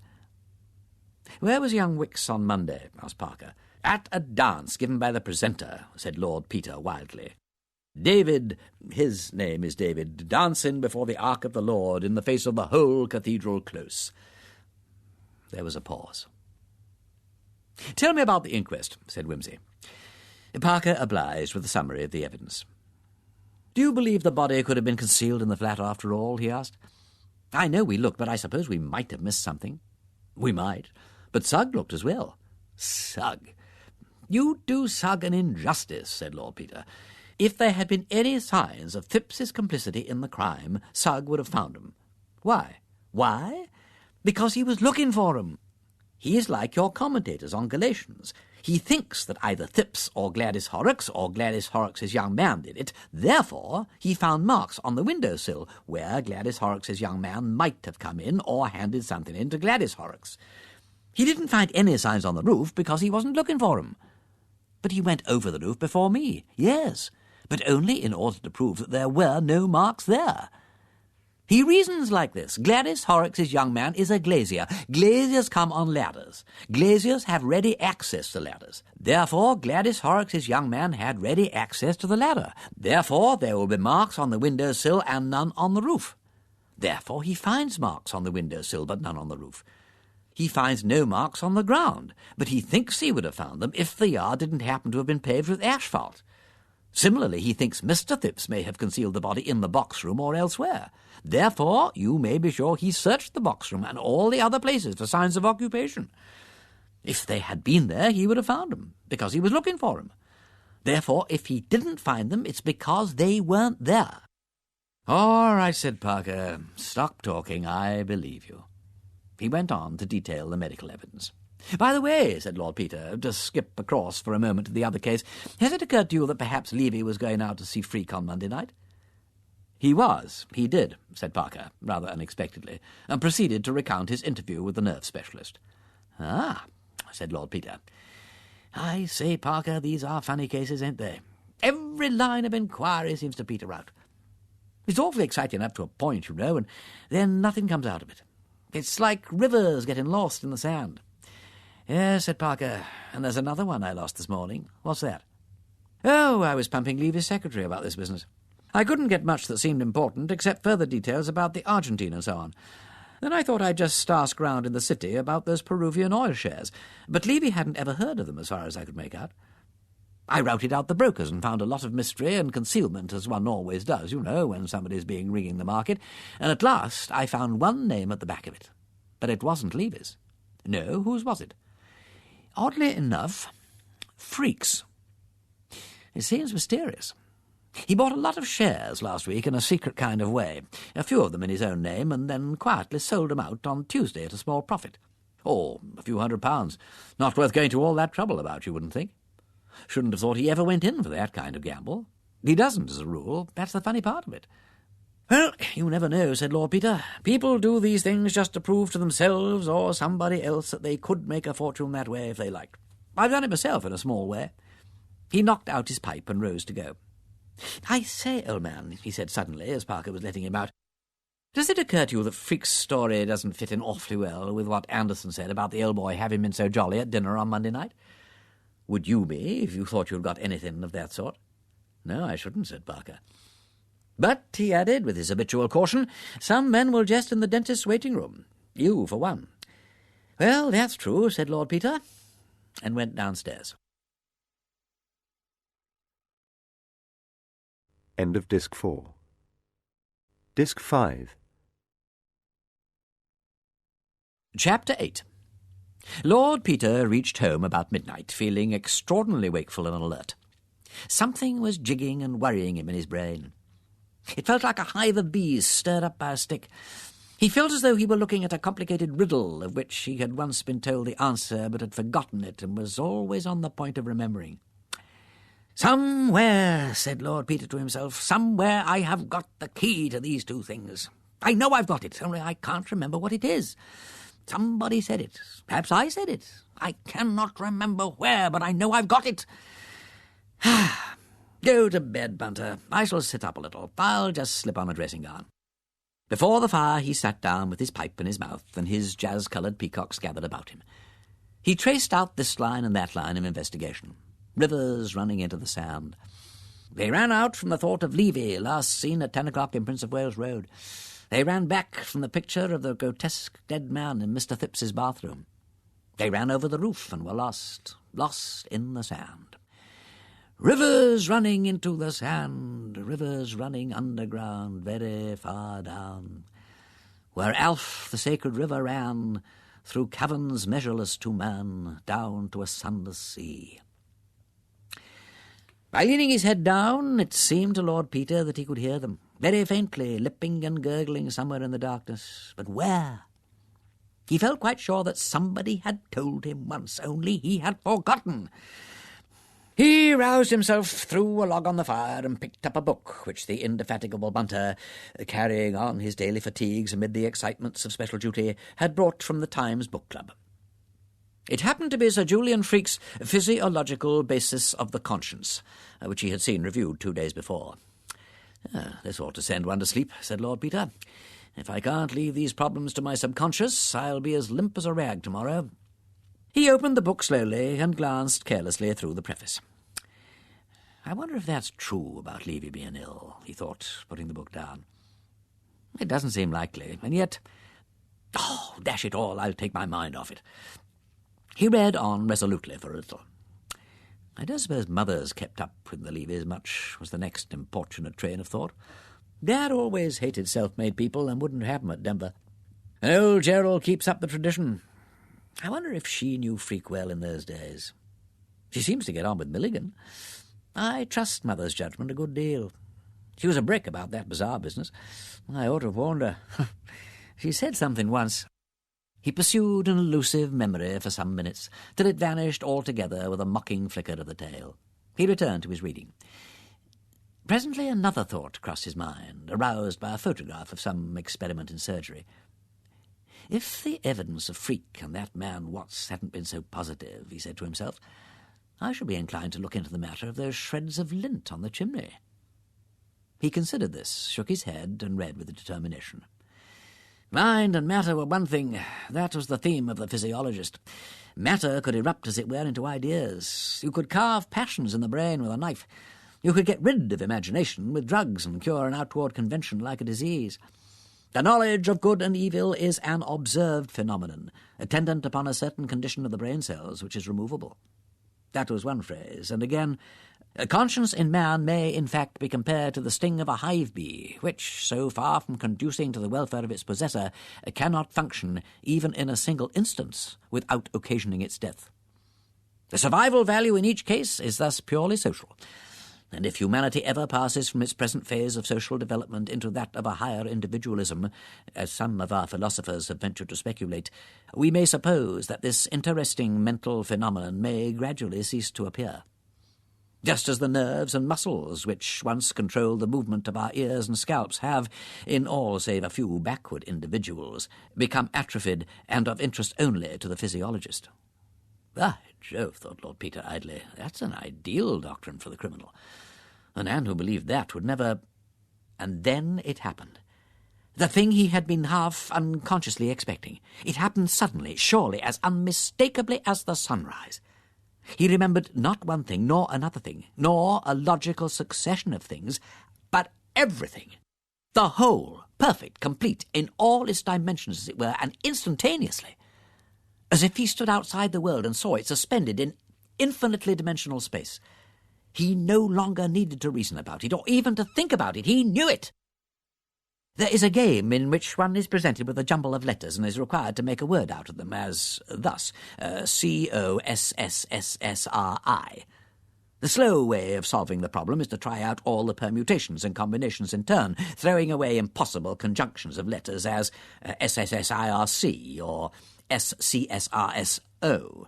Another way is to stare at the incoordinate elements until, by no logical process that the conscious mind can detect, or under some adventitious external stimulus, the combination scissors presents itself with calm certainty. After that, one does not even need to arrange the letters in order. The thing is done. Even so, the scattered elements of two grotesque conundrums flung higgledy-piggledy into Lord Peter's mind resolved themselves unquestioned henceforward. A bump on the roof of the end house, Levy in a welter of cold rain talking to a prostitute in Battersea Park Road, a single ruddy hair, lint bandages, Inspector Sugg calling the great surgeon from the dissecting room of the hospital, Lady Levy with a nervous attack, the smell of carbolic soap, the Duchess's voice, not really an engagement, only a sort of understanding with her father. Shares in Peruvian oil, the dark-skinned and curved fleshy profile of the man in the bath, Dr. Grimbold giving evidence. In my opinion, death did not occur for several days after the blow. India rubber gloves, even faintly the voice of Mr. Appledore. He called on me, sir, with an anti-vivisectionist pamphlet. All these things and many others rang together and made one sound. They swung together like bells in a steeple with the deep tenor booming through the clamour. The knowledge of good and evil is a phenomenon of the brain and is removable. The knowledge of good and evil is removable. Lord Peter was not a young man who habitually took himself very seriously, but this time he was frankly appalled. "It's impossible," said his reason feebly. "Credo quia impossibile," said his interior certainty with impervious self-satisfaction. "All right," said his conscience, instantly allying itself with blind faith. "What are you going to do about it?" Lord Peter got up and paced the room. "Good Lord," he said, "good Lord!" He took down Who Was Who from the little shelf over the telephone and sought comforts in its pages. Freak, Sir Julian, Knight, 1916, GCVO 1919, GCVO 1917, FRCP, FRCS, Doctor on Med, Paris, Doctor of Science, Cantab, Knight of Grace of the Order of St. John's of Jerusalem, Consulting Surgeon of St. Luke's Hospital, Battersea, born Grillingham, 16 March 1872, only son of, etc., etc., etc., educated Harrow and Trinity College, Cambridge, Colonel, Army Medical Services, publications, some notes on the pathological aspects of genius, 1892, statistical contributions to the study of infantile paralysis in England and Wales, 1894, 1899, 1904, the borderland of insanity, 1906, an examination into the treatment of pauper lunacy in the United Kingdom, 1906, modern developments in psychotherapy, criminal lunacy, 1914, the application of psychotherapy to the treatment of shell shock, 1917, an answer to Professor Freud with a description of some experiments carried out at the base hospital at Amiens, 1919, clubs, White's, Oxford and Cambridge, Alpine, etc., recreations, chess, mountaineering, fishing, address 282 Harley Street and St. Luke's House, Prince of Wales Road, Battersea Park, South-West 11. He flung the book away. "Confirmation," he groaned, "as if I needed it." He sat down again and buried his face in his hands. He remembered quite suddenly how, years ago, he had stood before the breakfast table at Denver Castle, a small, peaky boy in blue knickers with a thunderously beating heart. The family had not come down. There was a great silver urn with a spirit lamp under it and an elaborate coffee pot boiling in a glass dome. He twitched the corner of the tablecloth, twitched it harder, and the urn moved ponderously forward, and all the teaspoons rattled. He seized the tablecloth in a firm grip and pulled his hardest. He could feel now the delicate, the awful thrill as the urn and the coffee machine and the whole of the Sèvres breakfast service had crashed down in one stupendous ruin. He remembered the horrified face of the butler and the screams of a lady guest. A log broke across and sank into a fluff of white ash. A belated motor lorry rumbled past the window. Mr. Bunter, sleeping the sleep of the true and faithful servant, was aroused in the small hours by a hoarse whisper. "Bunter." Yes, my lord," said Bunter, sitting up and switching on the light. "Put that damn light out, damn you," said the voice. Listen over there, listen. Can't you hear it?" "It is nothing, my lord," said Mr. Bunter, hastily getting out of bed and catching hold of his master. "It's all right. You get to bed quick and I'll fetch you a drop of bromide. Why, you're all shivering. You've been sitting up too late. Hush! No, it's the water, said Lord Peter with chattering teeth. It's up to their waists down there, poor devils. But listen, can't you hear it? Tap, tap, tap. They're mining us. But I don't know where, and I can't hear, I can't. Listen, you! Listen, there it is again. We must find it. We must stop it. Listen! Oh, my God! I can't hear anything for the noise of the guns. Can't they stop the guns? Oh, dear, said Mr. Bunter to himself. No, it's all right, Major. Don't you worry. But I hear it, protested Peter. So do I, said Mr. Bunter stoutly. Very good hearing too, my lord. That's our own sappers at work in the communication trench. Don't you fret about that, sir. Lord Peter grasped his wrist with a feverish hand. Our own sappers, he said. Are you sure of that? Certain of it, said Mr. Bunter cheerfully. They'll bring down the tower, said Lord Peter. Be sure they will, said Mr. Bunter, and very nice too. You just come and lie down a bit, sir. They've come to take over this section. You're sure it's safe to leave, said Lord Peter. Safe as houses, sir, said Mr. Bunter, tucking his master's arm under his and walking him off to his bedroom. Lord Peter allowed himself to be dosed and put to bed without further resistance. Mr. Bunter, looking singularly un-Bunter-like in striped pyjamas with his stiff black hair ruffled about his head, sat grimly watching the young man's sharp cheekbones and the purple stains under his eyes. Thought we'd had the last of these attacks, he said. Been overdoing of himself. Asleep? He peered at him anxiously. An affectionate note crept into his voice. Bloody little fool, said Sergeant Bunter. Chapter 9. Mr. Parker, summoned the next morning to 110 Piccadilly, arrived to find the Dowager Duchess in possession. She greeted him charmingly. I'm going to take this silly boy down to Denver for the weekend, she said, indicating Peter, who was writing and only acknowledged his friend's entrance with a brief nod. He's been doing too much. Running about to Salisbury and places and up till all hours of the night. You really shouldn't encourage him, Mr. Parker. It's very naughty of you. Waking poor Bunter up in the middle of the night with scares about Germans, as if that wasn't all over years ago. He hasn't had an attack for ages, but their nerves are such funny things, and Peter always did have nightmares when he was quite a little boy. Though very often, of course, it was only a little pill he wanted. But he was so dreadfully bad in 1918, you know, and I suppose we really can't expect to forget all about a great war in a year or two, and really I ought to be very thankful with both my boys safe. Still, I think a little peace and quiet at Denver won't do him any harm. Sorry you've been having a bad turn, old man, said Parker, vaguely sympathetic. You're looking a bit seedy. Charles, said Lord Peter in a voice entirely void of expression, I'm going away for a couple of days because I can be of no use to you in London. What has got to be done for the moment can be much better done by you than by me. I want you to take this, he folded up his writing and placed it in an envelope, to Scotland Yard immediately, and get it sent out to all workhouses, infirmaries, police stations, YMCAs, and so on in London. It's a description of Phipps's corpse as he was before he was shaved and cleaned up. I want to know whether any man answering to that description has been taken in anywhere, alive or dead, during the last fortnight. You will see Sir Andrew Mackenzie personally and get the paper sent out at once by his authority. You will tell him that you have solved the problems of the Levy murder and the Battersea mystery.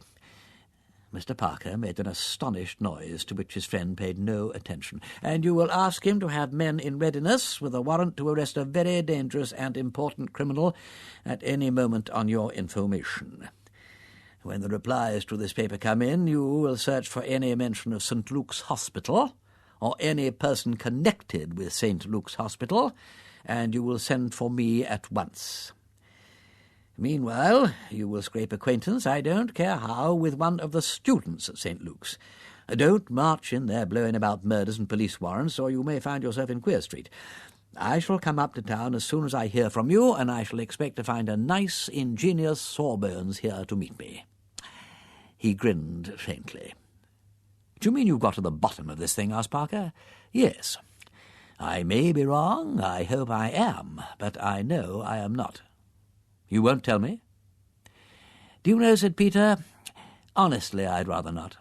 I say I may be wrong, and I'd feel as if I'd libelled the Archbishop of Canterbury. Well, tell me, is it one mystery or two?" "One. You talked of the Levy murder. Is Levy dead?" "God, yes," said Peter, with a strong shudder. The Duchess looked up from where she was reading the Tatler. "Peter," she said, "is that your ague coming on again? Whatever you two are chattering about, you better stop it at once if it excites you. Besides, it's about time to be off." "All right, Mother," said Peter. He turned to Bunter, standing respectfully in the door with an overcoat and suitcase. "You understand what you have to do, don't you?" he said. Perfectly, thank you, my lord. The car is just arriving, your grace." "With Mrs. Thipps inside it," said the Duchess. "She'll be delighted to see you again, Peter. You remind her so of Mr. Thipps. Good morning, Bunter." "Good morning, your grace." Parker accompanied them downstairs.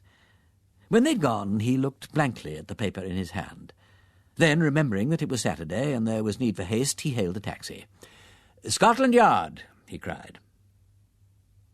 Tuesday morning saw Lord Peter and a man in a velveteen jacket swishing merrily through 7 acres of turnip tops, streaked yellow with early frosts. A little way ahead, a sinuous undercurrent of excitement among the leaves proclaimed the unseen yet ever near presence of one of the Duke of Denver's setter pups. Presently a partridge flew up with a noise like a police rattle, and Lord Peter accounted for it very creditably for a man who, a few nights before, had been listening to imaginary German sappers. The setter bounded foolishly through the turnips and fetched back the dead bird. "Good dog," said Lord Peter. Encouraged by this, the dog gave a sudden ridiculous gambol and barked, its ear tossed inside out over its head. "Heel!" said the man in velveteen violently. The animal sidled up, ashamed. "Fool of a dog, that," said the man in velveteen. "Can't keep quiet. Too nervous, my lord. One of old Black Lassie's pups." "Oh, dear me," said Peter. "Is the old dog still going?" No, my lord. No, we had to put her away in the spring." Peter nodded. He always proclaimed that he hated the country and was thankful to have nothing to do with the family estates, but this morning he enjoyed the crisp air and the wet leaves washing darkly over his polished boots. At Denver things moved in an orderly way. No one died sudden and violent deaths, except aged setters and partridges, to be sure. He sniffed up the autumn smell with appreciation. There was a letter in his pocket which had come by the morning post, but he had not intended to read it just yet. Parker had not wired. There was no hurry. He read it in the smoking-room after lunch. His brother was there, dozing over the Times. A good, clean Englishman, sturdy and conventional, rather like Henry VIII in his youth. Gerald, 16th Duke of Denver. The Duke considered his cadet rather degenerate and not quite good form. He disliked his taste for police court news. The letter was from Bunter. 110 Piccadilly, West 1. My lord, I write. Mr. Bunter had been carefully educated and knew that nothing is more vulgar than a careful avoidance of beginning a letter with the first-person singular. As your lordship directed, to inform you of the result of my investigations. I experienced no difficulty in becoming acquainted with Sir Julian Freke's manservant. He belongs to the same club as the Honourable Frederick Arbuthnot's man, who is a friend of mine and was very willing to introduce me. He took me to the club yesterday, Sunday evening, and we dined with the man whose name is John Cummings, and afterwards I invited Cummings to drinks and a cigar in the flat. Your lordship will excuse me doing this, knowing that it is not my habit, but it has always been my experience that the best way to gain a man's confidence is to let him suppose that one takes advantage of one's employer. I always suspected Bunter of being a student of human nature, commented Lord Peter. I gave him the best old port. The deuce you did, said Lord Peter, having heard you and Mr. Arbuthnot talk over it. Said Lord Peter. Its effects were quite equal to my expectations as regarded the principal matter in hand, but I very much regret to state that the man had so little understanding of what was offered to him that he smoked a cigar with it, one of your lordship's villas. You will understand that I made no comment on this at the time, but your lordship will sympathise with my feelings. May I take this opportunity of expressing my grateful appreciation of your lordship's excellent taste in food, drink, and dress. It is, if I may say so, more than a pleasure. It is an education to valet and buttle your lordship." Lord Peter bowed his head gravely. What on earth are you doing, Peter, sitting there nodding and grinning like a whatchamacallit, demanded the Duke, coming suddenly out of a snooze. "Someone writing pretty things to you, what?" "Charming things," said Lord Peter. The Duke eyed him doubtfully. "Oh, hope to goodness you don't go and marry a chorus beauty," he muttered inwardly, and returned to the Times. Over dinner I had set myself to discover Cummings's tastes, and found them to run in the direction of the music-hall stage. During his first glass I drew him out in this direction, your lordship having kindly given me opportunities of seeing every performance in London, and I spoke more freely than I should consider becoming in the ordinary way, in order to make myself pleasant to him. I may say that his views on women and the stage were such as I should have expected from a man who would smoke with your lordship's port. With the second glass I introduced the subject of your lordship's inquiries. In order to save time, I will write our conversation in the form of a dialogue, as nearly as possible as it actually took place. "Cummings, you seem to get many opportunities of seeing a bit of life, Mr. Bunter. Bunter, one can always make opportunities if one knows how. Cummings, it's very easy for you to talk, Mr. Bunter. You're not married, for one thing. Bunter, I know better than that, Mr. Cummings. Cummings, so do I, now, when it's too late." He sighed heavily, and I filled up his glass. Bunter, "Does Mrs. Cummings live with you in Battersea?" Cummings, "Yes, her and me we do for my governor. Such a life! Not but what there's a char comes in by the day. But what's a char? I can tell you it's dull all by ourselves in that Battersea suburb." Bunter, "Not very convenient for the halls, of course." Cummings, "I believe you. It's all right for you here in Piccadilly, right on the spot, as you might say, and I dare say your governor's often out all night, eh?" Bunter, "Oh, frequently, Mr. Cummings." Cummings, "And I dare say you take the opportunity to slip off yourself every so often, eh?" Bunter, "Well, what do you think, Mr. Cummings?" Cummings, "That's it. There you are. But what's a man to do with a nagging fool of a wife and a blasted scientific doctor for a governor, as sits up all night cutting up dead bodies and experimenting with frogs?" Bunter, "Surely he goes out sometimes." Cummings, "Not often, and always back before 12. And the way he goes on if he rings the bell and you ain't there. I give you my word, Mr. Bunter." Bunter, "Temper?" Cummings, "No, but looking through you, nasty-like, as if you was on that operating table of his and he was going to cut you up. Nothing a man could rightly complain of, you understand, Mr. Bunter, just nasty looks. Not but what I will say he's very correct, apologises if he's been inconsiderate. But what's the good of that when he's been and gone and lost you your night's rest?" Bunter, "How does he do that? Keeps you up late, you mean?" Cummings, "Not him, far from it. House locked up and household to bed at 10:30, that's his little rule. Not but what I'm glad enough to go as a rule, it's that dreary. Still, when I do go to bed, I like to sleep." Bunter, "What does he do? Walk about the house?" Cummings, "Doesn't he? All night, and in and out of the private door to the hospital."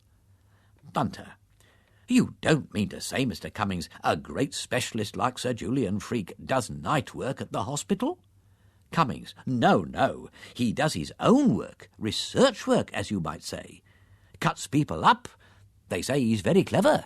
Could take you or me to pieces like a clock, Mr. Bunter, and put us together again." Bunter, "Do you sleep in the basement, then, to hear him so plain?" Cummings, "No, our bedroom's at the top. But, Lord, what's that? He'll bang the door so you can hear him all over the house." Bunter, Many's the time I've had to speak to Lord Peter about that, and talking all night, and baths." Cummings, "Baths? You may well say that, Mr. Bunter. Baths? Me and my wife sleep next to the cistern room. Noise fit to wake the dead, all hours. When do you think he chose to have a bath? No later than last Monday night, Mr. Bunter. Bunter. I've known them do it at 2 in the morning, Mr. Cummings. Cummings. Have you now? Well, this was 3. 3 o'clock in the morning we was waked up. I give you my word. Bunter. You don't say so, Mr. Cummings. Cummings. He cuts up diseases, you see, Mr. Bunter, and then he don't like to go to bed till he's washed the bacilluses off, if you understand me. Very natural, too, I dare say, but what I say is, the middle of the night's no time for a gentleman to be occupying his mind with diseases. Bunter. These great men have their own way of doing things. Cummings. Well, all I can say is it isn't my way. I could believe that, your lordship. Cummings has no signs of greatness about him, and his trousers are not what I would wish to see in a man of his profession. Bunter. Is he habitually as late as that, Mr. Cummings? Cummings. Well, no, Mr. Bunter. I will say not as a general rule. He apologised, too, in the morning, and said he would have the cistern seen to, and very necessary, too, in my opinion, for the air gets into the pipes, and the groaning and screeching as goes on is something awful. Just like Niagara, if you follow me, Mr. Bunter. I give you my word. Bunter. Well, that's as it should be, Mr. Cummings. One can put up with a great deal from a gentleman that has the manners to apologise. And, of course, sometimes they can't help themselves. A visitor will come in unexpected and keep them late, perhaps. Cummings. That is true enough, Mr. Bunter. Now I come to think of it, there was a gentleman come in on Monday evening. Not that he came late, but he stayed about an hour and may have put Sir Julian behindhand. Bunter. Very likely. Let me give you some more port, Mr. Cummings, or a little of Lord Peter's old brandy. Cummings. A little of the brandy, thank you, Mr. Bunter. I suppose you have the run of the cellar here. He winked at me. Oh, trust me for that, I said, and I fetched him the Napoleon. I assure your lordship it went to my heart to pour it out for a man like that. However, seeing we had got on the right tack, I felt it wouldn't be wasted. I'm sure I wish it was always gentlemen that come here at night, I said. Your lordship will excuse me, I am sure, making such a suggestion. Good God, said Lord Peter, I wish Bunter was less thorough in his methods. Cummings. Oh, he's that sort, his lordship, is he? He chuckled and poked me. I suppress a portion of his conversation here, which could not fail to be as offensive to your lordship as it was to myself. He went on. No, it's none of that with Sir Julian. Very few visitors at night, and always gentlemen, and going early as a rule, like the one I mentioned. Bunter. Just as well. There's nothing I find more wearisome, Mr. Cummings, than sitting up to see visitors out. Cummings. Oh, I didn't see this one out. Sir Julian let him out himself at 10 o'clock or thereabouts. I heard the gentleman shout, "Good night," and off he goes. Bunter.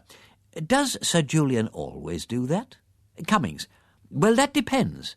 If he sees visitors downstairs, he lets them out himself. If he sees them upstairs in the library, he rings for me. Bunter. This was a downstairs visitor, then? Cummings. Oh, yes. Sir Julian opened the door to him, I remember. He happened to be working in the hall, though now I come to think of it, they went up to the library afterwards. Yeah, that's funny. Yeah, I know they did, because I happened to go up to the hall with the coals, and I heard them upstairs. Besides, Sir Julian rang for me in the library a few minutes later. Still, anyway, we heard him go at 10, or it may have been a bit before. He hadn't only stayed about 3/4 of an hour. However, as I was saying, there was Sir Julian banging in and out of the private door all night, and a bath at 3 in the morning, and up again for breakfast at 8. It beats me. If I had all his money, curse me if I'd go poking about with dead men in the middle of the night. I'd find something better to do with my time, eh, Mr. Bunter? I need not repeat any more of his conversation, as it became unpleasant and incoherent, and I could not bring him back to the events of Monday night. I was unable to get rid of him till 3. He cried on my neck and said I was the bird and you were the governor for him. He said that Sir Julian would be greatly annoyed with him for coming home so late, but Sunday night was his night out, and if anything was said about it he would give notice. I think he will be ill-advised to do so, as I feel he is not a man I could conscientiously recommend if I were in Sir Julian Feek's place. I noticed that his boot heels were slightly worn down. I should wish to add, as a tribute to the great merits of your lordship's cellar, that although I was obliged to drink a somewhat large quantity both of the Coburn 68 and the 1800 Napoleon, I feel no headache or other ill effects this morning. Trusting that your lordship is deriving real benefit from the country air, and that the little information I have been able to obtain will prove satisfactory, I remain, with respectful duty to all the family, obediently yours, Mervyn Bunter. You know, said Lord Peter thoughtfully to himself, I sometimes think Mervyn Bunter's pulling my leg. What is it, Soames? A telegram, my lord. Parker, said Lord Peter, opening it. It said, Description recognised, Chelsea Workhouse. Unknown vagrant injured street accident Wednesday week. Died workhouse Monday. Delivered St. Luke's same evening by order Freak. Much puzzled. Parker. Hooray! Said Lord Peter, suddenly sparkling. I'm glad I've puzzled Parker. Gives me confidence in myself. Makes me feel like Sherlock Holmes. Ha ha ha! Perfectly simple, Watson. Dash it all, though. This is a beastly business. Still, it's puzzled Parker. What's the matter? Asked the Duke, getting up and yawning. Marching orders, said Peter. Back to town. Many thanks for your hospitality, old bird. I'm feeling no end better. Ready to tackle Professor Moriarty or Leon Kestrel or any of them. I do wish you'd keep out of the police courts, grumbled the Duke. Makes it so dashed awkward for me, having a brother making himself conspicuous. Oh, sorry, Gerald, said the other. I know I'm a beastly blot on the scutcheon. Why can't you marry and settle down and live quietly, doing something useful, said the Duke, unappeased. Because that was a washout, as you perfectly well know, said Peter. Besides, he added cheerfully, I'm being no end useful. You may come to want me yourself, you never know.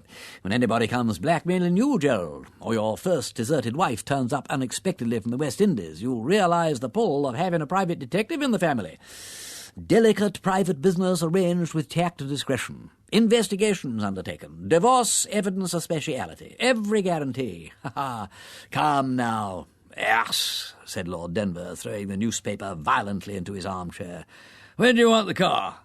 Almost at once. Look, I say, Jerry, I'm taking Mother up with me. Why should she be mixed up in it? Well, I want her help. Well, I call it most unsuitable, said the Duke. The Dowager Duchess, however, made no objection. I used to know her quite well, she said, when she was Christine Ford. Why, dear? Because, said Lord Peter, there's a terrible piece of news to be broken to her about her husband. Is he dead, dear?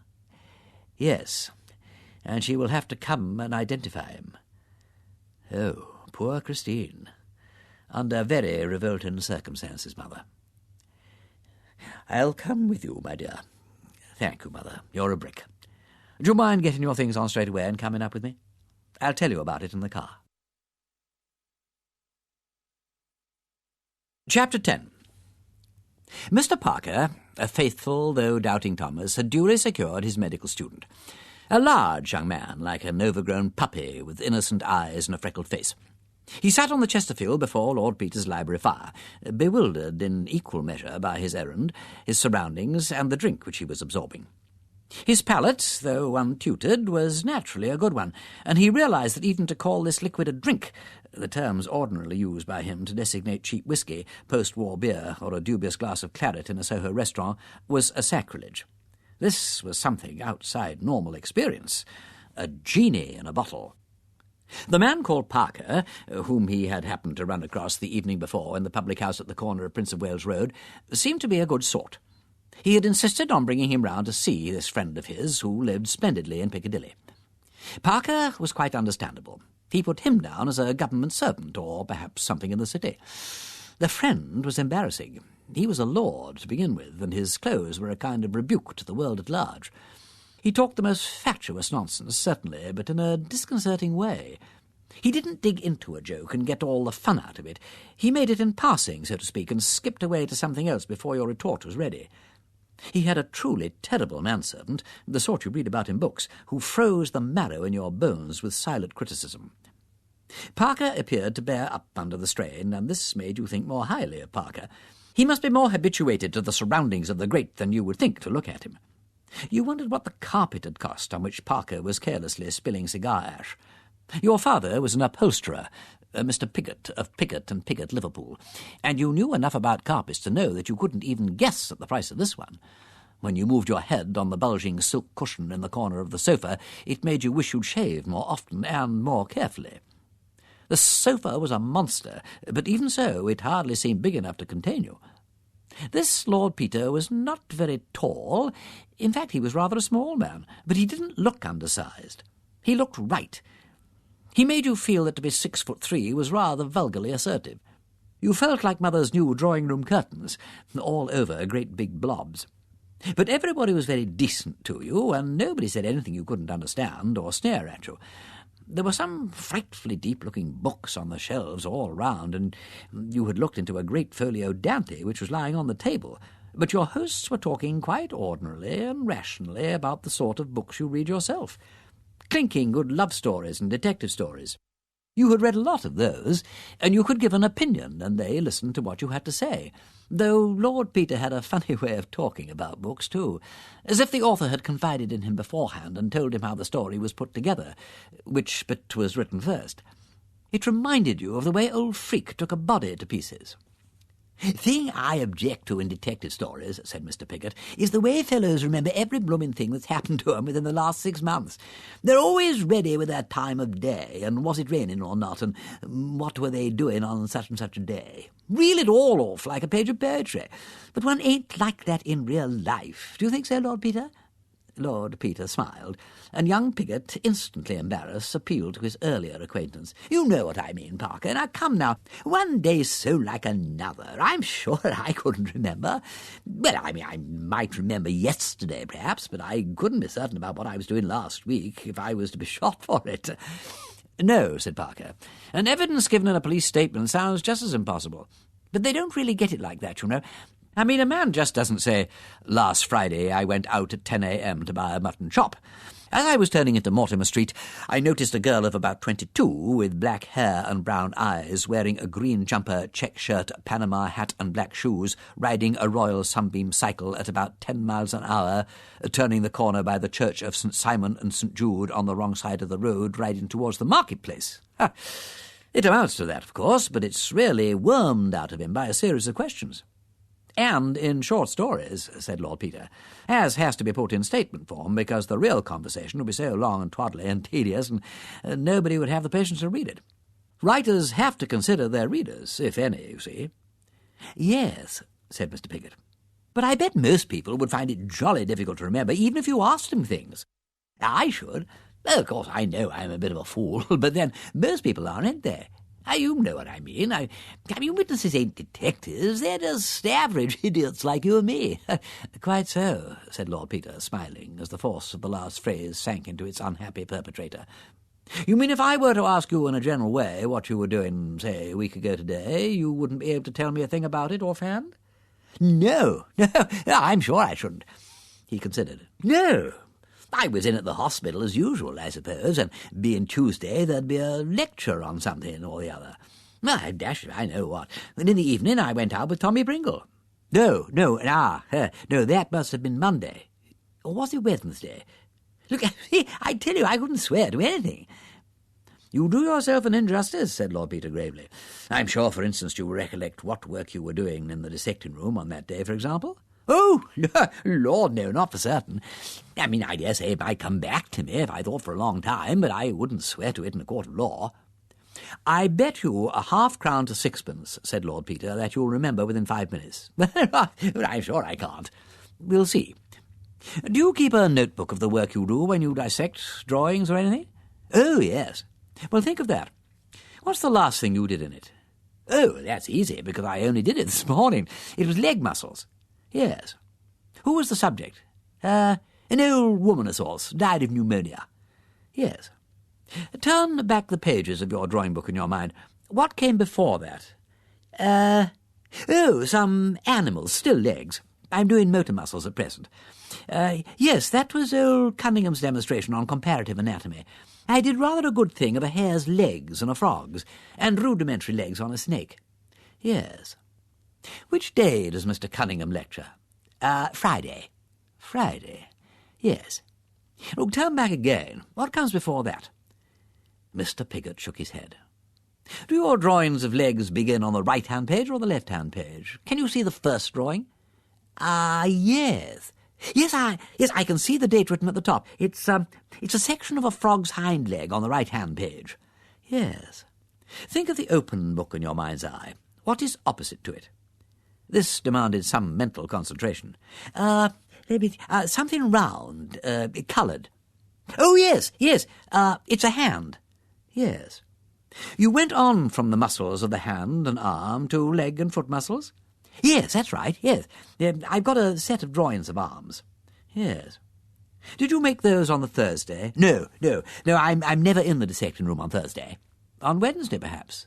Yes, I must have made them on Wednesday. Yes, I did.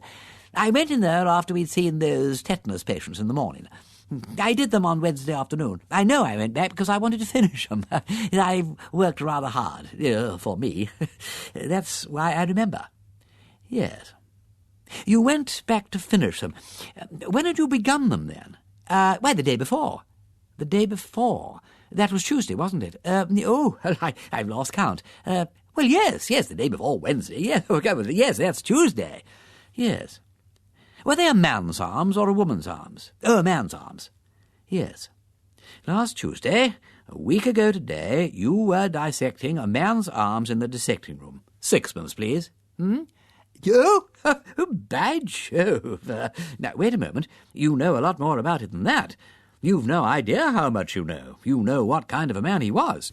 Oh, I never saw him complete, I got there a bit late that day, I remember.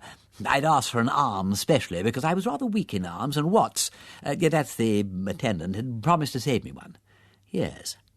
You have arrived late and found your arm waiting for you. You are dissecting it, taking your scissors and slitting up the skin and pinning it back. Was it very young, fair skin? No. No, ordinary skin, I think. With dark hairs on it. Yes, that was it. Yes, a lean, stringy arm, perhaps, with no extra fat anywhere? Oh, no. No, I was rather annoyed about that. I wanted a good, muscular arm, but it was rather poorly developed, and the fat got in my way. Yes, a sedentary man who didn't do much manual work. Oh, yes, that's right. Yes. You dissected the hand, for instance, and made a drawing of it. You would have noticed any hard calluses. Oh, there was nothing of that sort. No. But should you say it was a young man's arm? Firm young flesh and limber joints? No. No. Old and stringy, perhaps? No. Middle-aged, with rheumatism. I mean, there was a chalky deposit in the joints and the fingers were a bit swollen. Yes, a man about 50. About that. Yes. There were other students at work on the same body. Oh, yes. Yes. And they made all the usual sort of jokes about it. I expect so. Oh, yes. You can remember some of them. Who is your local funny man, so to speak? Tommy Pringle. What was Tommy Pringle doing? Can't remember. Whereabouts was Tommy Pringle working? Over by the instrument cupboard, by Sink C. Yes. Get a picture of Tommy Pringle in your mind's eye. Piggott began to laugh. I remember now. Tommy Pringle said that old Sheeny... Why did he call him Sheeny? Oh, I don't know, but I know he did. Perhaps he looked like it. Did you see his head? No. Who had the head? I don't know. Oh, yes, I do. Yes, I do, though. Yes. Old Freak bagged the head himself, and little Bounceable Bins was very cross about it because he'd been promised a head to do with old Scrodger. I see. What was Sir Julian doing with the head? He called us up and gave us a jaw on spinal hemorrhage and nervous lesions. Yes. Well, go back to Tommy Pringle. Tommy Pringle's joke was repeated, not without some embarrassment. Yes, quite so. Was that all? No. The chap who was working with Tommy said that sort of thing came from overfeeding. I deduced that Tommy Pringle's partner was interested in the alimentary canal. Yes. And Tommy said if he thought they'd feed you like that, he'd go to the workhouse himself. Then the man was a pauper from the workhouse. Yeah, well, he must have been, I suppose. Are workhouse paupers usually fat and well-fed? Well, no, come to think of it, not as a rule. In fact, it struck Tommy Pringle and his friend that this was something a little out of the way in a workhouse subject. Yes, and if the alimentary canal was so entertaining to these gentlemen, I imagine the subject had come by his death shortly after a full meal. Yes. Oh, yes. Well, he'd have had to, wouldn't he? Well, I don't know, said Lord Peter. That's your department, you know. That would be your inference from what they said. Oh, yes, undoubtedly. Yes. You wouldn't, for example, expect them to make that observation if the patient had been ill for a long time and fed on slops. Oh, of course not. Well, you see, you really know a lot about it.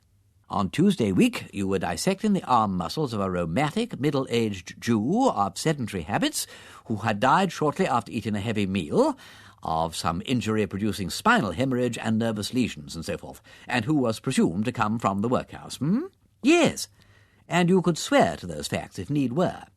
Well, I mean, if you put it that way, I suppose I could. Of course you could. Mr. Pickett sat for some moments in contemplation. I say, he said at last, I did know all that, didn't I? Oh, yes, you knew it all right.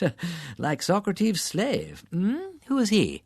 A person in a book I used to read as a boy. Oh, does he come in the last days of Pompeii? No, another book. I dare say you escaped it. It's rather dull. I never read much except Henty and Fenimore Cooper at school. But, have I got rather an extra good memory, then? You have a better memory than you credit yourself with. Then why can't I remember all the medical stuff? It all goes out of my head like a sieve. Well, why can't you, said Lord Peter, standing on the hearthrug and smiling down at his guest. Well, said the young man, the chaps who examine one don't ask the same sort of questions as you do. No, they leave you to remember all by yourself, and it's beastly hard. Nothing to catch hold of, don't you know? But I say, how did you know about Tommy Pringle being the funny man? And I didn't, until you told me. No, I know. But how did you know he'd be there if you did ask? I mean to say, said Mr. Piggott, who was becoming mellowed by influences themselves not unconnected with the alimentary canal, I say, are you rather clever, or am I rather stupid? No, said Lord Peter, it's me. I am always asking such stupid questions. Everybody thinks I must mean something by 'em. This was too involved for Mr. Piggott. Never mind, said Parker soothingly. He's always like that. You mustn't take any notice. He can't help it. It's premature senile decay, often observed in the families of hereditary legislators. Go away, Wimsey, and play us the Beggar's Opera or something. Well, that's good enough, isn't it? Said Lord Peter, when the happy Mr. Piggott had been dispatched home after a really delightful evening. I'm afraid so, said Parker, but it seems almost incredible. There's nothing incredible in human nature, said Lord Peter, at least in educated human nature. Have you got that exhumation order? Well, I shall have it tomorrow. I thought of fixing up with the workhouse people for tomorrow afternoon. I shall have to go and see them first. Oh, right you are. I'll let my mother know. I begin to feel like you, Wimsey. I don't like this job. I like it a deal better than I did. You're really certain we're not making a mistake? Lord Peter had strolled across to the window. The curtain was not perfectly drawn, and he stood gazing out through the gap into lighted Piccadilly. At this he turned round. If we are, he said, we shall know tomorrow, and no harm will have been done. But I rather think you will receive a certain amount of confirmation on your way home. Look here, Parker. Do you know, if I were you, I'd spend the night here. There is a spare bedroom. I can easily put you up. Parker stared at him. Do you mean I'm likely to be attacked? I think it's very likely indeed. Is there anybody in the street? Not now. There was half an hour ago. When Piggott left? Yes. I say, I hope the boys are in no danger. That's what I went down to see. I don't think so. The fact is, I don't suppose anybody would imagine we'd exactly made a confidant of Piggott, but I think you and I are in danger. You'll stay? I'm damned if I will, Wimsey. Why should I run away? Bosh, said Peter. You'd run away all right if you believed me, and why not? You don't believe me. In fact, you're still not certain I am on the right tack. Go in peace, but don't say I didn't warn you. I won't. I'll dictate a message with my dying breath to say I was convinced. Well, don't walk. Take a taxi. Very well, I'll do that. And don't let anybody else get into it. No. End of Disc 5. Disc 6. It was a raw, unpleasant night. A taxi deposited a load of people returning from the theatre at the block of flats next door, and Parker secured it for himself. He was just giving the address to the driver when a man came hastily running up from a side street. He was in evening dress and an overcoat. He rushed up, signalling frantically. "Sir! Sir! Oh, dear me! Oh! Wait! It's Mr. Parker! Oh, how fortunate! Well, if you would be so kind. Summoned from the club, a sick friend. Can't find a taxi. Everybody going home from the theatre. If I might share your cab, you are returning to Bloomsbury? Well, I want Russell Square, if I might presume. A matter of life and death." He spoke in hurried gasps, as though he'd been running violently and far. Parker promptly stepped out of the taxi. "Delighted to be of service to Sir Julian," he said. "Take my taxi. I'm going down to Craven Street myself, but I'm in no hurry. Pray make use of the cab." "Oh, well, it's extremely kind of you," said the surgeon.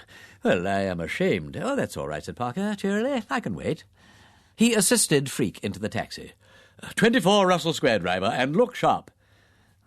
The taxi drove off. Parker remounted the stairs and rang Lord Peter's bell. "Thank you, old man," he said. "I will stop the night after all." "Come in," said Wimsey. "Did you see that?" asked Parker. "I saw something. What happened exactly?" Parker told his story. "Frankly," he said, "I've been thinking you a bit mad, but now I'm not quite so sure of it." Peter laughed. "Blessed are they that have not seen and yet have believed, Bunter. Mr. Parker will stay the night. Look here, Wimsey. Let's have another look at this business. Where's that letter?" Lord Peter produced Bunter's essay in dialogue. Parker studied it for a short time in silence. "You know, Wimsey, I'm as full of objections to this idea as an egg is of meat. So am I, old son. That's why I want to dig up our Chelsea pauper. But trot out your objections." Well, look here. I don't pretend to be able to fill in all the blanks myself, but here we have 2 mysterious occurrences on one night, and a complete chain connecting the one with the other through one particular person. It's beastly, but it's not unthinkable. Yes, I know all that. But there are 1 or 2 quite definite stumbling blocks. Oh, yes, I know. But see here. I mean, on the one hand, Levy disappeared after being last seen looking for Prince of Wales Road at 9 o'clock. At 8 next morning, a dead man, not unlike him in general outline, is discovered in a bath in Queen Caroline Mansions. Levy, by Freak's own admission, was going to see Freak. By information received from Chelsea Workhouse, a dead man, answering to the description of the Battersea corpse in its natural state, was delivered that same day to Freak. We have Levy with a past and no future, as it were, and an unknown vagrant with a future in the cemetery and no past, and Freak stands between their future and their past. Well, that looks all right. Yes, now further, Freak has a motive for getting rid of Levy, an old jealousy. Very old, and not much of a motive. People have been known to do that sort of thing. You're thinking that people don't keep up old jealousies for 20 years or so. Perhaps not. Not just primitive, brutal jealousy. That means a word and a blow. But the thing that rankles is hurt vanity. That sticks. Humiliation. And we've all got a sore spot we don't like to have touched. I've got it, you've got it. Some blighter said hell knew no fury like a woman scorned. Sticking it on to women, poor devils. Sex is every man's loco spot. You needn't fidget, you know it's true. He'll take a disappointment, but not a humiliation. I knew a man once who'd been turned down, not too charitably, by a girl he was engaged to. He spoke quite decently about her. I asked what had become of her. Oh, he said, she married the other fella. And then burst out, couldn't help himself. Lord, yes, he cried, to think of it, jilted for a Scotsman. I don't know why he didn't like Scots, but that's what got him on the raw.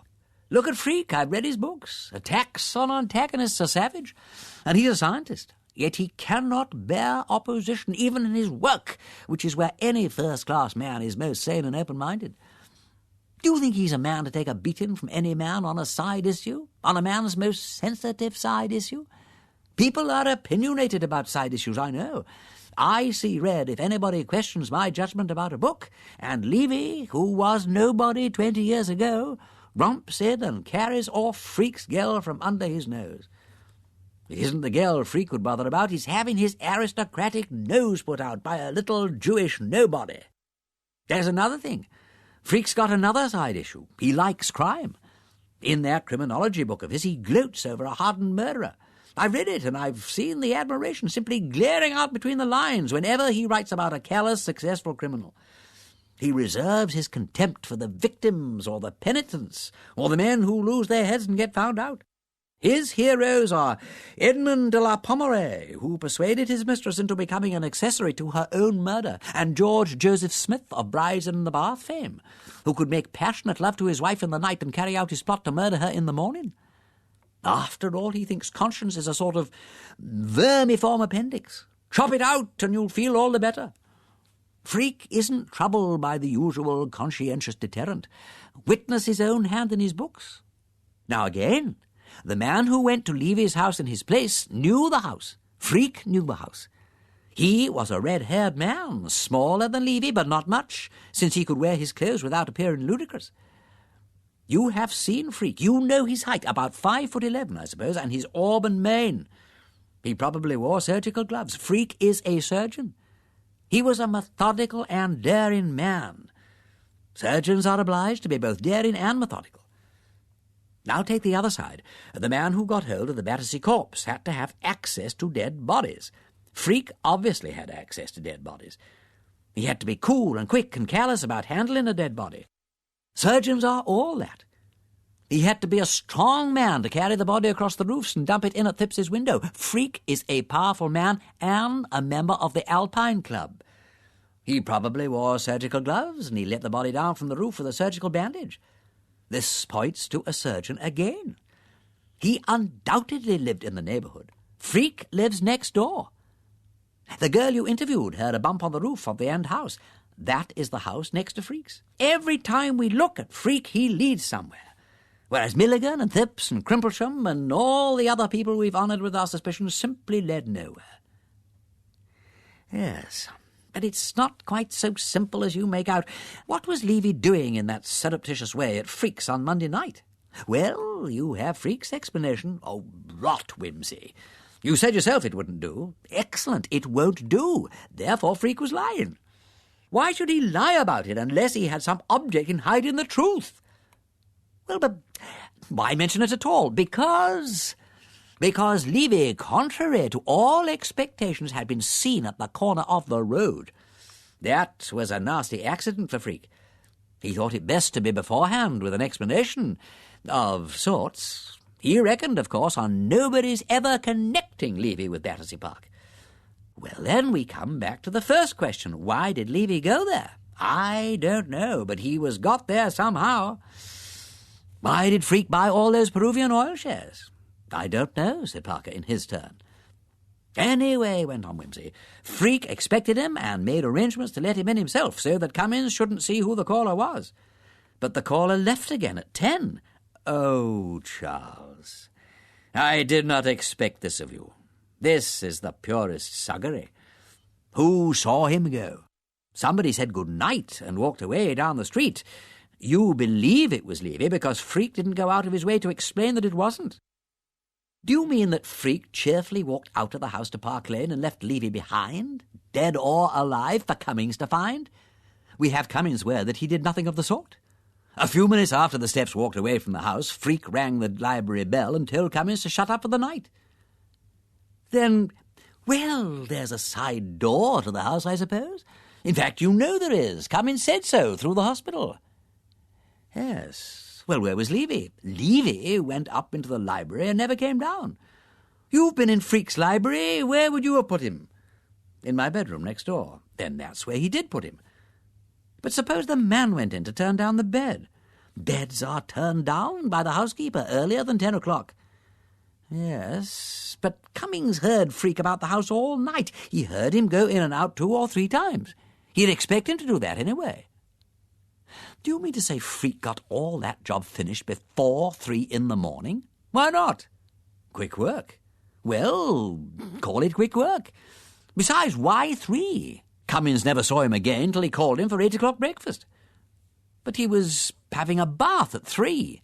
I don't say he didn't get back from Park Lane before 3, But I don't suppose Cummins went and looked through the bathroom keyhole to see if he was in the bath. Parker considered again. "How about Crimplesham's pince-nez?" he asked. "Ah, yeah, well, that is a bit mysterious," said Lord Peter. "And why Thipps's bathroom? Why, indeed? Pure accident, perhaps, or pure devilry. Do you think all this elaborate scheme could have been put together in a night, Wimsey? Far from it. It was conceived as soon as that man who bore a superficial resemblance to Levy came into the workhouse. He had several days." "I see. Freak gave himself away at the inquest. He and Grimbold disagreed about the length of the man's illness. If a small man, comparatively speaking, like Grimbold presumes to disagree with a man like Freak, it's because he is sure of his ground. Then, if your theory is sound, Freak made a mistake. Yes, a very slight one. He was guarding with unnecessary caution against starting a train of thought in the mind of anybody, say, the workhouse doctor.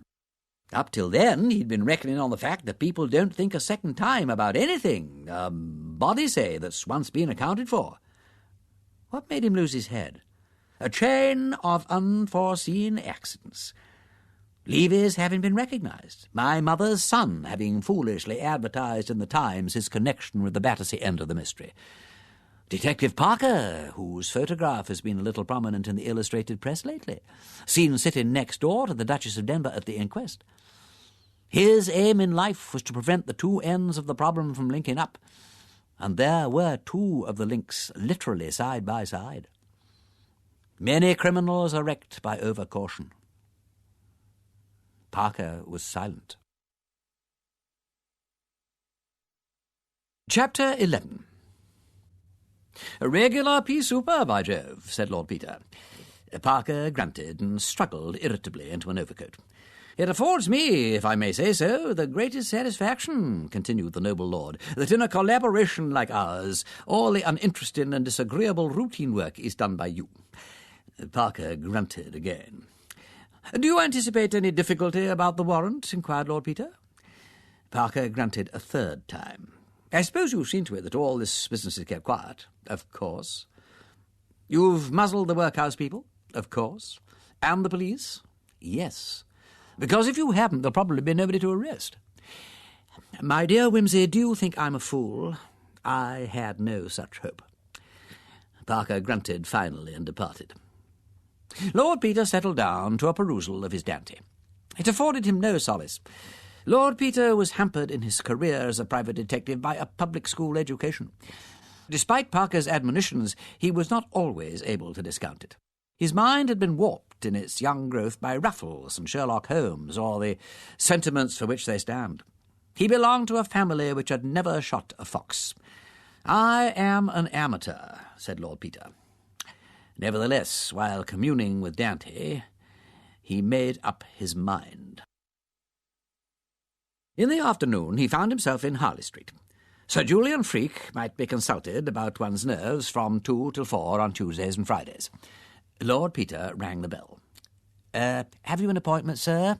inquired the man who opened the door. "No," said Lord Peter, "but will you give Sir Julian my card? I think it possible he may see me without one."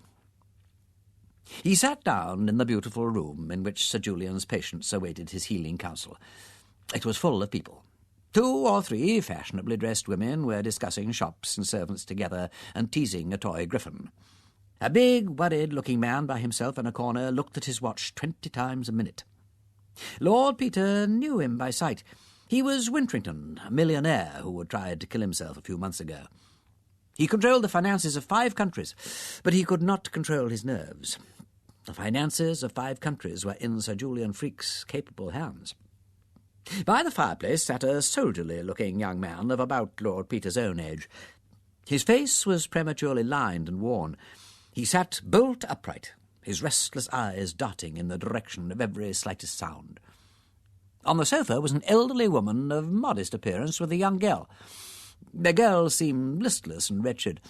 The woman's look showed deep affection and anxiety tempered with a timid hope.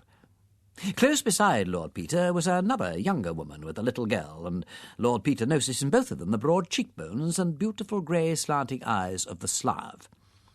The child, moving restlessly about, trod on Lord Peter's patent leather toe, and the mother admonished her in French before turning to apologize to Lord Peter.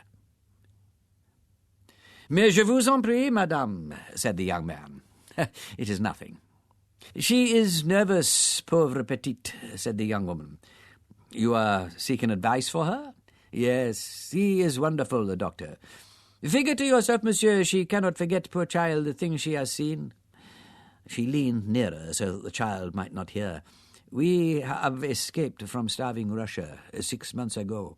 I dare not tell you. She has such quick ears, and then the cries, the tremblings, the convulsions, they all begin again.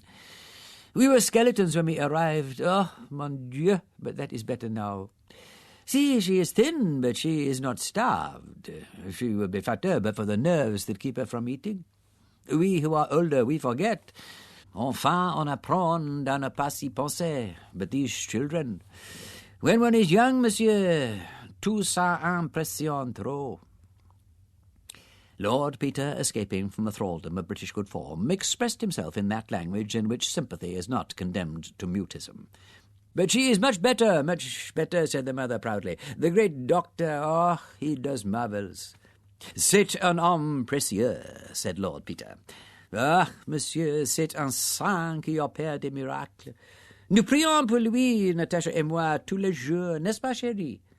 And consider, monsieur, that he does it all, ce grand homme, cet homme illustre, for nothing at all. When we come here, we have not even the clothes upon our backs. We are ruined, famished. Et avec ça, que nous sommes de bonne famille. Mais hélas, monsieur, en Russie, comme vous savez, ça ne vous vaut que des insultes, des atrocités. Enfin, the great Sir Julian sees us. He says, 'Madame, your little girl is very interesting to me. Say no more, I cure her for nothing. Pour ses beaux yeux, a-t-il ajouté en riant. Ah, monsieur, c'est un saint, un véritable saint, and Natasha is much, much better. Madame, je vous en félicite. And you, monsieur, you are young, well, strong, you also suffer. It is still the war, perhaps?" "Ah, well, a little remains of shell shock," said Lord Peter. "Ah, yes, so many good, brave young men." "Sir Julian can spare you a few moments, my lord, if you will come in now," said the servant. Lord Peter bowed to his neighbour and walked across the waiting-room. As the door of the consulting-room closed behind him, he remembered having once gone disguised into the staff-room of a German officer. He experienced the same feeling, the feeling of being caught in a trap, and a mingling of bravado and shame. He had seen Sir Julian Freke several times from a distance, but never close. Now, while carefully and quite truthfully detailing the circumstances of his recent nervous attack, he considered the man before him. A man taller than himself, with immense breadth of shoulder and wonderful hands. A face beautiful, impassioned and inhuman. Fanatical, compelling eyes, bright blue amid the ruddy bush of hair and beard. They were not the cool and kindly eyes of the family doctor. They were the brooding eyes of the inspired scientists, and they searched one through. "Well," thought Lord Peter, "I shan't have to be explicit, anyhow." "Yes," said Sir Julian, "yes. You had been working too hard, puzzling your mind. Yes, more than that, perhaps. Troubling your mind, shall we say? I found myself faced with a very alarming contingency. Yes, unexpectedly, perhaps. Very unexpectedly indeed. Yes, following on a period of mental and physical strain. Well, perhaps. Nothing out of the way. Yes. The unexpected contingency was personal to yourself. It demanded an immediate decision as to my own actions, yes. In that sense, it was certainly personal. Quite so. You would have to assume some responsibility, no doubt. A very grave responsibility. Affecting others besides yourself. Affecting one other person vitally, and a very great number indirectly. Yes. The time was night. You were sitting in the dark? Not at first. I think I put the light out afterwards. Quite so. That action would naturally suggest itself to you. Were you warm? I think the fire had died down. My man tells me that my teeth were chattering when I went into him. Yes. You live in Piccadilly? Yes. Heavy traffic sometimes goes past during the night, I expect. Oh, frequently. Just so. Now, this decision you refer to, you had taken that decision? Yes. Your mind was made up? Oh, yes. You had decided to take the action, whatever it was? Yes. It involved perhaps a period of inaction? Of comparative inaction, yes. Of suspense, shall we say? Yes, of suspense, certainly. Possibly of some danger? I don't know that was in my mind at the time. No. It was a case in which you could not possibly consider yourself. If you like to put it that way. Quite so. Yes. You had these attacks frequently in 1918? Yes, I was very ill for some months. Quite. Since then they have recurred less frequently? Much less frequently. Yes. When did the last occur? About 9 months ago. Under what circumstances? I was being worried by certain family matters. It was a question of deciding about some investments, and I was largely responsible. Yes. You were interested last year, I think, in some police case? Yes, in the recovery of Lord Attenborough's emerald necklace. That involved some severe mental exercise? Well, I suppose so. But I enjoyed it very much. Yes. Was the exertion of solving the problems attended by any bad results physically? None. No. You were interested but not distressed? Exactly. Yes. You have been engaged in other investigations of the kind? Yes, little ones. With bad results for your health? Not a bit of it. On the contrary, I took up these cases as a sort of distraction. I had a bad knock just after the war, which didn't make matters any better for me, don't you know? Ah. You are not married? No. No. Will you allow me to make an examination? Just come a little nearer to the light. I want to see your eyes. Whose advice have you had till now? Sir James Hodges. Ah, yes. He was a sad loss to the medical profession. A really great man, a true scientist. Yes. Thank you. Now I should like to try you with this little invention. What's it do? Well, it tells me about your nervous reactions. Will you sit here? The examination that followed was purely medical. When it was concluded, Sir Julian said, "Now, Lord Peter, I'll tell you about yourself in quite untechnical language." "Thanks," said Peter. "That's kind of you. I'm an awful fool about long words." "Yes. Are you fond of private theatricals, Lord Peter?" "Not particularly," said Peter, genuinely surprised. "Awful bore as a rule. Why?" "Well, I thought you might be," said the specialist dryly. "Well, now, you know quite well that the strain you put on your nerves during the war has left its mark on you. It has left what I may call old wounds in your brain. Sensations received by your nerve endings sent messages to your brain and produced minute physical changes there. Changes we are only beginning to be able to detect, even with our most delicate instruments. These changes, in their turn, set up sensations. Or should I say more accurately, the sensations are the names we give to these changes of tissue when we perceive them. We call them horror, fear, sense of responsibility, and so on." "Yes, I follow you." "Very well. Now, if you stimulate those damaged places in your brain again, you run the risk of opening up old wounds. I mean that if you get nervous sensations of any kind producing the reactions which we call horror, fear, and sense of responsibility, they may go on to make disturbances right along the old channel, and produce in their turn physical changes which you will call by the names you are accustomed to associate with them. Dread of German mines, responsibility for the lives of your men, strained attention and the inability to distinguish small sounds through the overpowering noise of guns." "I see. This effect would be increased by extraneous circumstances producing other familiar physical sensations. Night, cold, or the rattling of heavy traffic, for instance." "Yes. "Yes. The old wounds are nearly healed, but not quite. The ordinary exercise for your mental faculties has no bad effect. It's only when you excite the injured part of your brain." "Yes, I see." "Yes. You must avoid these occasions. You must learn to be irresponsible, Lord Peter." "My friends say I am only too irresponsible already." "Oh, very likely. A sensitive, nervous temperament often appears so, owing to its mental nimbleness." "Oh?" "Yes. This particular responsibility you were speaking of still rests upon you?" "Yes, it does." You have not yet completed the course of action on which you have decided. Not yet. You feel bound to carry it through? Oh, yes. I can't go back now. No. You are expecting further strain? A certain amount. Do you expect it to last much longer? Very little longer now. Ah, your nerves are not all they should be. No? No. Nothing to be alarmed about, but you must exercise care while undergoing this strain, and afterward you should take a complete rest. How about a voyage in the Mediterranean or the South Seas or somewhere? Thanks, I'll think about it. Meanwhile, to carry you over the immediate trouble, I will give you something to strengthen your nerves. It will do you no permanent good, you understand, but it will tide you over the bad time, and I will give you a prescription. Thank you. Sir Julian got up and went into a small surgery leading out of the consulting room. Lord Peter watched him moving about, boiling something and writing. Presently he returned with a paper and a hypodermic syringe. Here is the prescription. And now, if you will just roll up your sleeve, I will deal with the necessity of the immediate moment. Lord Peter obediently rolled up his sleeve. Sir Julian Freak selected a portion of his forearm and anointed it with iodine. What's that you're going to stick into me, Bugs? The surgeon laughed. Not exactly, he said. He pinched up a portion of flesh between his finger and thumb. You've had this kind of thing before, I expect. Oh, yes, said Lord Peter.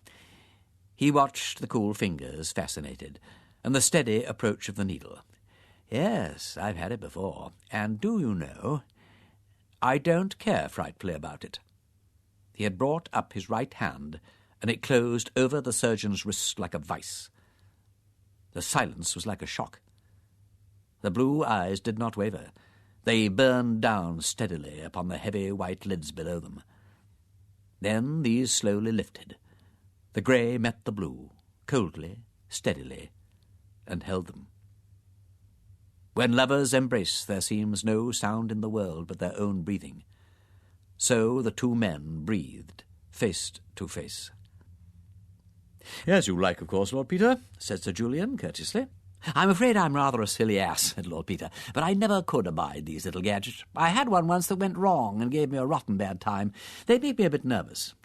In that case, replied Sir Julian, it would certainly be better not to have the injection. It might rouse up just those sensations which we are desirous of avoiding. You will take the prescription then and do what you can to lessen the immediate strain as far as possible. Oh, yes, I'll take it easy. Thanks, said Lord Peter. He rolled his sleeve down neatly. I'm much obliged to you. If I have any further trouble, I'll look in again. Do, said Sir Julian cheerfully.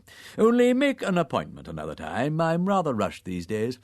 I hope your mother is quite well. I saw her the other day at that Battersea inquest. You should have been there. It would have interested you. Chapter 12. The vile, raw fog tore your throat and ravaged your eyes. You could not see your feet. You stumbled in your walk over poor men's graves. The feel of Parker's old trench coat beneath your fingers was comforting. You'd felt it in worse places. You clung on now for fear you should get separated. The dim people moving in front of you were like Brocken spectres. Take care, gentlemen, said a toneless voice out of the yellow darkness. There is an open grave just hereabouts. You bore away to the right and floundered in a mass of freshly turned clay. Hold up, old man, said Parker. Where is Lady Levy? In the mortuary. The Duchess of Denver is with her. Your mother is wonderful, Peter. Isn't she? Said Lord Peter. A dim blue light carried by somebody ahead wavered and stood still. Here you are, said a voice. Two Dante-esque shapes with pitchforks loomed up. Have you finished? Asked somebody. Nearly done, sir.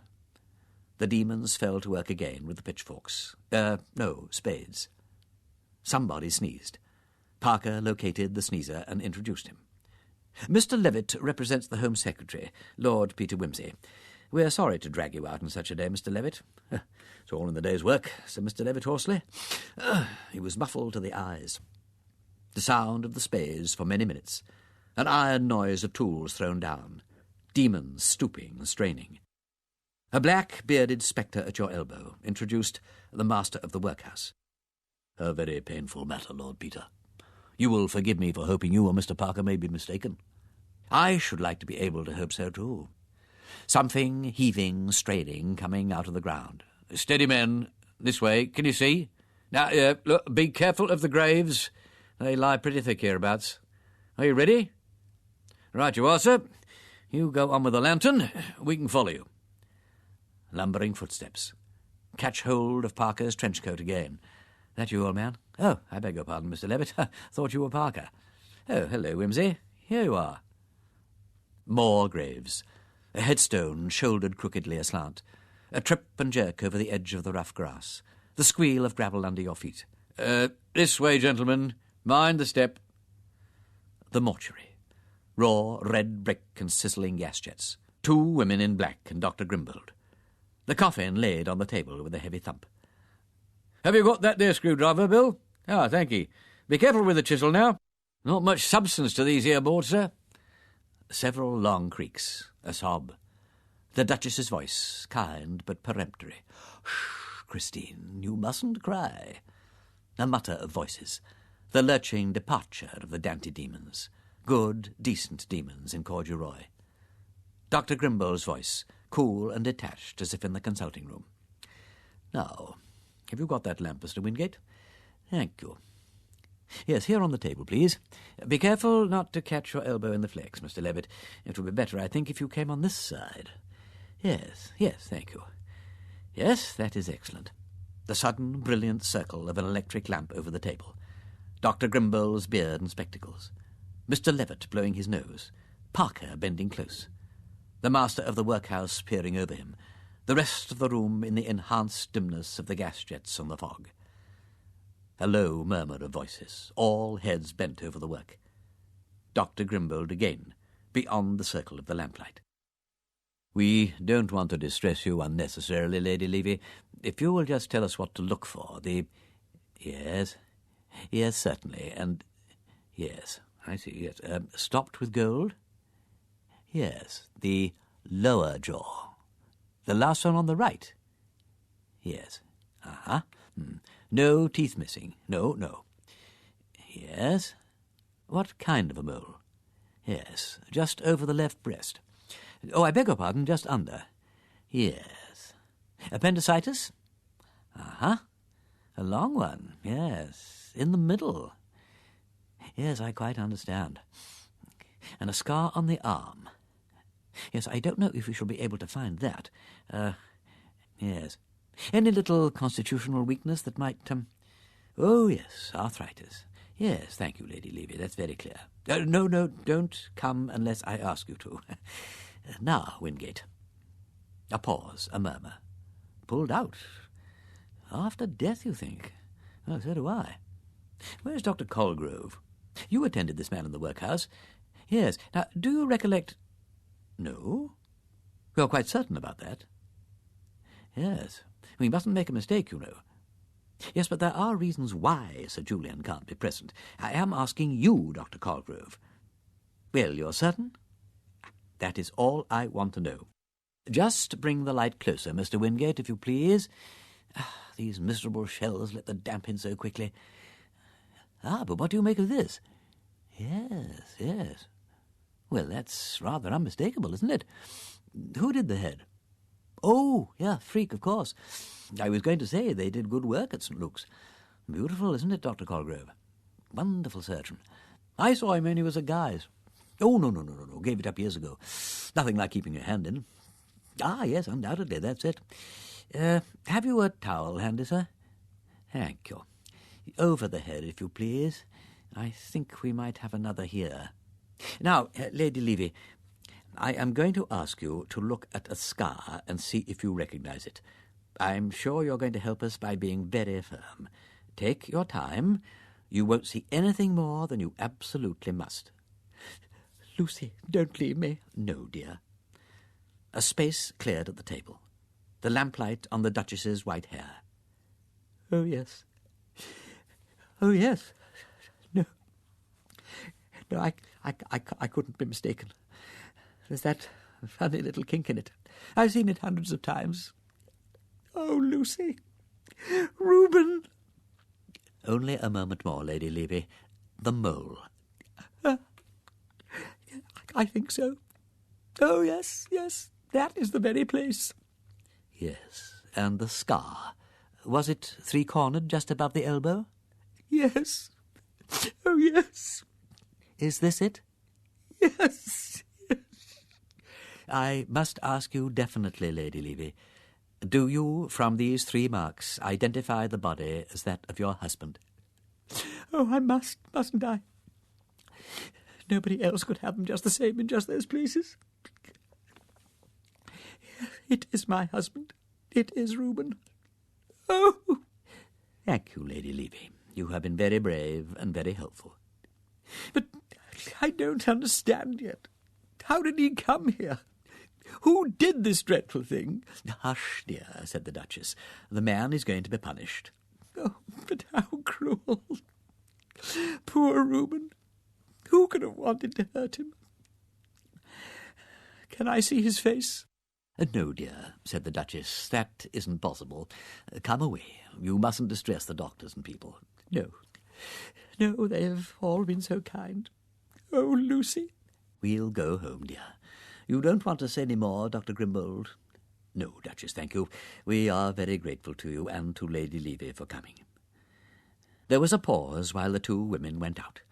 Parker collected and helpful, escorting them to their waiting car. Then Dr. Grimbold again. I think Lord Peter Wimsey ought to see the correctness of his deductions. Lord Peter, very painful, you may wish to see. Yes, I was uneasy at the inquest. Yes, Lady Levy, remarkably clear evidence. Yes, most shocking case. Here's Mr. Parker. You and Lord Peter Wimsey entirely justified. Do I really understand, really? Well, I can hardly believe it. So distinguished a man. As you say, when a great brain turns to crime. Yes, look here. Marvellous work, marvellous. Somewhat obscured by this time, of course, but the most beautiful sections. Here you see the left hemisphere, and here through the corpus striatum. Here again the very track of the damage done by the blow. Wonderful. Guessed it. Saw the effect of the blows as he struck it, you know. I should like to see his brain, Mr. Parker. And to think that, heavens, Lord Peter, you don't know what a blow you have struck at the whole profession, the whole civilized world. Oh, my dear sir, can you ask me? My lips are sealed, of course. All our lips are sealed. The way back through the burial ground, fog again, and the squeal of wet gravel. Are your men ready, Charles? They've gone. I sent them off when I saw Lady Levy to the car. Who is with them? Sugg. Sugg? Yes, poor devil. They've had him up on the mat at the headquarters for bungling this case. All that evidence of Phipps's about the nightclub was corroborated, you know. That girl he gave the gin and bitters to was caught and came and identified him, and they decided their case wasn't good enough and let Phipps and the Horrocks girl go. Then they told Sugg he'd overstepped his duty and ought to have been more careful. So he ought, but he can't help being a fool. I was sorry for him. It may do him some good to be in at the death. After all, Peter, you and I had special advantages. Yes, well, it doesn't matter. Whoever goes won't get there in time. Sugg's as good as another. But Sugg, an experience rare in his career, was in time. Parker and Lord Peter were at 110 Piccadilly. Lord Peter was playing Bach, and Parker was reading Origin when Sugg was announced. "We've got our man, sir," said he. "Good God," said Peter. "Alive?" "We were just in time, my lord. We rang the bell and marched straight up past his man to the library. He was sitting there doing some writing. When we came in, he made a grab for his hypodermic, but we were too quick for him, my lord. We didn't mean to let him slip through our hands having got so far. We searched him thoroughly and marched him off." "He is actually in jail, then?" "Oh, yes, safe enough, with 2 warders to see he doesn't make away with himself." "Well, you surprise me, Inspector. Have a drink." "Thank you, my lord. I may say that I'm very grateful to you. This case was turning out a pretty bad egg for me. If I was rude to your lordship—" "Oh, it's all right, Inspector," said Lord Peter hastily. "I don't see how you could possibly have worked it out. I had the good luck to know something about it from other sources. That's what Freak says." Already the great surgeon was a common criminal in the inspector's eyes, a mere surname. "He was writing a full confession when we got hold of him, addressed to your lordship. The police will have to have it, of course, but seeing it's written for you, I brought it along for you to see first. Here it is." He handed Lord Peter a bulky document. "Thanks," said Peter. "Like to hear it, Charles? Rather. Accordingly, Lord Peter read it aloud. Chapter 13. Dear Lord Peter, when I was a young man, I used to play chess with an old friend of my father's. He was a very bad and very slow player, and he could never see when a checkmate was inevitable, but insisted on playing every move out. I never had any patience with that kind of attitude, and I will freely admit now that the game is yours. I must either stay at home and be hanged, or escape abroad and live in an idle and insecure obscurity. I prefer to acknowledge defeat. If you have read my book on criminal lunacy, you will remember that I wrote, in the majority of cases, the criminal betrays himself by some abnormality attendant upon this pathological condition of the nervous tissues. His mental instability shows itself in various forms: an overweening vanity, leading him to brag of his achievement; a disproportionate sense of the importance of the offence, resulting from the hallucination of religion and driving him to confession; egomania, producing the sense of horror or conviction of sin and driving him to headlong flight without covering his tracks; a reckless confidence, resulting in the neglect of the most ordinary precautions, as in the case of Henry Wainwright, who left a boy in charge of the murdered woman's remains while he went to call a cab; or, on the other hand, a nervous distrust of apperceptions in the past, causing him to revisit the scene of the crime, to assure himself that all traces have been as safely removed as his own judgment knows them to be. I will not hesitate to assert that a perfectly sane man, not intimidated by religious or other delusions, could always render himself perfectly secure from detection, provided, that is, that the crime were sufficiently premeditated, and that he were not pressed for time or thrown out in his calculations by purely fortuitous coincidence. You know as well as I do how far I have made this assertion good in practice. The two accidents which betrayed me I could not by any possibility have foreseen. The first was the chance recognition of Levy by the girl in the Battersea Park Road, which suggested a connection between the two problems. The second was that Phipps should have arranged to go down to Denver on the Tuesday morning, thus enabling your mother to get word of the matter through to you before the body was removed by the police, and to suggest a motive for the murder out of what she knew of my previous personal history. If I had been able to destroy these two accidentally forged links of circumstance, I will venture to say that you would never have so much as suspected me, still less obtained sufficient evidence to convict. Of all human emotions, except perhaps those of hunger and fear, the sexual appetite produces the most violent, and under some circumstances the most persistent reactions. I think, however, I am right in saying that at the time when I wrote my book, my original sensual impulse to kill Sir Reuben Levy had already become profoundly modified by my habits of thought. To the animal lust to slay and the primitive human desire for revenge, there was added the rational intention of substantiating my own theories for the satisfaction of myself and the world. If all had turned out as I had planned, I should have deposited a sealed account of my experiment with the Bank of England, instructing my executors to publish it after my death. Now that accident has spoiled the completeness of my demonstration, I entrust the account to you, whom I cannot fail to interest, with the request that you will make it known among scientific men in justice to my professional reputation. The really essential factors of success in any undertaking are money and opportunity, and as a rule, the man who can make the first can make the second.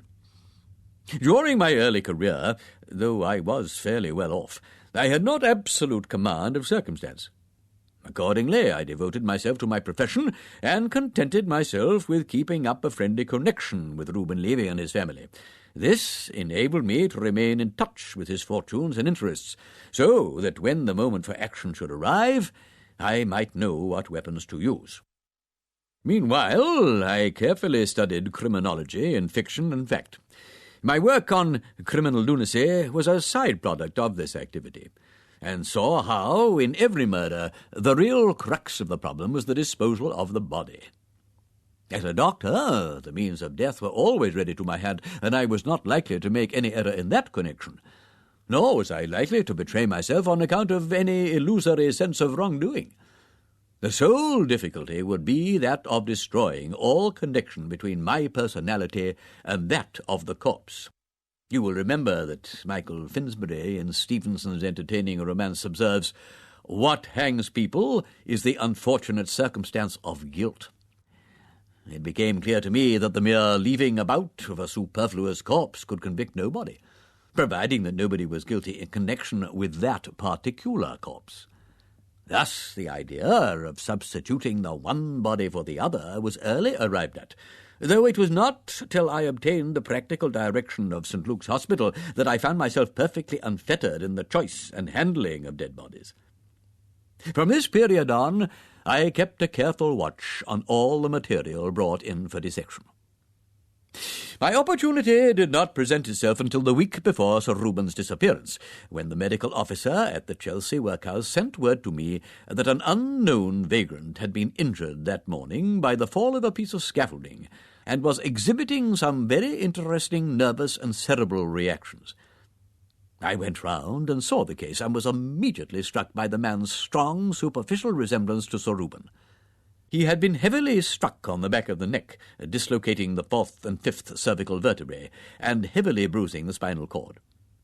It seemed highly unlikely that he could ever recover, either mentally or physically, and in any case there appeared to me to be no object in indefinitely prolonging so unprofitable an existence. He had obviously been able to support life until recently, as he was fairly well nourished, but the state of his feet and clothing showed that he was unemployed, and under present conditions he was likely to remain so.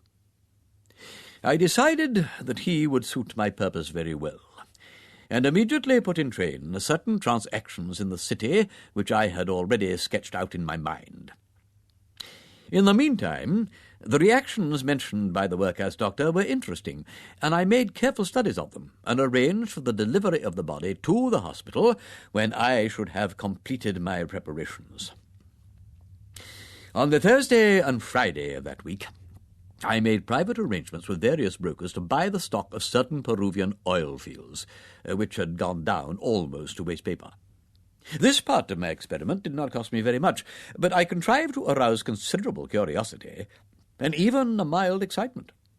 At this point I was, of course, careful not to let my name appear. The incidents of Saturday and Sunday gave me some anxiety lest my man should after all die before I was ready for him. But by the use of saline injections I contrived to keep him alive, and late on Sunday night he even manifested disquieting symptoms of, at any rate, a partial recovery. On Monday morning the market in Peruvians opened briskly. Rumours had evidently got about that somebody knew something, and this day I was not the only buyer in the market. I bought a couple of hundred more shares in my own name, and left the matter to take care of itself. At lunchtime I made my arrangements to run into Levy accidentally at the corner of the Mansion House. He expressed, as I expected, his surprise at seeing me in that part of London. I simulated some embarrassment and suggested that we should lunch together. I dragged him to a place a bit off the usual beat, and there ordered a good wine, and drank of it as much as he might suppose sufficient to induce a confidential mood. I asked him how things were going on the exchange. He said, all right, but appeared a little doubtful, and asked me whether I did anything in that way. I said I had a little flutter occasionally, and that, as a matter of fact, I'd been put on to rather a good thing. I glanced round apprehensively at this point and shifted my chair nearer to his. "I suppose you don't know anything about Peruvian oil, do you?" he said. I started and looked round again, and, leaning across to him, said, dropping my voice, "Well, I do, as a matter of fact, but I don't want it to get about. I stand to make a good bit on it." "But I thought the thing was hollow," he said. "It hasn't paid a dividend for umpteen years." "No," I said. "No, it hasn't, but it's going to. I've got inside information." He looked a bit unconvinced, and I emptied off my glass and edged right up to his ear. "Look here," I said. "I'm not giving this away to everyone, but I don't mind doing you and Christine a good turn. You know I've always kept a soft place in my heart for her, ever since the old days. You got in ahead of me that time, and now it's up to me to heap coals of fire on you both." I was a little excited by this time, and he thought I was drunk. "Well, it's very kind of you, old man," he said, "but I am a cautious bird, you know, always was. I'd like a bit of proof." And he shrugged his shoulders and looked like a pawnbroker. "I'll give it to you," I said, "but it isn't safe here. Come round to my place tonight after dinner, and I'll show you the report."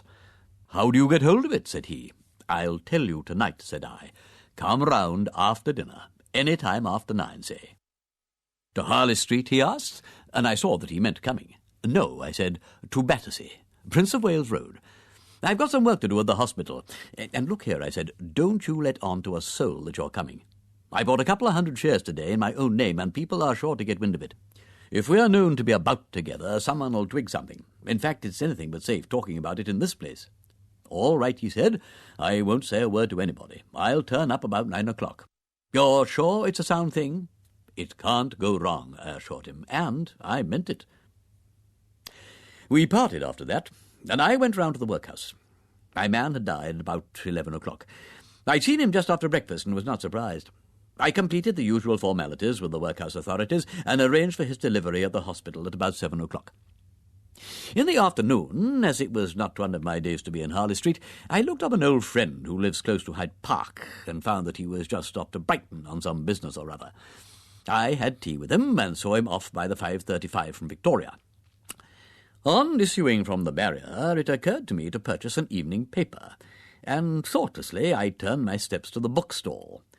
The usual crowds were rushing to catch the suburban trains home, and on moving away I found myself involved in a contrary stream of travellers coming up out of the Underground, or bolting from all sides for the 5:45 to Battersea Park and Wandsworth Common. I disengaged myself after some buffeting and went home in a taxi, and it was not until I was safely seated there that I discovered somebody's gold-rimmed pince-nez involved in the astrakhan collar of my coat. The time from 6:15 to 7 I spent concocting something to look like a bogus report for Sir Reuben. At 7 I went through to the hospital and found the workhouse van just delivering my subject at the side door. I had him taken straight up to the theatre and told the attendant, William Watts, that I intended to work there that night. I told him I would prepare the body myself. The injection of a preservative would have been a most regrettable complication. I sent him about his business, and then went home and had dinner. I told my man that I should be working in the hospital that evening, and that he could go to bed at 10:30 as usual, as I could not tell whether I should be late or not. He is used to my erratic ways. I only keep 2 servants in the Battersea house, the manservant and his wife, who cooks for me. The rougher domestic work is done by a charwoman who sleeps out. The servant's bedroom is at the top of the house, overlooking Prince of Wales Road. As soon as I had dined, I established myself in the hall with some papers.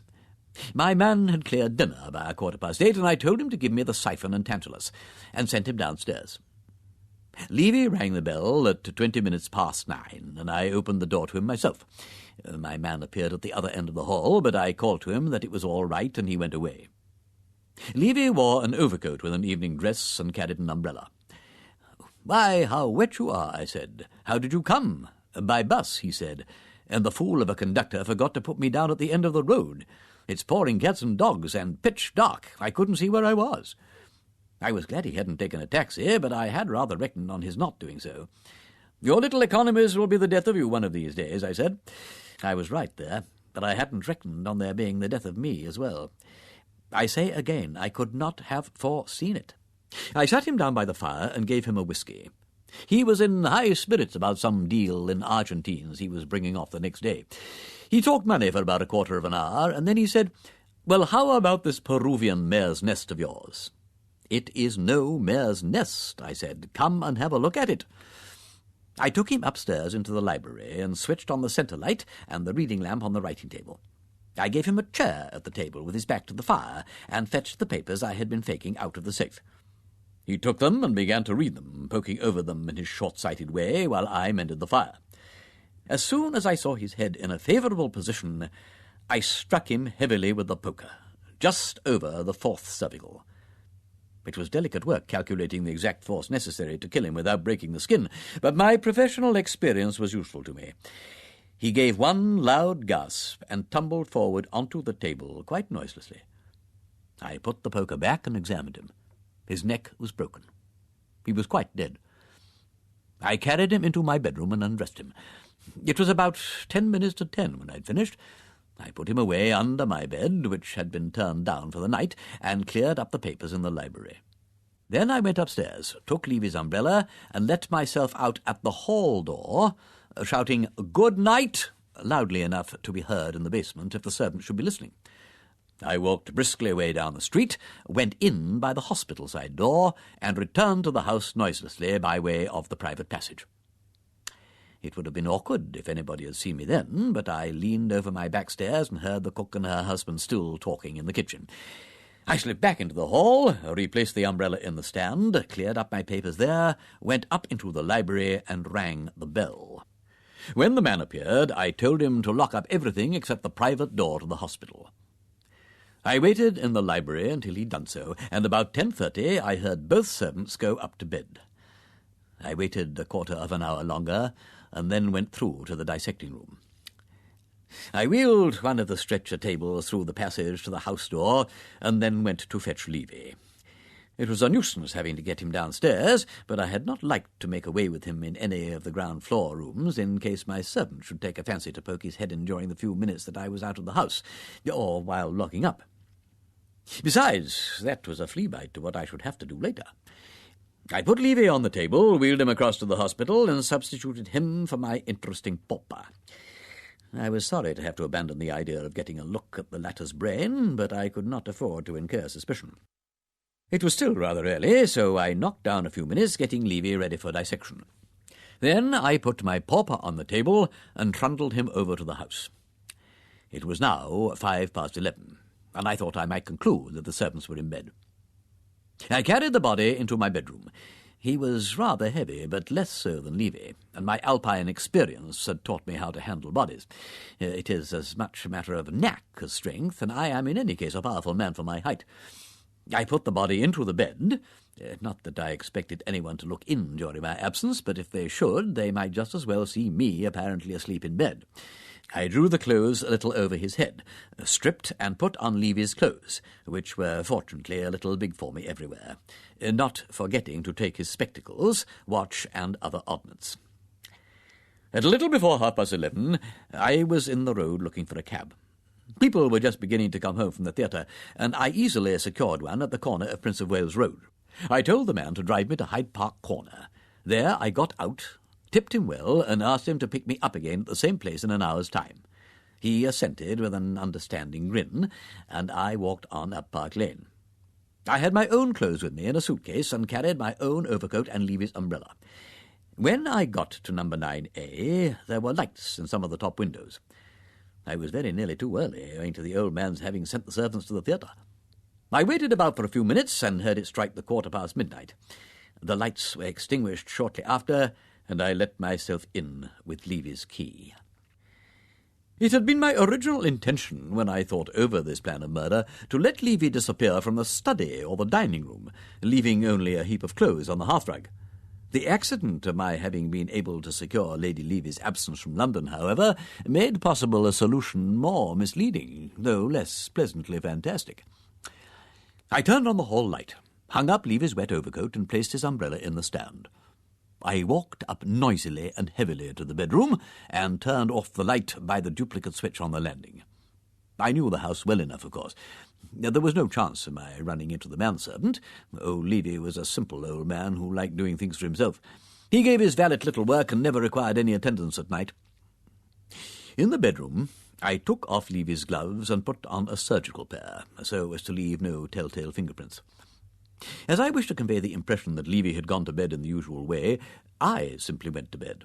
The surest and simplest method of making a thing appear to have been done is to do it. A bed that has been rumpled about with one's hands, for instance, never looks like a bed that has been slept in. I dare not use Levy's brush, of course, as my hair is not of his colour, but I did everything else. I suppose that a thoughtful old man like Levy would put his boots handy for his valet, and I ought to have deduced that he would fold up his clothes. That was a mistake, but not an important one. Remembering that well-thought-out little work of Mr. Bentley's, I had examined Levy's mouth for false teeth, but he had none. I did not forget, however, to wet his toothbrush. At 1:00, I got up and dressed in my own clothes by the light of my own pocket torch. I dared not turn on the bedroom lights, as there were light blinds on the window. I put on my own boots and an old pair of galoshes outside the door. There was a thick Turkey carpet on the stairs and hall floor, and I was not afraid of leaving marks. I hesitated whether to chance the banging of the front door, but decided it would be safer to take the latchkey. It is now in the Thames. I dropped it over Battersea Bridge the next day. I slipped quietly down and listened for a few minutes with my ear to the letterbox. I heard a constable tramp past. As soon as his steps had died away in the distance, I stepped out and pulled the door gingerly to. It closed almost soundlessly, and I walked away to pick up my cab. I had an overcoat of much the same pattern as Levy's, and had taken the precaution to pack an opera hat in my suitcase. I hoped the man would not notice that I had no umbrella this time. Fortunately, the rain had diminished for the moment to a sort of drizzle, and if he noticed anything, he made no observation. I told him to stop at 50 Overstrand Mansions, and I paid him off there and stood under the porch till he'd driven away. Then I hurried round to my own side door and let myself in. It was about 1:45, and the harder part of my task still lay before me. My first step was so to alter the appearance of my subject as to eliminate any immediate suggestion either of Levy or of the workhouse vagrant. A fairly superficial alteration was all I considered necessary, since there was not likely to be any hue and cry over the pauper. He was fairly well accounted for, and his deputy was at hand to represent him. Nor, if Levy was, after all, traced to my house, would it be difficult to show that the body in the evidence was, as a matter of fact, not his. A clean shave and a little hair oiling and manicure seemed sufficient to suggest a distinct personality for my silent accomplice. His hands had been well washed in hospital, and though calloused, were not grimy. I was not able to do the work as thoroughly as I should have liked, because time was getting on. I was not sure how long it would take me to dispose of him, and moreover I feared the onset of rigor mortis, which would make my task more difficult. When I had him barbered to my satisfaction, I fetched a strong sheet and a couple of wider roll bandages, and fastened him up carefully, padding him with cotton wool wherever the bandages might chafe or leave a bruise. Now came the really ticklish part of the business. I had already decided in my own mind that the only way of conveying him from the house was by the roof. To go through the garden at the back in this soft, wet weather was to leave a ruinous trail behind us. To carry a dead man down a suburban street in the middle of the night seemed outside the range of practical politics. On the roof, on the other hand, the rain, which would have betrayed me on the ground, would stand my friend. To reach the roof, it was necessary to carry my burden to the top of the house, past my servant's room, and hoist him out through the trap-door in the box-room roof. Had it merely been a question of going quietly up there myself, I should have had no fear of waking the servants, but to do so burdened by a heavy body was more difficult. It would be possible, provided that the man and his wife were soundly asleep, but if not, the lumbering tread on the narrow stair and the noise of opening the trap-door would be only too plainly audible. I tiptoed delicately up the stair and listened at their door. To my disgust, I heard the man give a grunt and mutter something as he moved in his bed. I looked at my watch.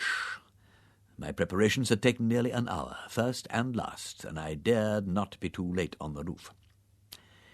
I determined to take a bold step and, as it were, bluff out an alibi. I went, without precaution against noise, into the bathroom, turned on the hot and cold water taps to the full, and pulled out the plug.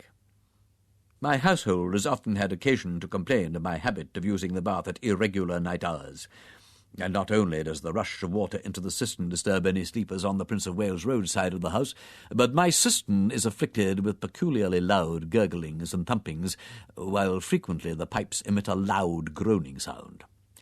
To my delight on this particular occasion, the cistern was in excellent form, honking, whistling, and booming like a railway terminus. I gave the noise 5 minutes' start, and when I calculated that the sleepers would have finished cursing me and put their heads under the clothes to shut out the din, I reduced the flow of water to a small stream and left the bathroom, taking good care to leave the light burning and lock the door after me. Then I picked up my pauper and carried him upstairs as lightly as possible. The box-room is a small attic on the side of the landing opposite to the servants' bedroom and the cistern-room. It has a trap-door reached by a short wooden ladder. I set this up, hoisted up my pauper, and climbed up after him. The water was still racing into the cistern, which was making a noise as though it were trying to digest an iron chain, and with a reduced flow in the bathroom, the groaning of the pipes had risen almost to a hoot. I was not afraid of anybody hearing other noises. I pulled the ladder through onto the roof after me. Between my house and the last house in Queen Caroline Mansions there is a space of only a few feet. Indeed, when the mansions were put up, I believe there was some trouble about ancient lights, but I suppose the parties compromised somehow. Anyhow, my 7-foot ladder reached well across. I tied the body firmly to the ladder and pushed it over till the far end was resting on the parapet of the opposite house. Then I took a short run across the cistern-room and the box-room roof and landed easily on the other side, the parapet being happily both low and narrow. The rest was simple. I carried my pauper along the flat roofs, intending to leave him, like the hunchback in the story, on someone's staircase or down a chimney.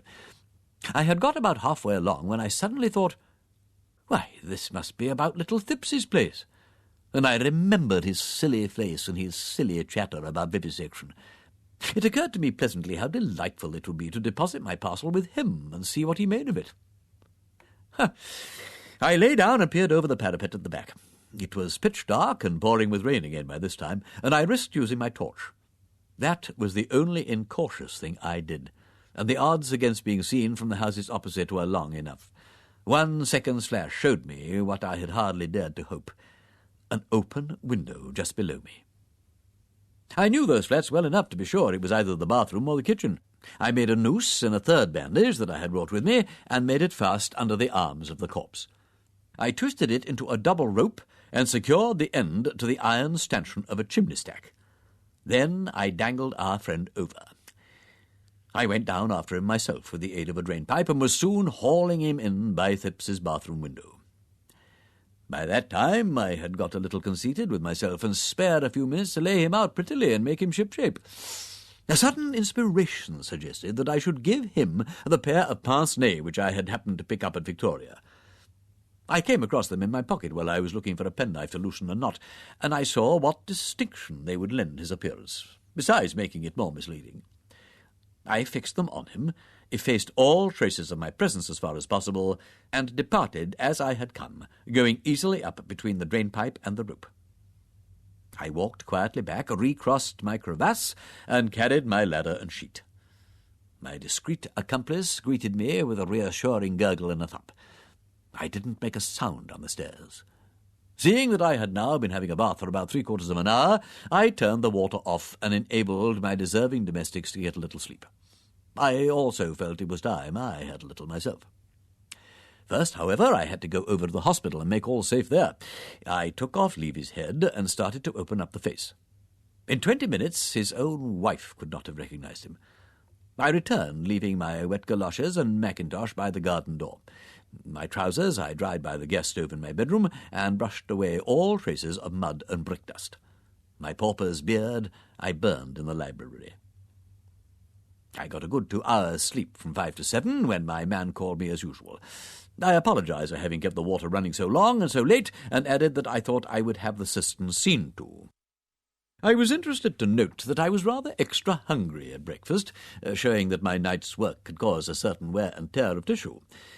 I went over afterwards to continue my dissection. During the morning, a peculiarly thick-headed police inspector came to inquire whether a body had escaped from the hospital. I had him brought to me where I was, and had the pleasure of showing him the work I was doing on Sir Reuben Levy's head. Afterwards I went round with him to Thipps's, and was able to satisfy myself that my pauper looked very convincing. As soon as the stock exchange opened, I telephoned my various brokers, and by exercising a little care, was able to sell out the greater part of my Peruvian stock on a rising market. Towards the end of the day, however, buyers became rather unsettled as a result of Levy's death, and in the end I did not make more than a few hundreds by the transaction.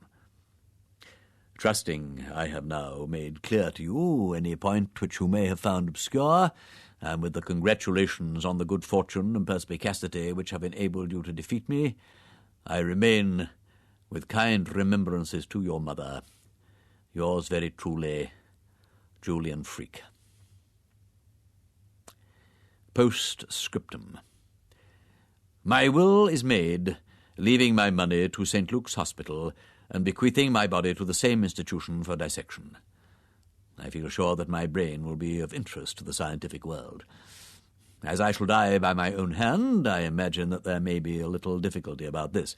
Will you do me the favour, if you can, of seeing the persons concerned in the inquest and obtaining that the brain is not damaged by an unskilful practitioner at the post-mortem, and that the body is disposed of according to my wish?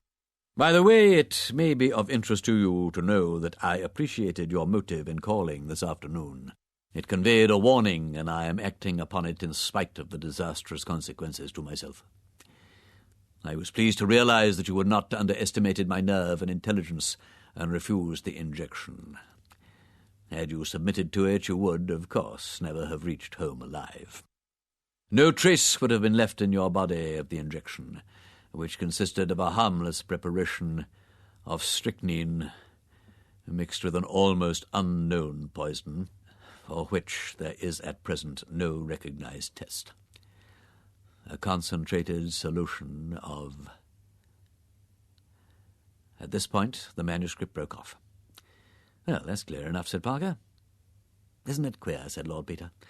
"All that coolness, all those brains, and then he couldn't resist writing a confession to show how clever he was, even to keep his head out of the noose."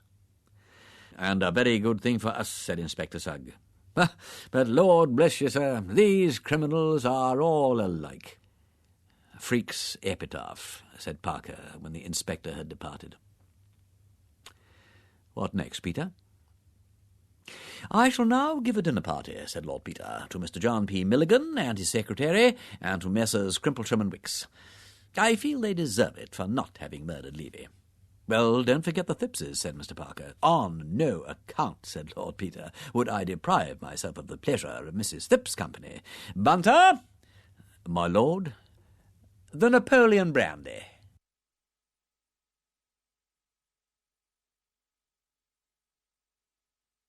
That was Whose Body by Dorothy L. Sayers, read by Ian Carmichael.